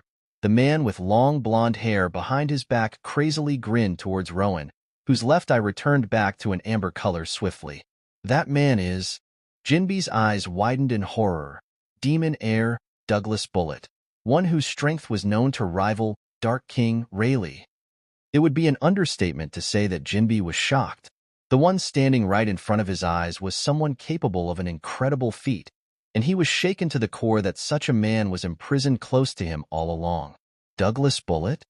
Rowan smiled impassively, not even afraid by the slightest. You surely are big.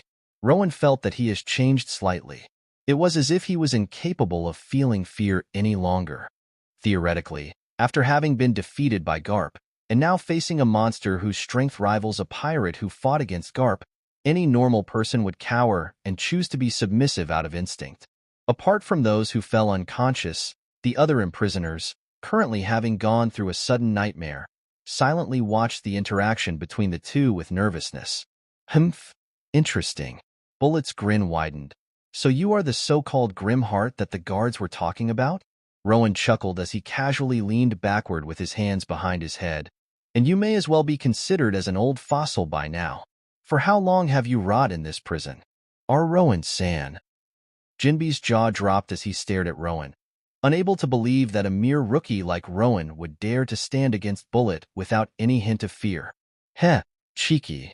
Boom. Immediately after hearing Bullet's remark, Rowan calmly tilted his head to dodge a sharp wave of pressure that suddenly burst forth all the way from Bullet's finger. Sure gone? Rowan quirked his eyebrow, with his eyes glowing brilliantly as he assessed the mechanism behind it. Interesting. You can make it fly even without a fruit ability. Breaking into a grin of his own, Rowan similarly raised his finger and blasted a pressure wave just as Douglas previously did, with no fruit ability involved. Subsequently, all of them, except for Carmen, dropped themselves from the prominence and towards the large hole ahead of them. How lowly do they think of the Marines to blatantly invade the greatest prison of the whole world? Stepping out to the platform next to the Impel Down, Hannibal, the vice warden of the Impel Down, stated in a mix of anger, before stopping in disbelief upon noticing a large hole that lied on the surface of the Impel Down. As the Grimheart pirates were dropping from the sky, Cavendish, whose eyes were glowing in hollow blue, unsheathed his sword and pointed forward. Noble phantasm, silent strike. Stabbing his sword forward, dense energy was expelled from Cavendish's sword, before blasting onto the crack formed by Carmen's attack. Subsequently, Dan used Jeppo to propel himself downward, clenched his hands into fists, and encased them with armament hockey. As they began to crackle with electricity, max 120 million volts. Consecutive lightning. Upon Dan's non-stop punches smashing into the crack on the surface of exposed level 1 repeatedly, the crack increasingly became larger and larger under the shocked eyes of Hannibal and other staff. And here comes another. While his sword was still in midair, Cavendish stated as he threw his hockey-imbued sword like a lance, "Noble phantasm, breakthrough." As Dan stepped back and Cavendish's sword was impaled in the middle of the enlarged crack, the thick roof of the Impel Down finally broke, allowing the Grimheart pirates an entry into level 1. Damn it! Hannibal snarled in a cold sweat. How is that possible? Turning around to one guard, Hannibal immediately asked, "Where is Chief Warden Magellan?" The guard sighed, "I assume that he's in the washroom, having diarrhea as always." Truly unreliable for someone at the position of the Chief Warden, Hannibal stated in a displeased tone, before ordering, "Raise the security level to maximum and monitor their ship afloat over there. Since they willingly entered, don't let them escape ever again." Impel Down level 1. Crimson Hell. Ah, it's the outside. Outside. Let me out. A voice belonging to a random escapee was heard, but as the individual frantically stared at the hole above while running underneath it, Karina casually kicked him away as the crew entered the floor. "Who are these cuties?" Upon landing, Robin stated as the crew noticed that they were surrounded by many horrific-looking blue-colored creatures, known as the Blue Gorillas or Blagoris. The Blagoris simultaneously lifted up their axes, but before they could do any more, they fell down to the ground with a bleeding hole on their neck due to Karina's instantaneous strikes. Eh! Suddenly, a familiar voice was heard by the Grimheart pirates. Turning to the source of the voice, Karina's eyes narrowed upon sighting the Twin Cats pirates behind the bars. Nami, Nojiko, and their crew members were all seen to be wearing a standard prisoner uniform, as they stared at Karina and the other members of the Grimheart pirates in stupefaction. With sharp eyes, Karina quickly cut the bars to allow their escape, before asking, "What are you guys doing here?" "Ahaha, we thought we found a treasure." Nojiko rubbed the back of her head sheepishly, but it turned out to be a marine base. "For real?" Karina asked with squinted eyes, unable to believe Nojiko's words. "Well, no comment there. I mean, after we saw just how much you guys had," Nojiko shrugged helplessly, "how can we not go crazy?" Unlike the usual chatters that they would have had, the other crew members of the Grimheart pirates didn't bother to speak, with no hint of goofiness on their demeanors. Regardless of that, "Thank you so much for freeing us from this despicable place." One member of the Twin Cats pirates sighed. Nami, whose eyes were shadowed behind Nojiko, looked up to the crew with determination in her eyes. "You are here to rescue Rowan, aren't you?" During their stay in the Impel Down, the Twin Cats pirates managed to eavesdrop on many conversations between the jailers, while using shrewd means to avoid the tortures. Among them, there was one piece of information that shocked them to the core a few days ago. Rowan's incarceration? Nami, Nojiko's eyes widened. "Don't tell me, Dash. I know where he is." Nami stated as she placed his hand into her prisoner top and took out a neatly folded map. Few days before, the whole Impel Down staff were talking about it. They would have thought that they were being discreet about it, but not to me. Staring at the map in her hand, Nami stated seriously, "Years ago, Rowan saved our village and me from Arlong's reign. Now, it's my turn to return what I owe. Karina, what do you say?" Dan asked Karina. Karina placed her hand on her chin. If I were to be in her shoes, I definitely would have acquired much information regarding this place. Direction-wise, we would simply have to rely on the map and observation hockey. However, she must know various shortcuts, places to avoid, and other useful knowledge. Previously in Alabasta, Karina and Nami weren't on good terms, which originally stemmed from their rivalry from years ago. However, the fact that Rowan was imprisoned made them set those feelings aside in mutual understanding. Karina finally answered, "She's coming with us." Turning back to Nojiko, Nami stated, "Nojiko, I think we should separate." Nojiko seemed conflicted. Judging by Nami's logic, she too owed to Rowan. However, she knew that one of them had to lead the crew out of this place. In the end, Nojiko nodded. "If you insist, we will go and seize a marine ship." "But Nami, this means dash. As soon as you guys are ready to go." Nami interrupted Nojiko midway. "Leave without me?" Nojiko bit on her lips as she lowered her gaze, having expected Nami to answer in this fashion. "See Captain Nami, are you really sure about this?" Spadina retorted in a cold sweat. "You know just how dangerous those prisoners at lower floors are." "Don't worry about me, Spadina. I may not be able to defeat them, but..." Nami looked resolute as she replied, "They won't be able to catch me if I decide to run away." Sabaody Archipelago. Watching the interaction between the twin cats pirates, Karina stated as she turned with her back facing them, "Retrieve Nami there. We have to go to that place to coat our ship anyway." With Nami giving Nojiko a final nod, the Grimheart pirates swiftly left the site along with Nami. Nojiko and the rest of the crew momentarily stood by, before hastily moving out as well. All that remained on the site were a large number of Blagoris lying down, dead. Chapter 108. Impel Down, Level 4 Blazing Hell, a huge boiling pot of blood. The extreme heat. In terms of appearance, this floor matched the very image of hell. Standing right in front of the gate to the passage that connects the Level 3 and 4, Magellan crossed his arms with a stern expression, as if waiting for something. "How idiotic," Magellan muttered to himself. "To invade the greatest prison of the world with a mere number of 6 people and 1 horse.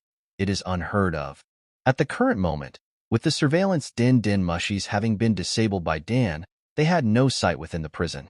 Regardless of such a fact, Magellan wasn't worried, knowing that the Grimheart pirates are bound to cross the location he was positioned at. There wasn't a place to hide within Level 4, with the whole floor concentrated with countless number of jailers awaiting for their arrival. If I'd known that a wait would take this long, I would have gone up to Level 3 already." From Magellan's side, a tall woman with long curly blonde hair that covered her eyes, the head jailer Sadie, commented in a sultry tone. "Be patient, Sadie-chan. It's not me, but them." Sadie smiled as she shifted her gaze to their back, where 4 jailer beasts were domineeringly standing by. "They are thirsty for blood." In front of them, many jailers positioned themselves in a strict manner, ready to confront the infiltrators at any moment. Turning to the one closest to him, Magellan gazed down and commanded, "Report the current situation." The jailer opened his mouth in a cold sweat, with a huge hole that broke through the floor of Level 2. It is speculated that the Grimheart pirates have hidden somewhere within Level 3. On the other hand, Vice Warden Hannibal subduing the rampage of the criminals on Level 1. Nodding seriously, Magellan shifted his eyes back to the gate. The layout of Level 3 was too complex and had many openings to corner the Grimheart pirates. However, Level 4 was a different story, with there existing only one entrance for each passage that leads to Level 3 or Level 5. The plan was already set, with the troop having gathered here at this particular gate to Level 3. Magellan firmly believed that a mere crew won't be able to break through him, for jailer beasts and many other formidable staffs. Still, it is quite strange. How is it possible for them to navigate through this huge prison at this speed? It's as if they know the ins and outs of this prison just as well as us. Magellan muttered to himself, but dismissed the thought. Doesn't matter. Sooner or later, they are bound to cross this point. Magellan's eyes locked onto the passage in the front, not letting down his guard for a single moment. Level 3 Starvation Hell, at one corner of the old and rusty jail, where the slight elevation of ground in front of them allowed them to hide from the numerous guards who were patrolling the area. The Grimheart pirates without Rowan and Carmen, along with Nami, were seen to be crouching down with the map in the middle. I'm getting a little thirsty here. Cavendish frowned slightly as he held out his tongue. Sighing in frustration, Nami pointed her finger at the particular section of the map.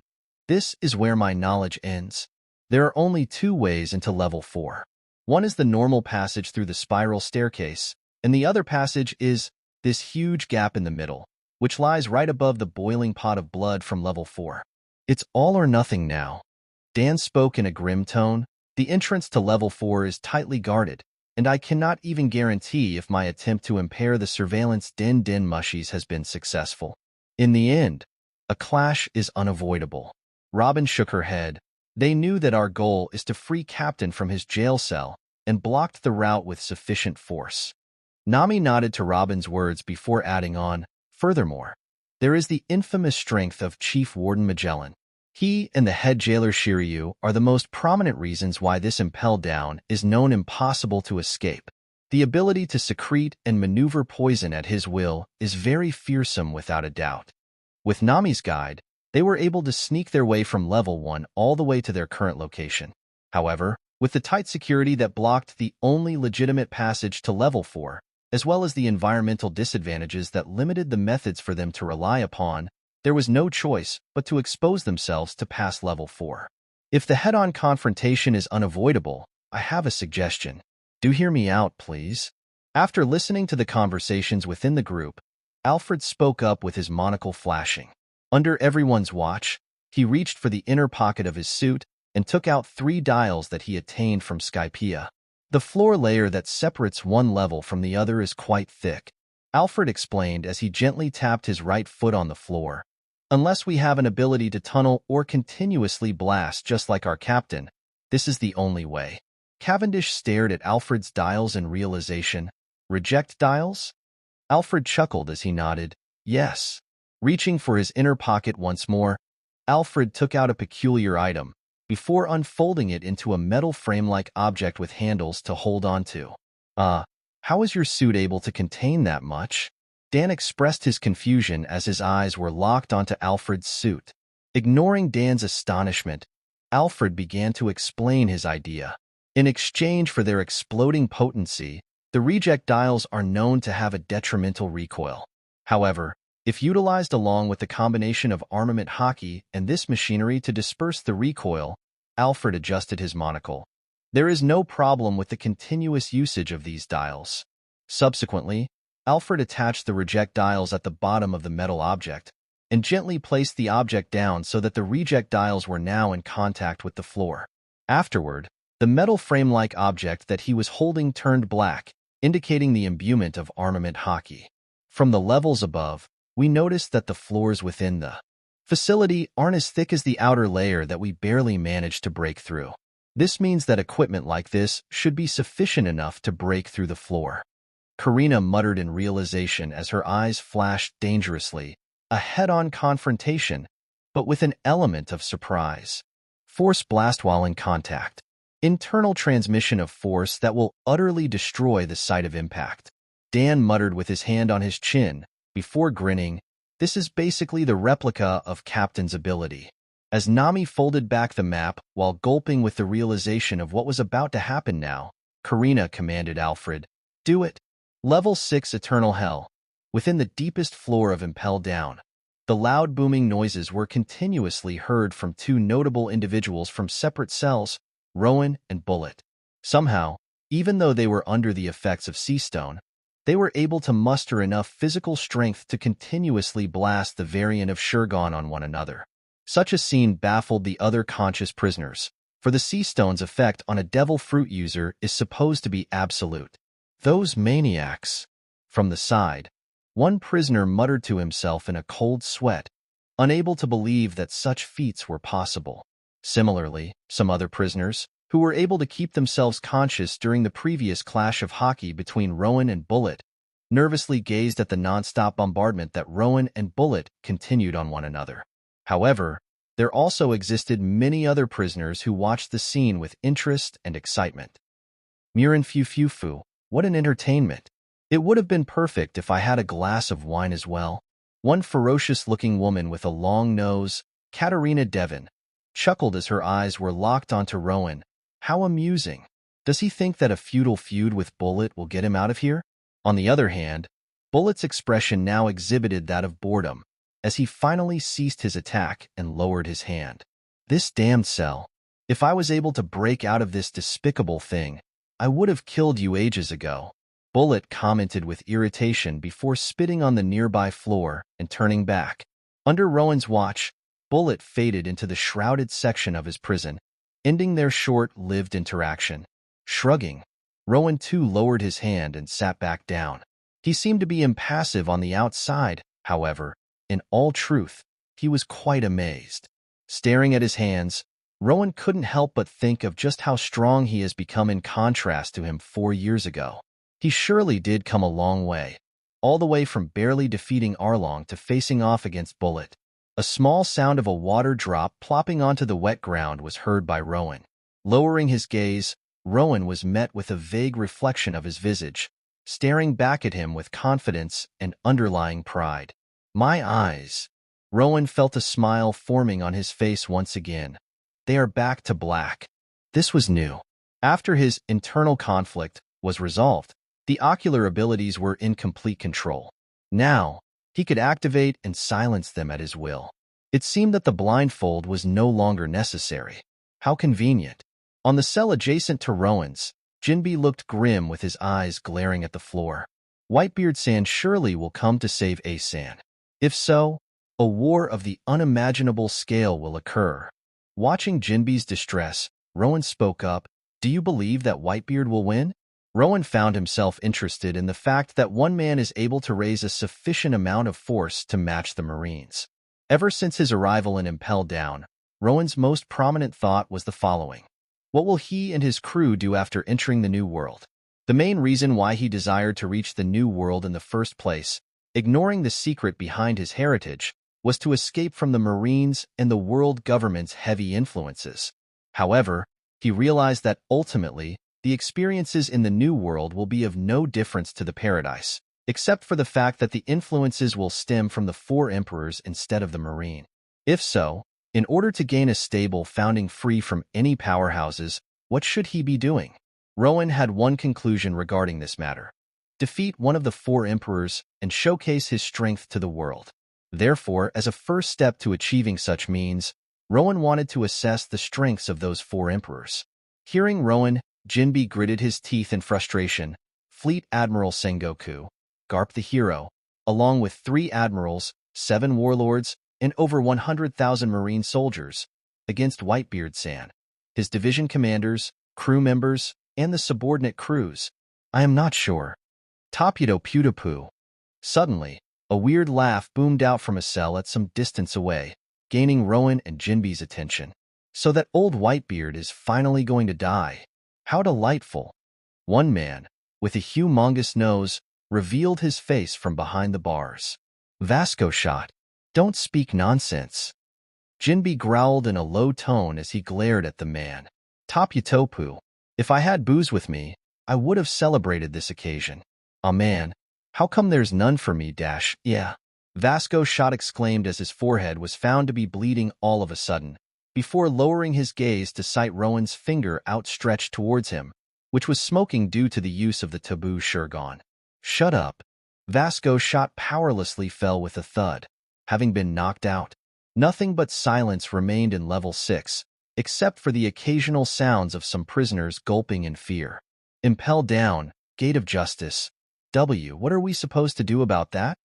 One jailer cried in helplessness as he stared above at Prominence, with his hands covering his eyes from the intense wind generated by the jet dials underneath the ship. This is ridiculous. Our guns won't even reach there. Another jailer said in a cold sweat.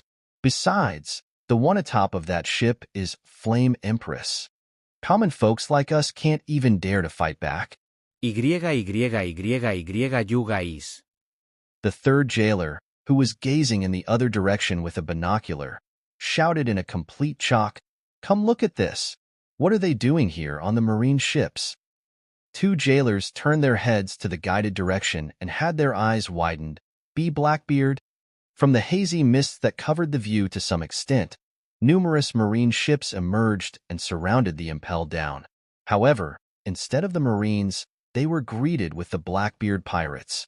"But he's one of the 7 warlords. What is he doing here?" There was one thought that entered their mind. Was Blackbeard their ally or foe? Carmen too watched the scene from high above and frowned.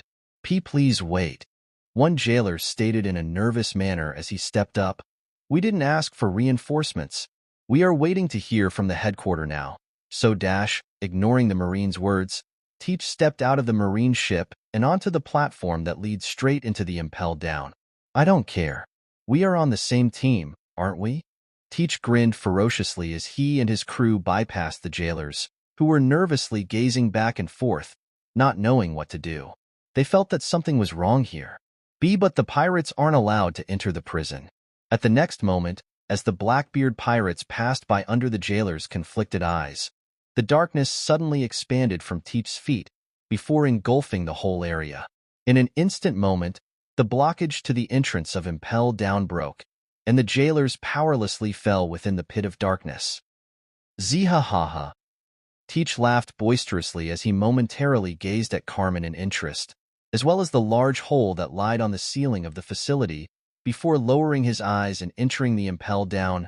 "Grimheart? He's here as well, huh? You guys." Carmen pursed her lips in worry. "Whatever is going on right now, we don't have much time. Hurry up." Chapter 109. Impelled Down, Level 4 Blazing Hell. Past the nearby surveillance, Din Mushy shivered with weak electricity crackling around its body, earning Magellan's attention. Rumble fruit. Magellan growled in realization. Along with Flame Fruit, 2 Logia-type fruit users reside in the Grimheart Pirates. Dangerous. They have to be stopped here. An hour has passed by since he began his arduous wait, and although the other jailers began to sweat due to the intense heat around them, Magellan continued to stand without any sign of uneasiness. In the next moment, boom, a faint noise managed to enter Magellan's ear, causing him to raise his eyebrow. "Did you hear that?" Magellan spoke up to the other jailer's confusion. "Boom, seems like no one else but I did," Magellan stated as he shifted his eyes to a particular direction, much to the others' obliviousness. All of a sudden, Magellan and all the staffs found their jaw opening wide upon sighting that the multiple chunks of stones, which were a part of the ceiling, were falling onto them. "Surprise, motherfucker," Alfred growled with a maniacal grin, earning the weird looks from the other members who fell along with him. Before the jailers could react, the chunks slammed onto them, resulting in a bloody sight where many of them were sent out of commission. Now, gently landing on the platform of Level 4, the Grimheart Pirates, along with the pale-faced Nami on top of the ferocious feral, faced off against Magellan, Sadie, for jailer beasts, and a good number of other jailers who managed to evade the stone chunks. "You!" Magellan's face turned red in fury as the purple gas were expelled out of his mouth. "Criminal! Scums! You are Magellan, huh?" Dan stated in a serious tone as he stepped up, knowing that he had the best chance against Magellan. 10 minutes. From the back, Karina spoke up coldly. "No more than that. 5 is enough," Cavendish replied while unsheathing his sword. "Ha, finally. The time for whipping, has arrived." Sadie twirled her body with a delightful demeanor. With a stoic expression, Robin crossed her arms, ready to engage at any moment. Marine Ford, Fleet Admiral Sengoku. One Marine soldier spoke up in a frantic manner. He was found sweating all over, as if unable to believe the information he just acquired. Blackbeard and his crew who have gone missing were found on the unauthorized Marine ships that reached the Impelled Down. Blackbeard, upon hearing the news. Sengoku found his lips parting and his eyes shaking uncontrollably. The situation wouldn't have been as serious in normal circumstances, but the fact that this event occurred during the crucial period of time made it hard for Sengoku to keep himself reserved. Impelled down, to think Blackbeard will? Sengoku muttered in disbelief, for he couldn't help but think of the detrimental outcome that this event will produce. Blackbeard has proven his strength by capturing Ace, the second commander of Whitebeard pirates, and Batten, who used to be the well-known prodigy of Cypherpole that not even Rob Lucci was said to be a match prior to converting to Marine. Yet, he still didn't know the full extent of Blackbeard's strength and ability. What exactly is Blackbeard's goal? Sengoku gritted his teeth. He attained the title of 7 warlords, simply for the sake of entering the Impel Down? This is concerning. With Boa Hancock unwilling to come until the end, Jinbe imprisoned, and Blackbeard having betrayed us, only 4 members of the 7 warlords are present right now. Regardless, there wasn't anything that could be done at the current moment. Impel Down itself was facilitated with potent staff, including the Chief Warden Magellan, and the threat of Whitebeard far exceeded a mere rookie known as Blackbeard. Shifting his gaze, Sengoku frowned upon sighting Garp, who was sitting next to Ace on the execution platform. Scums of the sea. Sengoku took a deep breath and closed his eyes, knowing that keeping himself level-headed was more important than anything right now. Forget it. Magellan is an experienced veteran himself. Dealing with small pirate crews like Blackbeard pirates won't be much of a trouble to him. Turning back to the Marine soldier, who was nervously standing without a budge, Sengoku raised his eyebrow. You are dismissed if that's all the information there is to pass. The Marine soldier lowered his head slightly, before speaking up weakly, and apart from those ships, the ship belonging to the G. Grimheart pirates was cited to be floating on top as well. They too infiltrated the Impel Down. Sengoku's eyes widened in shock. What? Sengoku's outburst was justified. After all, just by his knowledge, 3 Logia-type Devil Fruit users invaded the Impel Down. His uncertainty of Magellan's victory began to grow. Level 4, Blazing Hell, under the watch of everyone. Dan raised his electricity-crackling right index finger before placing it on the side of his head. Magellan's eyes narrowed. What are you doing? From this moment, my reflex is doubled. The small wave of electricity spread out from his index finger onto his head and body before the countless number of neural networks on his body and his eyes began to lighten up in blue, full charge. Subsequently, Dan raised his hockey-imbued fist that was crackling in electricity, elimination of poison through electrolysis. Let's see if it works as I theorized. While staring at Dan with a grim expression, the purple liquid was secreted and expelled from the pores of Magellan's body before encasing him completely.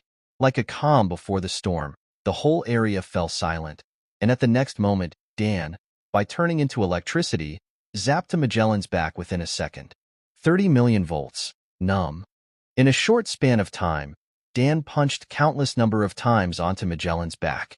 Much to the latter's surprise, the liquid poison on his body broke down into harmless gases, and instead of a pain, he felt a numb sensation invading his back. Gritting his teeth, Magellan produced a huge swirl of liquid poison in an instant moment, before it formed a 3-headed dragon-like shape, Hydra. Subsequently, Magellan's Hydra was blasted towards Dan, who zapped away from the position and dodged Magellan's technique with ease. Meanville, dus fleur, clutchy. 2 arms sprouted on the back of each jailer, before cracking their neck backwards and causing them to drop unconscious one by one. Nico Robin the Devil Child. One jailer snarled as he pointed his cutlass at Robin, about to charge. Unfortunately, I can't allow that. Suddenly, Alfred, by rapidly dashing towards the jailer, landed a wide kick on the latter's face, causing him to vomit blood as he dropped on the floor. Beautiful sword, Blue Bird. Cavendish stabbed the jailer beast, before quickly taking his sword out and shifting to the side, as the jailer beast's crushing blow landed on his previous position. Beautiful sword, Round Table. Cavendish quickly spun to dodge the weapon from the jailer beast while slashing its arm. Beautiful sword, Vent Rose. With a graceful motion, Cavendish slashed through the tough skin of the jailer beast and left a deep cut, before vanishing from his spot and appearing at some distance away from the latter, noble phantasm, breakthrough. Cavendish's hockey-imbued sword, which he threw, penetrated through one jailer beast before he appeared from the jailer's back and easily grabbed the hilt of his flying sword. Thud, the jailer beast fell to the ground with heavy bleeding, which signaled Cavendish's victory. 6 minutes passed. From Cavendish's side, Karina stated impassively with her arms crossed, slow. On her right, 3 jailer beasts, who were turned into the mincemeats with countless number of cuts on them, were seen to be lying down with the gallons of blood oozing out of them. Cavendish turned to Alfred with a questioning expression. Mademoiselle Karina simply showcased an extreme feat of cutting those beasts countless number of times, all 3 at once. Alfred explained in a reserved tone, as expected from the vice-captain of our crew. Nami stared at the incredible scene in front of her with an evident shock on her face. No words were able to escape from her mouth. Nay. Watching Nami's reaction, Farrell let the steam out of his nose with a pride written on his face. Vainte fleur, Robin glared at Sadie, as 20 arms sprouted all around Sadie's torso, much to the latter's shock. Subsequently, 10 hands joined together, forming 2 giant limbs that clasped onto Sadie's mouth, clutch. The clear sounds of bones cracking were heard as Sadie's neck was bent backwards painfully. Magellan witnessed the detrimental result with disbelief, and his shaky eyes revealed a conflict within him. I am the only one left to defend only after few minutes of fight, and my body is becoming numb. Magellan couldn't help but think, should I use Kinjite, the forbidden poison? Although my subordinates are unconscious, they are still alive. The use of Kinjite will kill them for sure, however. I will be able to stand my ground against these Grimheart pirates. Where are you looking? Instantly flashing in front of Magellan before the latter could think any longer, Dan slammed his palm onto Magellan's abdomen. Max 120 million volts. Electromagnetic impact. The incredible magnitude of magnetic force, produced by the same mechanism as the rail gun, blasted through Magellan's body, causing the latter to vomit a huge amount of blood as his eyes turned white, before collapsing onto the floor.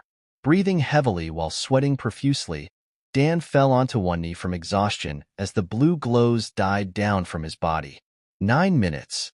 Karina stated as she raised her watch and checked the time, before waving her hand forward. Let's go. Marineford?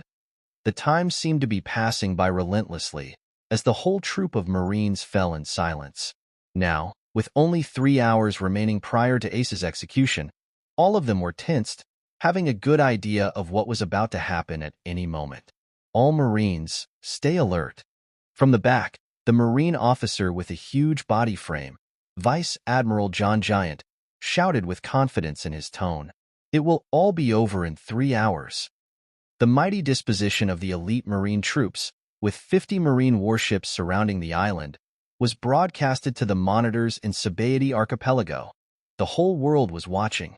Within the silence, Fleet Admiral Sengoku made his appearance on the execution platform, next to Ace, who was kneeling with executioners positioned on his sides, before bringing his mouth close to a miniature din-din mushi in his hand. I have something to say to you all. Sengoku's voice boomed throughout the whole area. The execution of this man, Portuguese D. Ace, is the matter of great importance. After sweeping his eyes through the entire force assembled under him, Sengoku turned his attention to Ace. Ace, what is your father's name? Ace momentarily glared at Sengoku in a realization, before closing his eyes tightly. My father is Whitebeard. Not true.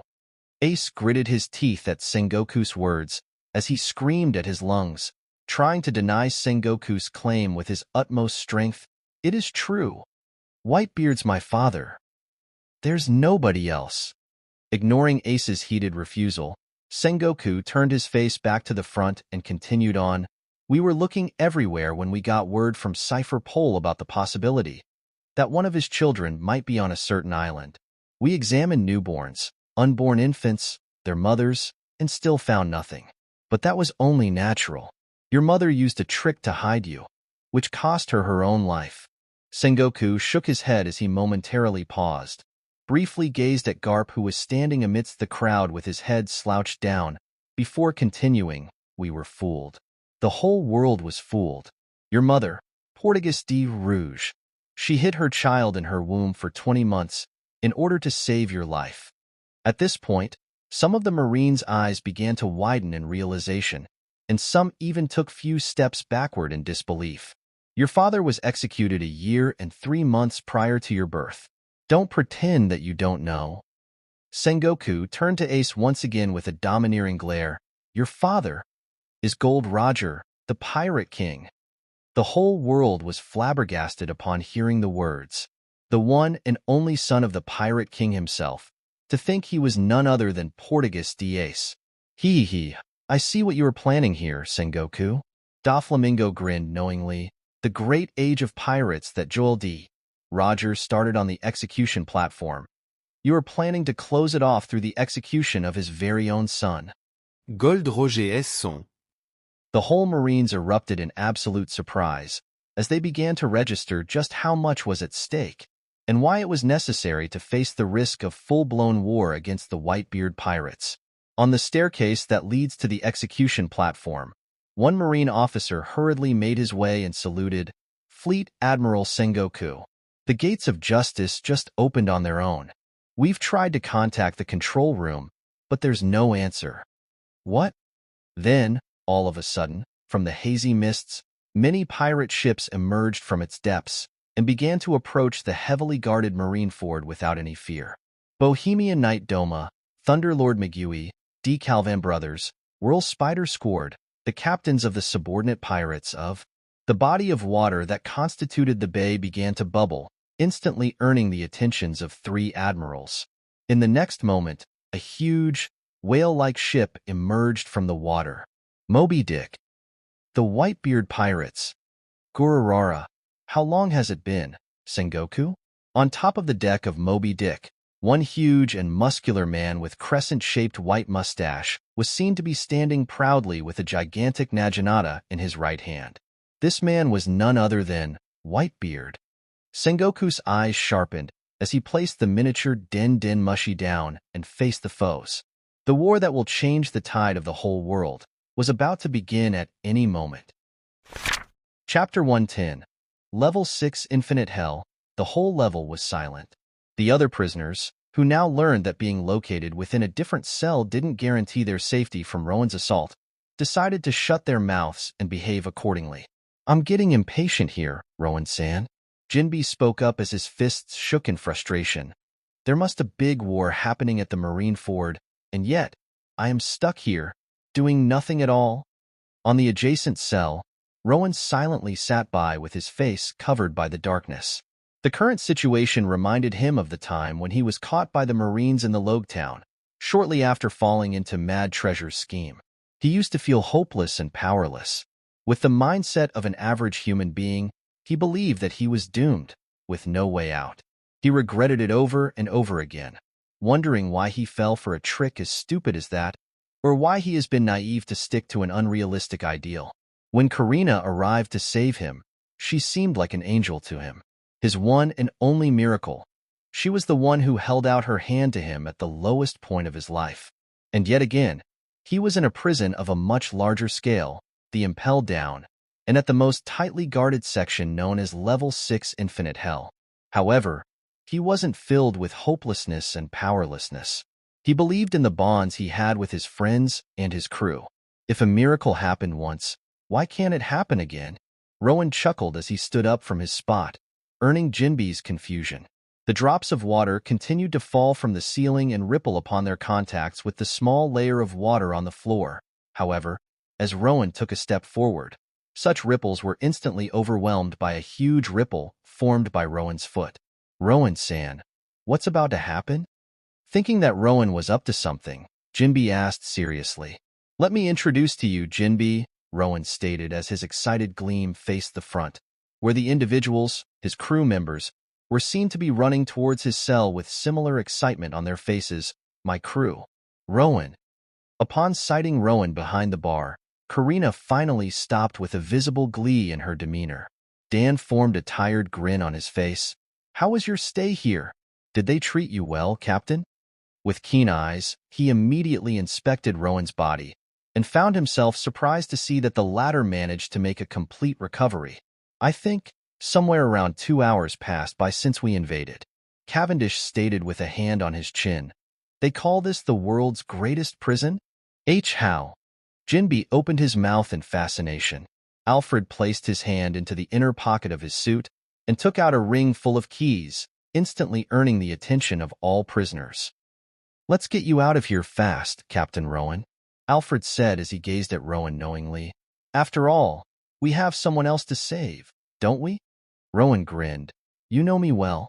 With a clear sound of the key resounding throughout the area, the entrance to Rowan's cell creaked open. Let's get you out of those sea stone cuffs as well. Hopping down from Farrell, Nami quickly made her way to Rowan and took out a thin needle from who knows where, before picking through the cuff's keyhole. Thankfully, the purity of this cuff isn't as high, probably because the cell itself contains the sea stone as well. Didn't expect to see you here, Rowan commented as the cuff fell down onto the ground, finally liberating him. Thanks, Nami. Haha, I've been picking throughout my whole piracy, after all. Nami laughed weakly as she backed off.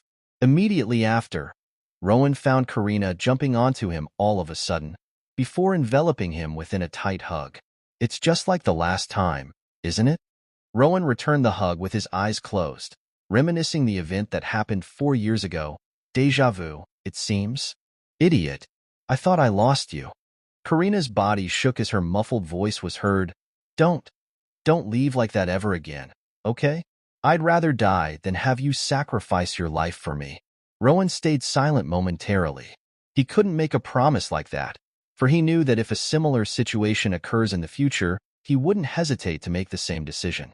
However, for the sake of Karina, he decided to lie just this once. I won't. After a short-lived moment, Rowan let go of Karina and shifted his attention to Robin. You've come.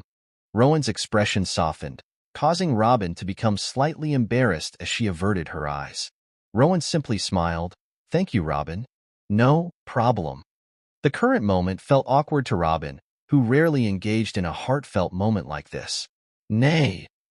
From the back, Farrell stomped and let the steam out of nose. I know. Of course you're the best, Farrell. Approaching Farrell, who seemed annoyed, Rowan rubbed Farrell's mane gently. The latter's temper died down, and rubbed his head affectionately to Rowan with an eye smile. Subsequently, he turned to his left to face Jinbi, who was still locked up behind the cell. Come with us, Jinbi. Rowan held his hand out with a confident expression. We got a friend to save, don't we? Rowan-san. Upon hearing Rowan's words, the light in Jinbi's eyes brightened as he stood up vigorously. Although his body was drenched in blood, yes, we do. Hey, Grimheart, how about freeing me as well? Suddenly, a deep voice interrupted them, which belonged to no one other than Bullet himself.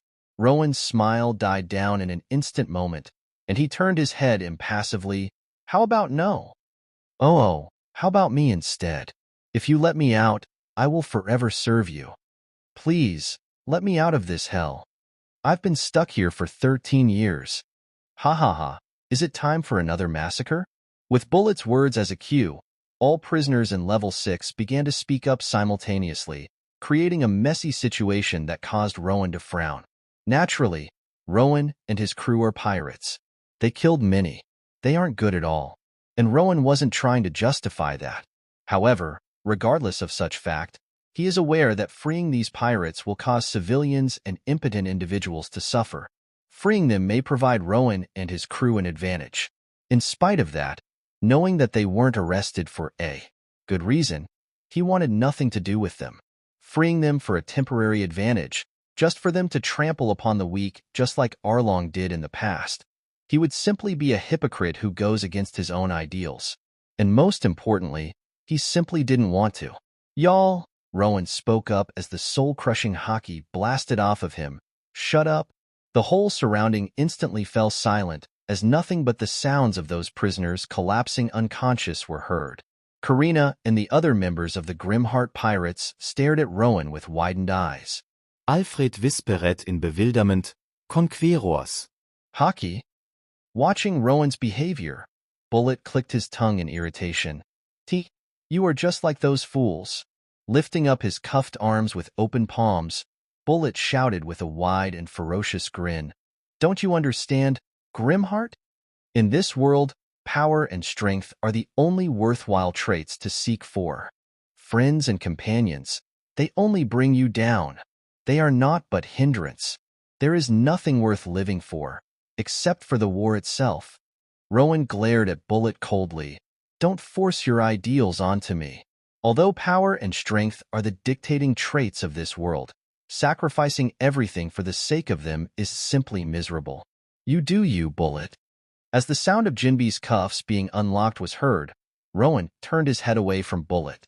However, within his mind, Rowan somehow felt that this won't be the last time that they will meet. Next time I see him again, there will be a gruesome battle. Dismissing such thought within his mind, Rowan swept his gazes across his crew members, Nami and Jinbe. Let's hasten ourselves and get out of here. Rowan checked the states of his crew members and noticed that they seemed quite exhausted. Afterward, stay on the prominence. Jinbe and I will go to Marine Ford to help Ace Dash. We are going with you. Karina retorted with a glare. Don't think of going off alone again. Rowan halted his words in a slight surprise and saw that his crew members' eyes were full of determination. Alfred nodded seriously. It's time to show the world of what happens when they touch the captain of the Grimheart Pirates. Grimheart Pirates, the successful infiltration to the Impel Down, wreaking havoc in the Marine Ford and casually escaping from the site without any casualty. What better way is there to ridicule them? Cavendish said in a low tone. Robin chuckled darkly. The official declaration of opposition against the Marines, and the world government as well. I like it. Watching his crew members' reactions, Rowan found his facial expression morphing into that of a crazed grin. Fine. Rowan replied with a hint of appreciation in his tone. Let us make our official debut to the world, shall we? Level 4 Blazing Hell, vomiting a sufficient amount of blood painfully, Magellan stood up shakily from his spot. See Chief Warden Magellan. The voice of a concerned jailer, who spoke through the din-din mushy attached nearby a surveillance din-din mushy, was heard throughout the level. Magellan momentarily looked at the other jailers who were still within the depths of unconsciousness, before speaking up. Report. Grimheart, along with Jinbe, were seen to have successfully broken out from their cells. Currently, they are found in Level 5 and are quickly approaching Level 4. Additionally, the Blackbeard pirates were seen to be invading the Impel Down, and he is here with unknown malicious intent. Currently, he and his crew are at Level 3, with Chief Guard Saldeth and his units sent out of commission. So, the whole pirate crew and a former warlord are ascending up, and another warlord and his crew are descending. To here, Level 4? Do they think Impel Down is a playground to fool around? Magellan placed his hand on his forehead, trying to ease the headache he was feeling. What about Vice Warden Hannibal? Vice Warden, he? The voice stopped momentarily, before speaking in a somber tone. He fought against the Blackbeard pirates until the end. What? Magellan's eyes widened in horror as his body froze. What do you mean by that? Vice Warden Hannibal has passed away. Upon hearing the news, Magellan lowered his head with his eyes shadowed. The Vice Warden, who was good and hard-working although overly ambitious, was no longer alive. Criminal scums. Magellan growled as the murderous gleam flashed from his eyes, before muttering with a barely contained anger. They will receive the retribution that they deserve. They will face the same horrific death worse than what Hannibal suffered. Lifting his head back up, Magellan commanded in a shaky voice. I will send up the injured staffs through the elevator. Treat them well, and make sure that no one approaches Level 4. See Chief Warden. Don't tell me Dash. Yes, I am going to use it. Magellan grimaced. He thought of many ways that can resolve this matter. Traps? Grimheart pirates were able to avoid them with ease. Ask for reinforcement from the Marines? They are facing a war of their own. Free Shiryu? It's too late. Magellan, at the current moment, is sandwiched between the Blackbeard pirates on Level 3 and the Grimheart pirates on Level 5. Kinjite, this is the only way. As the time for Ace's execution continued to tick off, and as the war between the Marine and Whitebeard fleet has officially began, Impel Down was about to face a turmoil of its own. That's the end of this tale for now. Thank you for watching, and I'll see you on part 5. Peace.